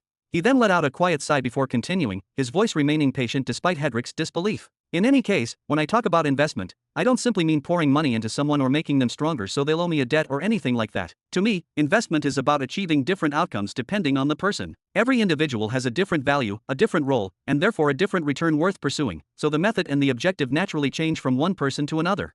Robin spoke calmly, as though explaining an ordinary principle rather than revealing his own philosophy. Take Kaylee's, for example. I treated her poorly at first, then I invested in her and her family afterward so she'd become indebted to my son and serve as a good mother-in-law for him. She sees him as the savior of her family. Even if she hates me personally, she'll dedicate herself to protecting him, ensuring his happiness, and watching over him without hesitation because that's where her gratitude now lies. That's Kaylee's value now. She lives to be a good mother-in-law, and as long as she fulfills that role, my investment has achieved exactly what it was meant to achieve. Then there's Archeal the Temporal. I invested in him by building formations, purchasing his products, and improving them, all for a single purpose: securing an ally against Zargal. Every deal, every resource, and every favor had a clear destination from the very beginning. But now Zargal has already been sentenced to death, and I no longer need such an ally. I no longer have any reason to keep investing in him or trying to satisfy him with money and deals. Archeal no longer has any value in that regard. If he refuses to follow orders and act wisely, I'll crush him just as I would anyone else, because once the purpose behind an investment disappears, continuing to pour resources into it serves no rational purpose. Then I invested in Zavaros through an enormous deal to pull him out of the chaos of Mid-Sector 101 and turn him into a source of pressure against Darvian, after you failed to accomplish anything of real value and left me with no better option. But now that I've already sentenced Darvian to death, Zavaros no longer has any value either. That meant I had to bring him under control by force. He would either listen to the voice of reason or the voice of the sword, because once negotiations cease to produce results, only authority remains. And then there's you. Robin pointed at Hedrick without the slightest hesitation. I've invested a great deal in you because I intended for you to become my sword, someone capable of standing where I couldn't and accomplishing what I chose not to do myself. But you're far too slow. You couldn't keep up with me, nor with the pace at which everything around us has changed. I can watch every bit of that investment slipping away before my eyes, and I have only one remaining chance to save it, to make you powerful enough to become my sword. If you can't become that, then you have no value. You'll remain here until those 105 years have passed, only to emerge into a world completely different from anything you ever imagined, where everything you believed to be stable has already changed beyond recognition. You will wake up to my world. Hedrick looked at him in profound disbelief, his brows knitting together as he tried to process Robin's entire line of reasoning. Are you actually admitting with your own words that you're nothing more than a despicable materialist with no friends or allies? I'm materialistic? I am the material itself. Robin replied with obvious irritation, his brows knitting together as though Hedrick's conclusion had genuinely offended him. Every single one of you allies desires something from me, whether you admit it or not. Did you partner with me because of my charming looks? Or did Arkyle go fight Zargle because he believed in my cause and wanted to protect my ideals? Every one of you has your own objective from the very beginning, so why shouldn't I have one as well? The difference between me and my allies is that, after a while, every one of you becomes nothing more than deadweight dragging at my feet instead of helping me move forward. He then pointed directly at Hedrick without lowering his hand. While I continue moving forward, you and the rest remain standing exactly where you are, like stones lying motionless at the bottom of a river, unchanged no matter how violently the current flows above you. What's even worse is that none of you even try to change the way you deal with me as time passes. You continue demanding the same level of appreciation, respect, and consideration you received in the past, as though nothing has changed between us. You keep taking from me without giving anything meaningful in return. What a pathetic partnership, and what pathetic allies. He slightly raised his head, his voice growing calmer as though he were explaining a conclusion reached after countless disappointments rather than venting frustration. That's why I decided to make this journey. I no longer need more allies or partners, I want loyal followers. Those are the people who'll actually help me on my path to subjugating Universe B14, because they'll move in the same direction instead of pulling me backward. As for allies, partners, and investing in their personal problems, disputes, ambitions, and endless complications, none of that interests me anymore. I've matured. I've come to realize that those trivial matters hinder far more than they help. They increase my burdens, consume my time and attention, and ultimately leave me carrying responsibilities that produce nothing of equal value in return. Hedrick's eyes trembled with anger. Certain things Robin had said in the middle of his speech had completely eclipsed everything else, to the point that the rest of the conversation barely registered in his mind. Every word Robin uttered felt like a blade driven into his chest, not because of its hostility alone, but because Robin was saying those things with complete conviction rather than out of momentary anger. Me? Hedrick muttered, his eyes opened as wide as they could. I'm a burden. You bastard, you're the greatest burden of them all. Robin raised his voice slightly, no longer bothering to soften his words. Your problems with Zavaros and his sons disrupted my communication with them, and you'll become another problem if you decide to join me now that Zavaros has already sworn his loyalty. Robin began counting them off one by one with his fingers. Because of you, I started off as Helmer's direct enemy, and now I can't even approach him to reconcile our differences, understand his position, or find out who's supplying him with those astonishing technologies that appeared out of nowhere. He raised his voice even further, his tone growing noticeably sharper. Because of you, and because of your idiotic dream involving Verilion, Midsector 101 was thrown into chaos, the behemoths were dragged into open war far earlier than they should have been, and rumors about the Cosmic Elder spread everywhere throughout the surrounding sectors. You're a fool who keeps creating problems far beyond your ability to deal with, forcing everyone around you to pay the price for decisions you never had the strength to support. Enough. Hedrick rose to his feet in one swift motion, glaring fiercely into Robin's eyes with undisguised fury. Don't say another word. Then he continued in a slower, more controlled tone, carefully looking Robin up and down as though attempting to uncover the source of his confidence. There are only two possible reasons you dare speak to me like this. The first is that you're capable of threatening my physical body. The second is that you've somehow become stronger and now believe you'll be able to stop me once I emerge from seclusion. So you came here to convince yourself that you're powerful by provoking someone who's in the middle of a breakthrough and can't strike back, allowing yourself to enjoy a sense of superiority without risking any consequences. Robin lowered his gaze and slowly shook his head, the anger that had briefly surfaced disappearing just as quickly. I simply felt my investment falling over the edge of a waterfall, so I reached out at the last possible moment in an attempt to catch it before it disappeared forever. Don't worry, your physical body is safe. No matter what happens between us today, I won't lay a finger on it. In fact, if we fail to reach an agreement, I'll increase the protection around you. I'm not that much of a piece of trash, no matter what you choose to think of me. You're someone who abandoned every one of your allies the moment you felt you no longer needed them. Hedrick stared directly into Robin's eyes, his gaze filled with contempt that no longer bothered to hide itself. You're trash, without a doubt. If that's the conclusion you reached after everything I just said, then I won't waste my breath explaining another word. Robin shrugged with complete indifference, as though he had already expected such an answer. Now then, Hedrick, I came here to end our partnership and free myself from having to think about anything related to you ever again. It makes no sense for me to hesitate over the feelings of my useless partner whenever I issue orders concerning the exploitation of Verilion, nor does it make sense to keep carrying responsibilities toward someone who can no longer keep pace with me. He then raised both hands in a relaxed gesture. But since I'm already here, I've decided to give you one final choice as well. I already know you'll reject it, but I'll offer it to you anyway, if only to clear my conscience and ensure that I leave without regretting having overlooked even the smallest possibility. His expression then became completely serious, and every trace of amusement vanished from his face. Follow me, and I'll make you as powerful as Marlik, no, even stronger. Chapter 2346. What, you're going to make me stronger than Marlik? Hedrick raised an eyebrow slightly, his expression filled with unconcealed disbelief as though he had just heard the most absurd claim imaginable. Do you even know who Marlik is? The butcher before whom every behemoth stands respectfully without exception. Even father would personally go to the gate to receive him whenever he came to visit, treating him with the highest courtesy despite his own status. That Marlik is the one you're talking about.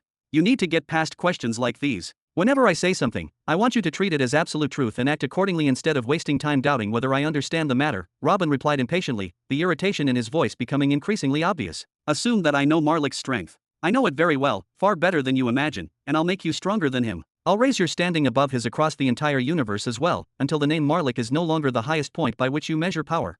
Hedrick furrowed his brows even deeper, unable to conceal his confusion. But Marlik. Hedrick. Robin raised his voice sharply, cutting him off before he could continue. Yes or no? I don't want to waste any more time on side conversations that lead nowhere. I want you to say it clearly if you refuse, and I'll leave immediately without asking another question or trying to persuade you again. Then he continued seriously, his tone becoming unexpectedly calm. After that, you can continue your breakthrough however you like, and when you come out 105 years from now, you can do whatever you think is best. I don't need you to repay me for anything, nor do I expect gratitude or loyalty in return. Supporting you increased the experience of the Shadow Swords, solidified their position, and elevated my own status beyond that of a mere researcher. Your existence also helped cradle and grave for a very long time, whether you intended it or not. Your debt has already been repaid in full, so there is nothing left hanging between us, there is nothing you can for me anyway.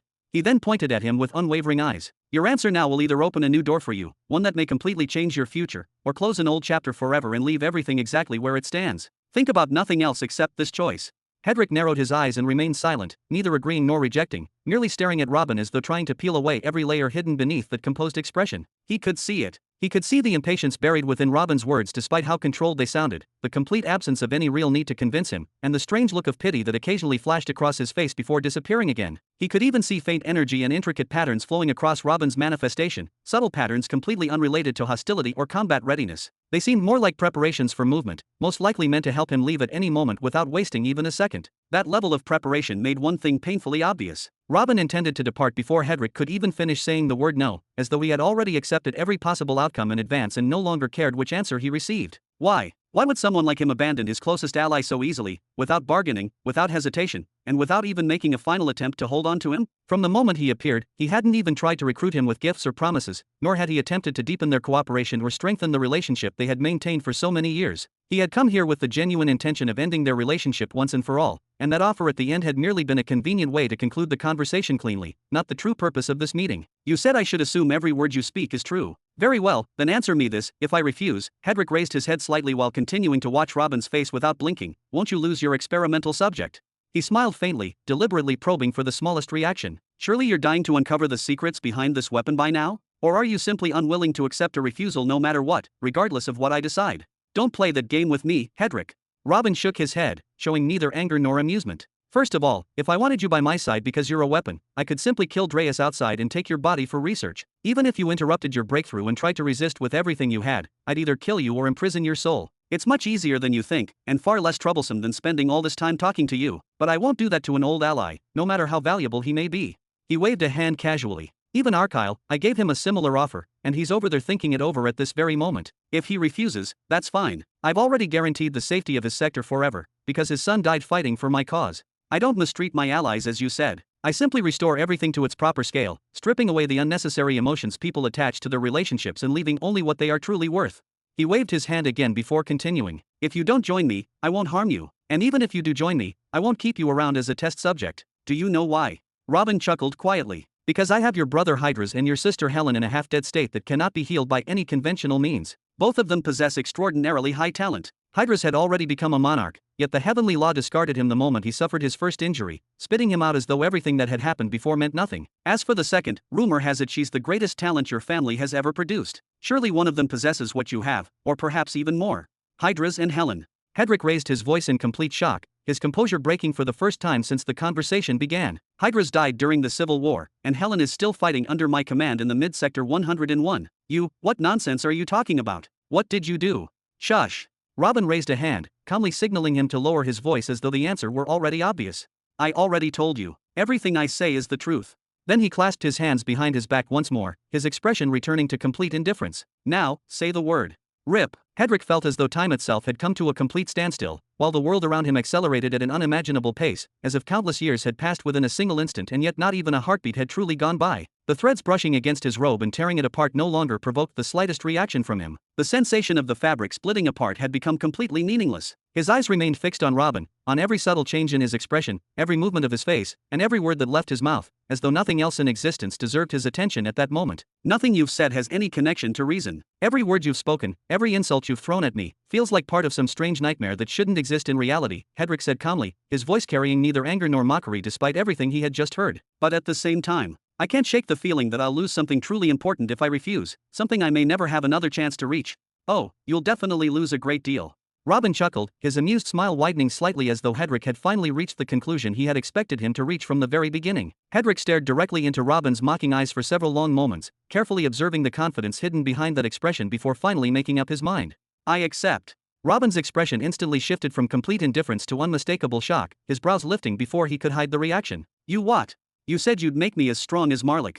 Hedrick hesitated for only a brief moment, as though giving himself one final opportunity to reconsider, then slowly nodded several times with growing certainty. Do it. Robin didn't know how to respond. It was obvious from the look on his face that he had never even considered the possibility that Hedrick would actually agree. For a brief moment, he simply stared at him in silence, as though trying to determine whether he had misheard the answer or whether Hedrick was merely making some kind of joke. Are you certain? I'll have you swear a soul oath. As a living weapon, or whatever your true nature really is, I can't trust you without an extremely binding oath, one strong enough to erase any possibility of betrayal or hidden intentions.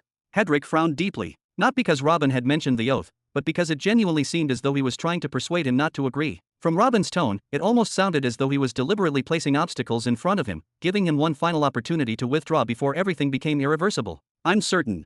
Hedrick nodded slowly, his expression remaining unexpectedly calm. I have no desire to compete with you for sectors or galaxies. I don't want authority or influence, nor do I care about standing above anyone else. My dreams died alongside my wife and daughter. The only thing I have left is a single resolve, to become strong enough to kill that person. After that, I have nothing waiting for me. I want nothing, and I expect nothing from this universe. Then he nodded toward Robin before continuing without hesitation. You're right. I wanted to get close to you because of the seer. I wanted to sell myself to him, to accept whatever missions he gave me and do whatever he asked without complaint, in exchange for creating the right conditions that would eventually allow me to kill Helmer. That was my plan from the very beginning. Then he looked directly into Robin's eyes without the slightest attempt to hide his intentions. If you're the one willing to create those conditions for me instead, then I'm prepared to sell myself to you.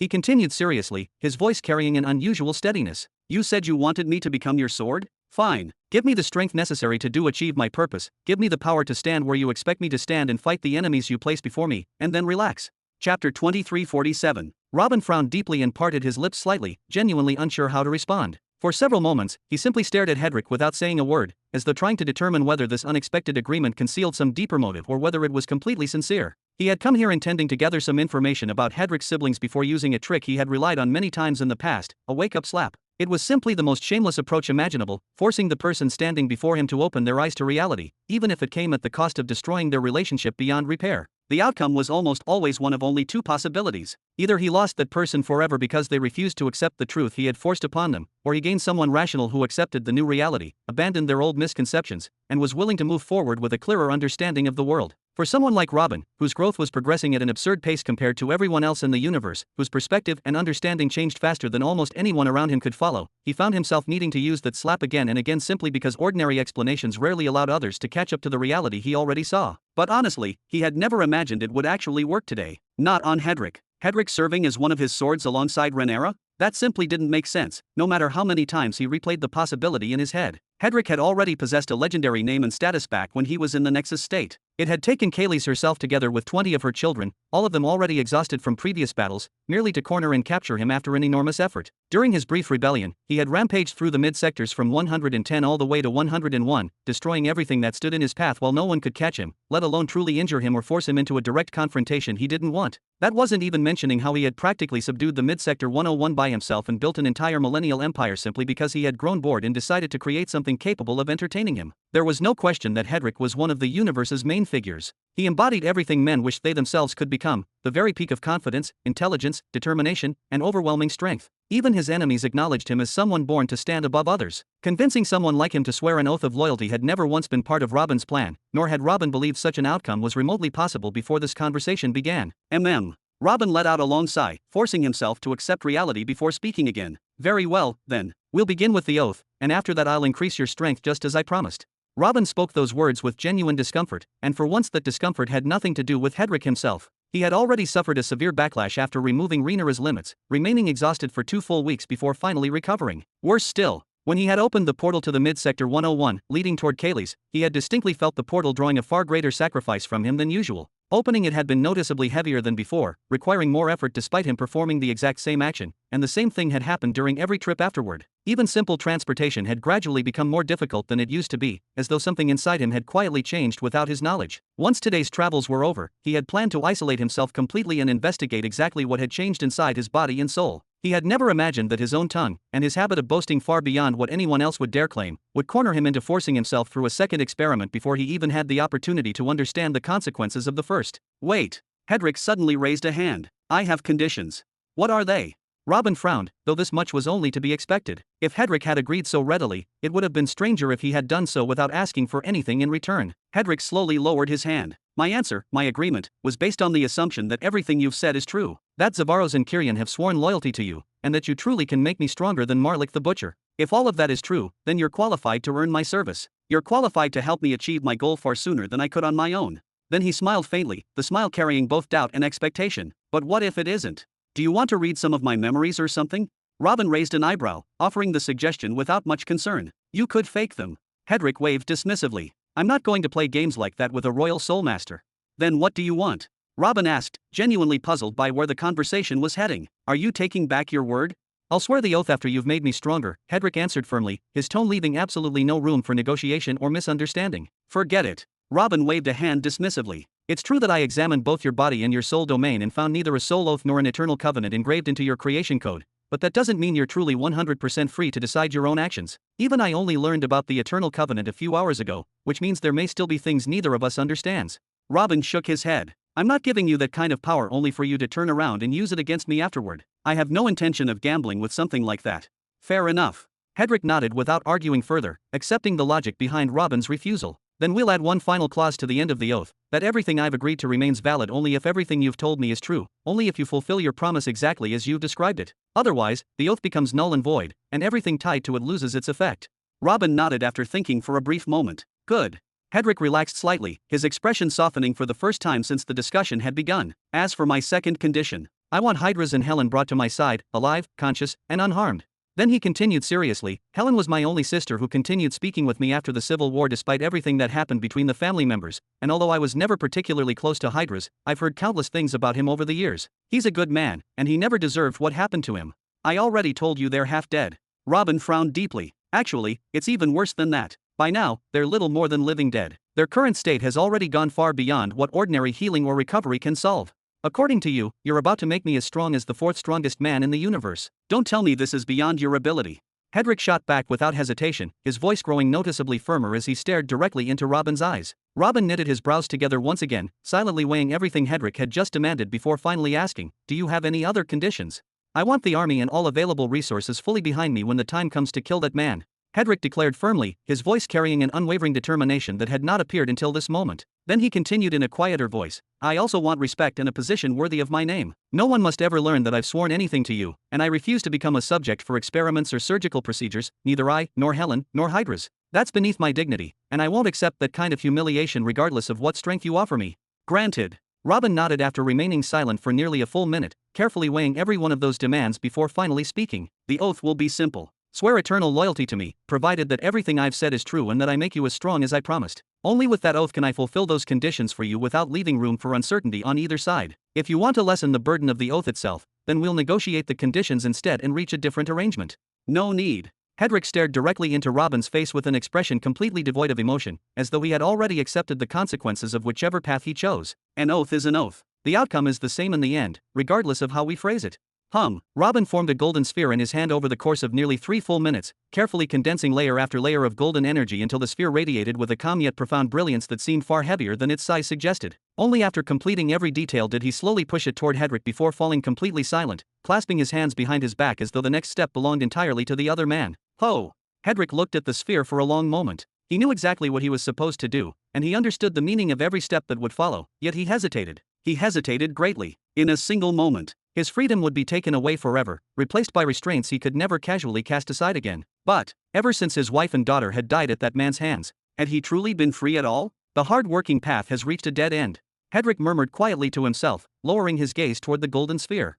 If he's really cheating, then why can't I cheat a little as well? Then, whoosh, he injected his soul sense into the sphere without any further hesitation and recited the oath together with every one of the agreed conditions, ensuring every clause was engraved within it exactly as they had discussed. Arg! At that very instant, Hedrick felt invisible restraints wrapping themselves around his existence, binding not merely his soul but something even deeper. Yet at the same time, he also sensed the shattered key resting beside his heart, the key tied to the condition that would free him from those restraints should Robin ever fail to fulfill his promise. Even while being bound, he could clearly feel that path of escape quietly existing within the oath itself.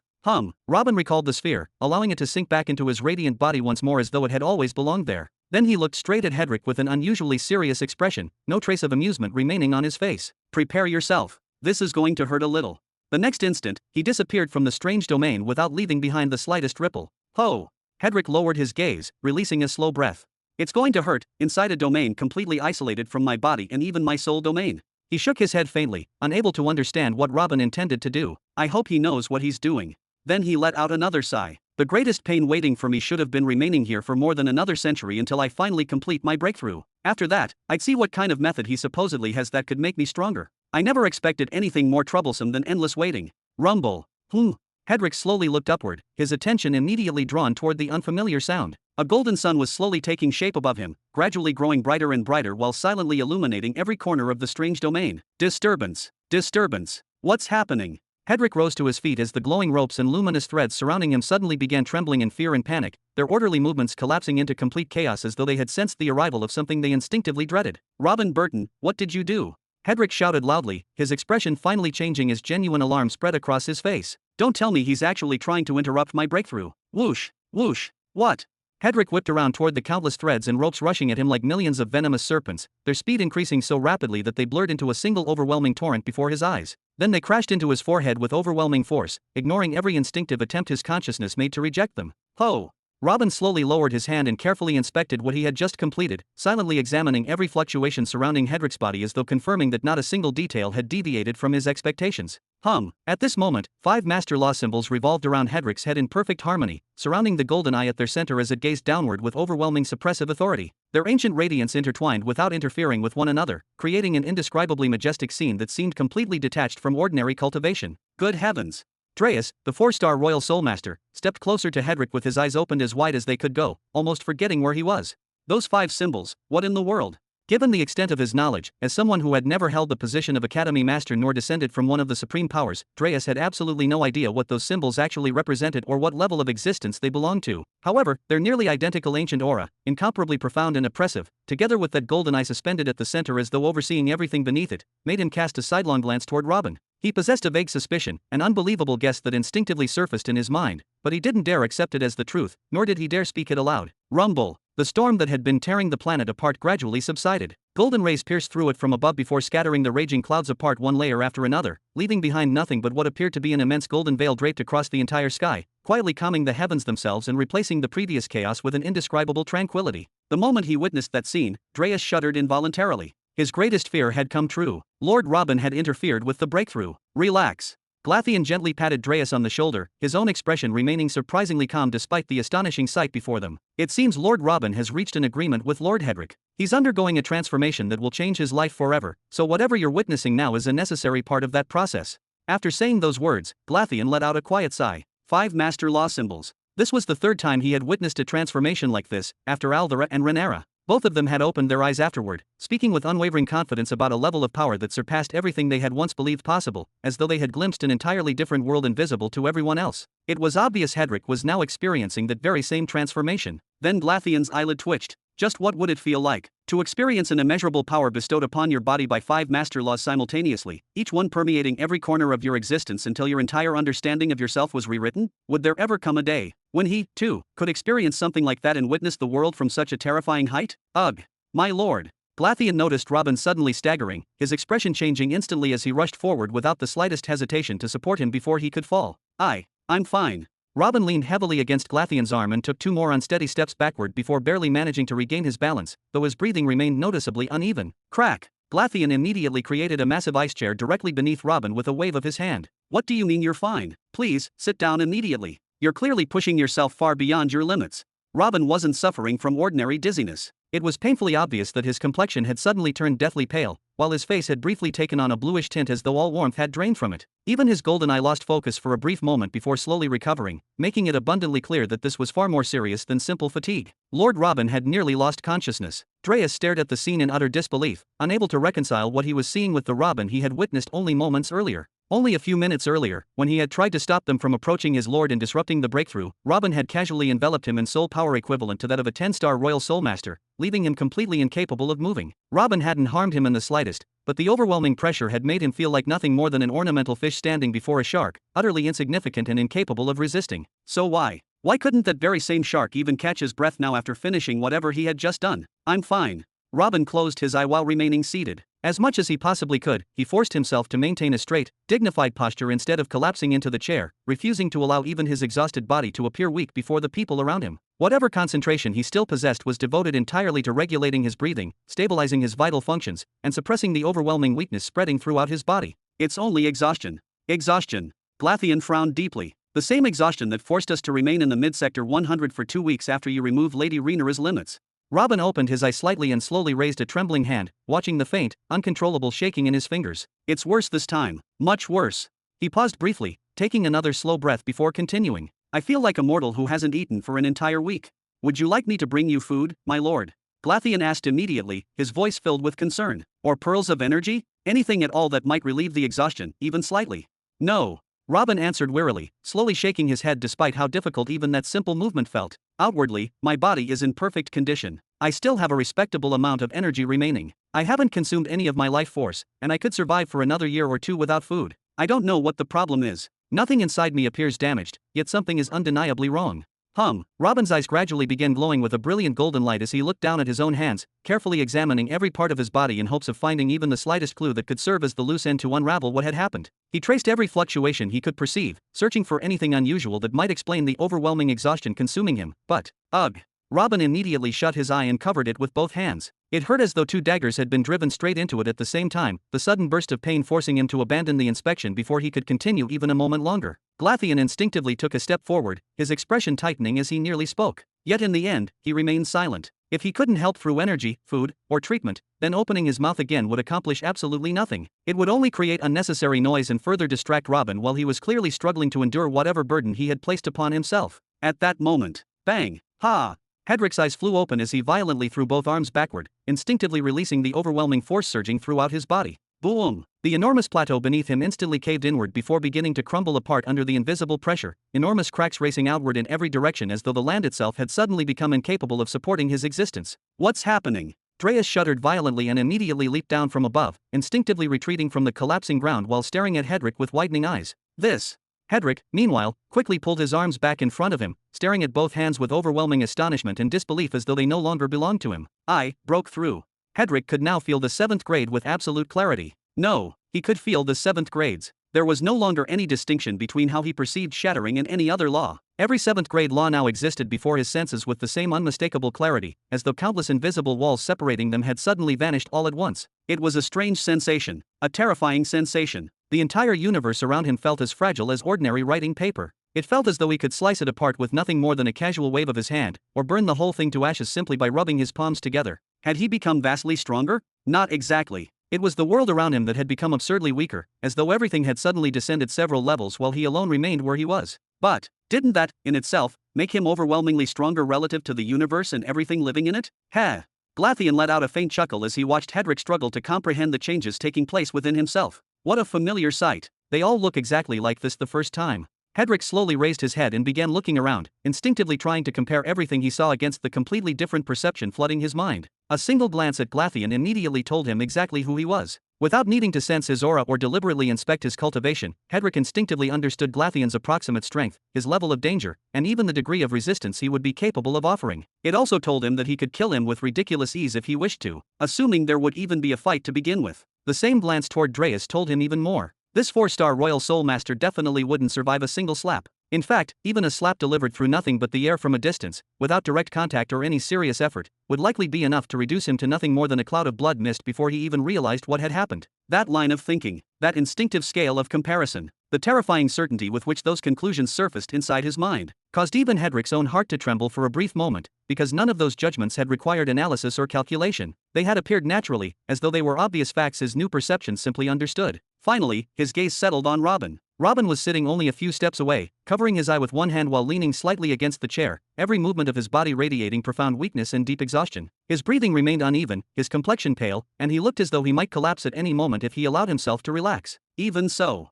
the instant Hedrick looked at him, he could hear his very existence. Every instinct, every cell throughout his body, every fragment of his soul, and every law flowing within him, screaming the exact same warning with unprecedented intensity, drowning out every other thought before it could even form. Danger! Danger! Danger! Chapter 2349. My lord. Dreas hurried forward, instinctively intending to help Hedrick to his feet. Even now, Hedrick remained kneeling on one knee, staring at Lord Robin with an expression filled with disbelief and confusion, as though he were trying to reconcile the man before him with everything he had thought possible only moments earlier. Whoosh! Hedrick calmly raised a hand, signaling Dreas to remain where he was. The simple motion alone released a powerful gust of air that immediately struck Dreas, forcing his clothes to flutter violently and causing both him and Hedrick to instinctively lower their gazes toward Hedrick's raised hand for a brief moment. Even Glatheon turned toward Hedrick in surprise, but not because of the strength he had displayed. Quite the opposite. When Rhaenyra had done something similar inside the cave, she had nearly blasted all of them overhead without even intending to. Compared to her, Hedrick was already controlling his newfound strength incomparably better, as though his instincts had adapted to the transformation almost immediately. What exactly did you do?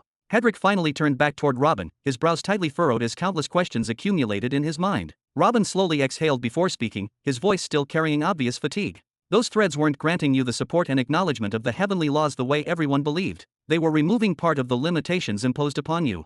Robin paused for a moment, still covering his eye as though even speaking required effort. Your extraordinary talent and the overwhelming strength you possessed compared to others at your level came from a technique that had been reducing those limitations ever since your earliest memories. Then that technique, or whatever modification had been performed on you, would sever portions of those threads and preserve them, allowing it to remove even more of those limitations over time. If someone with your level of strength had naturally removed 30% of the restrictions on their primary law through ordinary cultivation, that modification had effectively raised yours to 47% instead.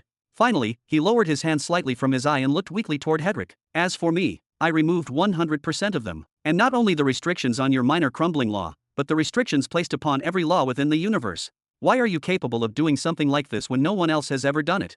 Hedrick asked without the slightest hint of disbelief. He didn't argue that such a thing was impossible. He had personally experienced what had happened. He had personally felt the transformation. He had personally felt his own strength. Heh. Robin let out a faint chuckle despite his exhausted state. Bring me someone besides me who possesses 5 master laws, and we'll ask them. You. Hedrick slowly rose to his feet, his expression stiffening once again. You possess 5 master laws. 6, actually. Robin covered his weary eye once more, almost absent-mindedly. But I only used 5 on you. Then he continued without giving Hedrick time to process the answer. From what I've observed, those 5 master laws place a mark upon you that effectively warns the heavenly laws governing Universe B14 that you are no longer subject to their authority. As far as those laws are concerned, you're no longer one of the pieces they can freely manipulate. It places you outside the game, so to speak. He chuckled quietly before adding, you always wanted to stop being a pawn. Congratulations, you've become a knight. Hedrick silently stared down at the top of Robin's head for several long seconds, trying to absorb everything he had just heard while comparing it against everything he had just experienced. You have a great deal to explain to me, especially this Universe B14 thing.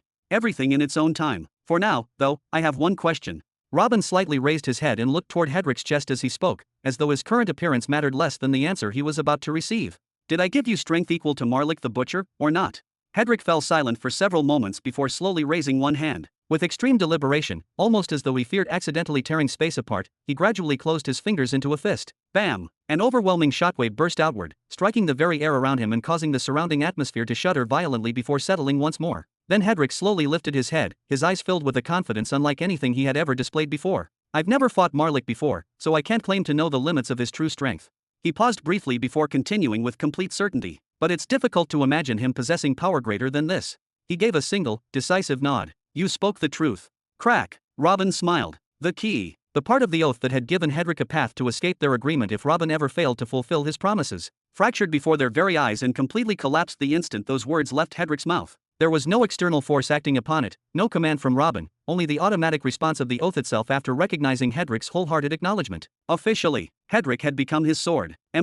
Robin nodded several times before leaning his head back once more, his exhausted expression remaining unchanged. Marlik has a method of circumventing the limits imposed by the laws, just as you did before. But just like your previous state, it's only a relative and fluctuating circumvention. Some laws gain an additional 20% of freedom, while others don't gain anything at all. You probably noticed during your breakthrough that some threads reacted while others were severed far more than the rest, because the restrictions placed upon every law weren't originally identical. As for you, as someone who has reached 100% removal of all limitations, in that regard, you've surpassed him. There is no remaining restriction for you to continue bypassing, because there is simply nothing left to remove.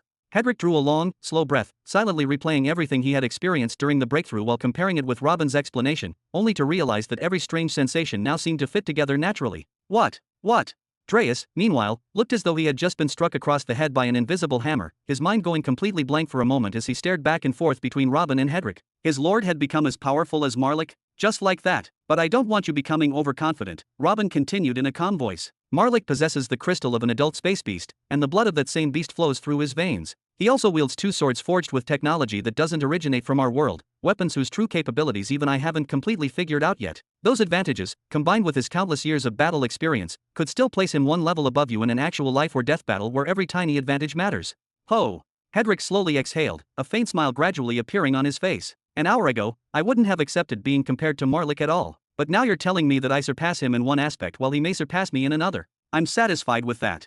His eyes gleamed with unmistakable excitement. If the odds are close, I fear no one. Good. Robin nodded in satisfaction. I'll find a way to eliminate those advantages Marlik holds over you regardless, and very soon. Then he smiled once more. Just try not to get into a life or death fight with him until I'm finished. His expression then gradually became serious. The same applies to your father. I can't see through that man's mysteries no matter how I analyze him. He appears to be a subordinate of the Syndicate, yet at the same time he behaves as though he's nothing more than a distant ally who merely shares certain interests with them. I can't accurately assess his true strength or determine where his actual limits lie. I'm afraid that battle you fought against him may have been nothing more than a performance. A performance? Hedrick frowned deeply, unable to hide his surprise. Yes. Your father attracted the seer's attention, and it seems obvious he was trying to prove that he was an ordinary person, so he deliberately began those adventures against you and your siblings. He may have intentionally allowed you to wound him so the story would spread naturally throughout the universe, distancing himself from any future suspicion and reinforcing the image he wanted others to believe. That's my analysis, at least. If there's another explanation entirely, we'll discover it someday once enough pieces finally fall into place. Hedrick nodded slowly, silently committing Robin's words to memory without arguing further. Robin, meanwhile, looked directly into his eyes with a broad smile, the exhaustion covering his face doing nothing to diminish the confidence behind his gaze. When facing those two, fight however you wish, but always be prepared to run. As for everyone else, his smile widened even further. Kill as you please. Kill until the heavens themselves grow enraged. Kill until the earth is soaked in blood. For what purpose? Hedrick asked seriously, his voice remaining perfectly calm despite the terrifying order. To give me the universe, of course. Robin's smile became even brighter, carrying not the slightest trace of hesitation. Universe B14 has lived in chaos and remained in the wrong hands for far too long. It's time for me to return it to the proper path. It's time for it to fall into the hands of its rightful heir. My hands.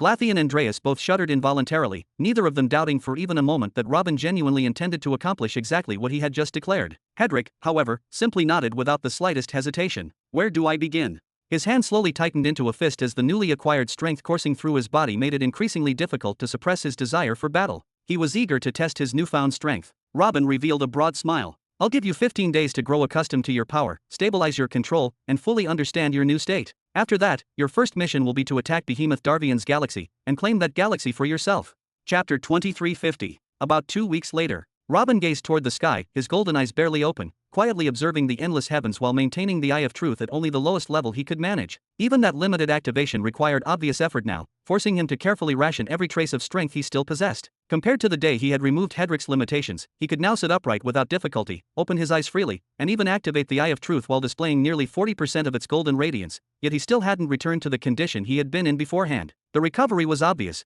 but so was the lingering damage that refused to disappear. 2 weeks after removing Rhaenyra's limitations, he had fully recovered his vitality without leaving behind the slightest abnormality. But now, even after 2 weeks had passed since removing Hedric's limitations, he still felt exhausted. He still felt that something wasn't quite right, as though an invisible part of himself had yet to return to its proper place despite every visible sign suggesting that his body should already be healthy again. Whoosh! At that moment, a shadow sword appeared beside Robin in a kneeling position and respectfully presented him with a metallic plate.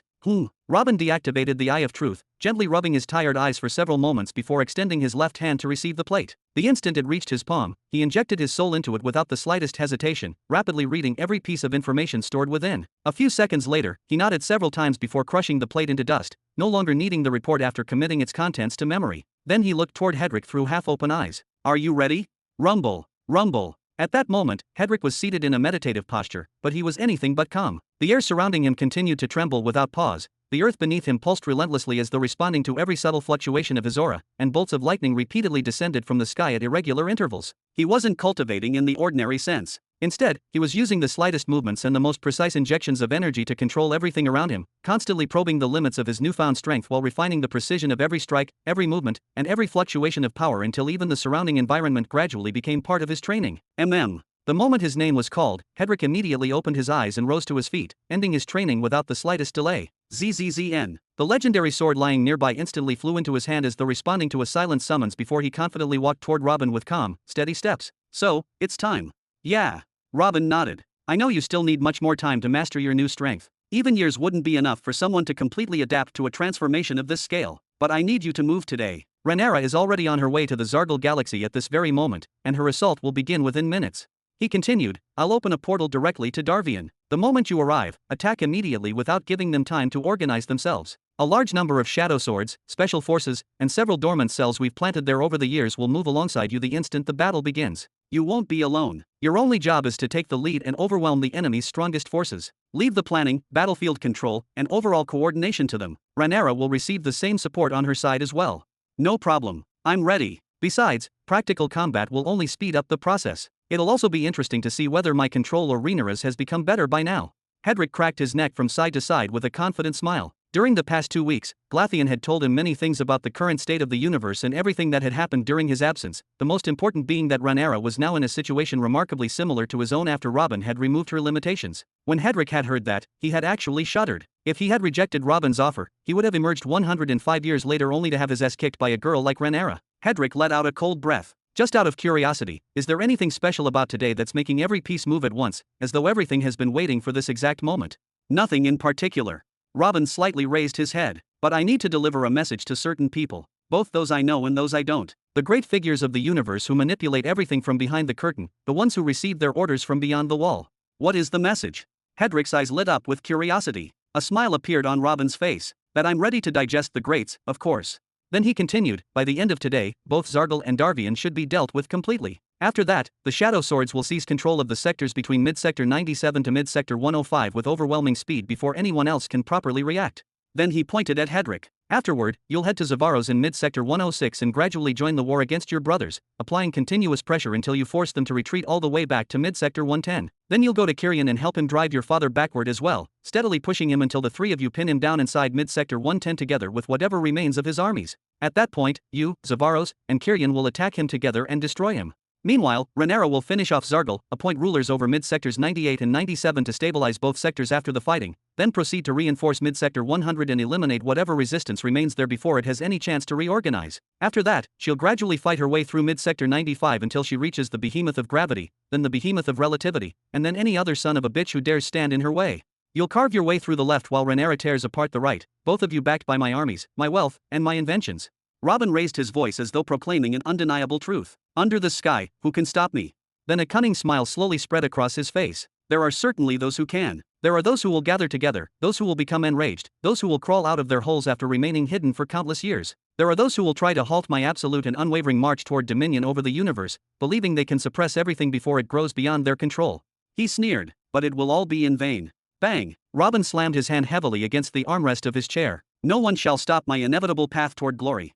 Thump! Hedric's heart skipped a beat as he watched Robin speak with such unwavering certainty. The scale of those words should have sounded absurd, impossible, and detached from reality, yet when they came from Robin's mouth, spoken without the slightest hesitation or trace of arrogance, they sounded completely natural. They sounded like the truth. Understood. Hedrick casually swung his sword through the air, his expression already settling into calm determination. Golden inscriptions immediately began appearing across Robin's body one after another, faintly illuminating the area around him before he weakly pointed in a certain direction.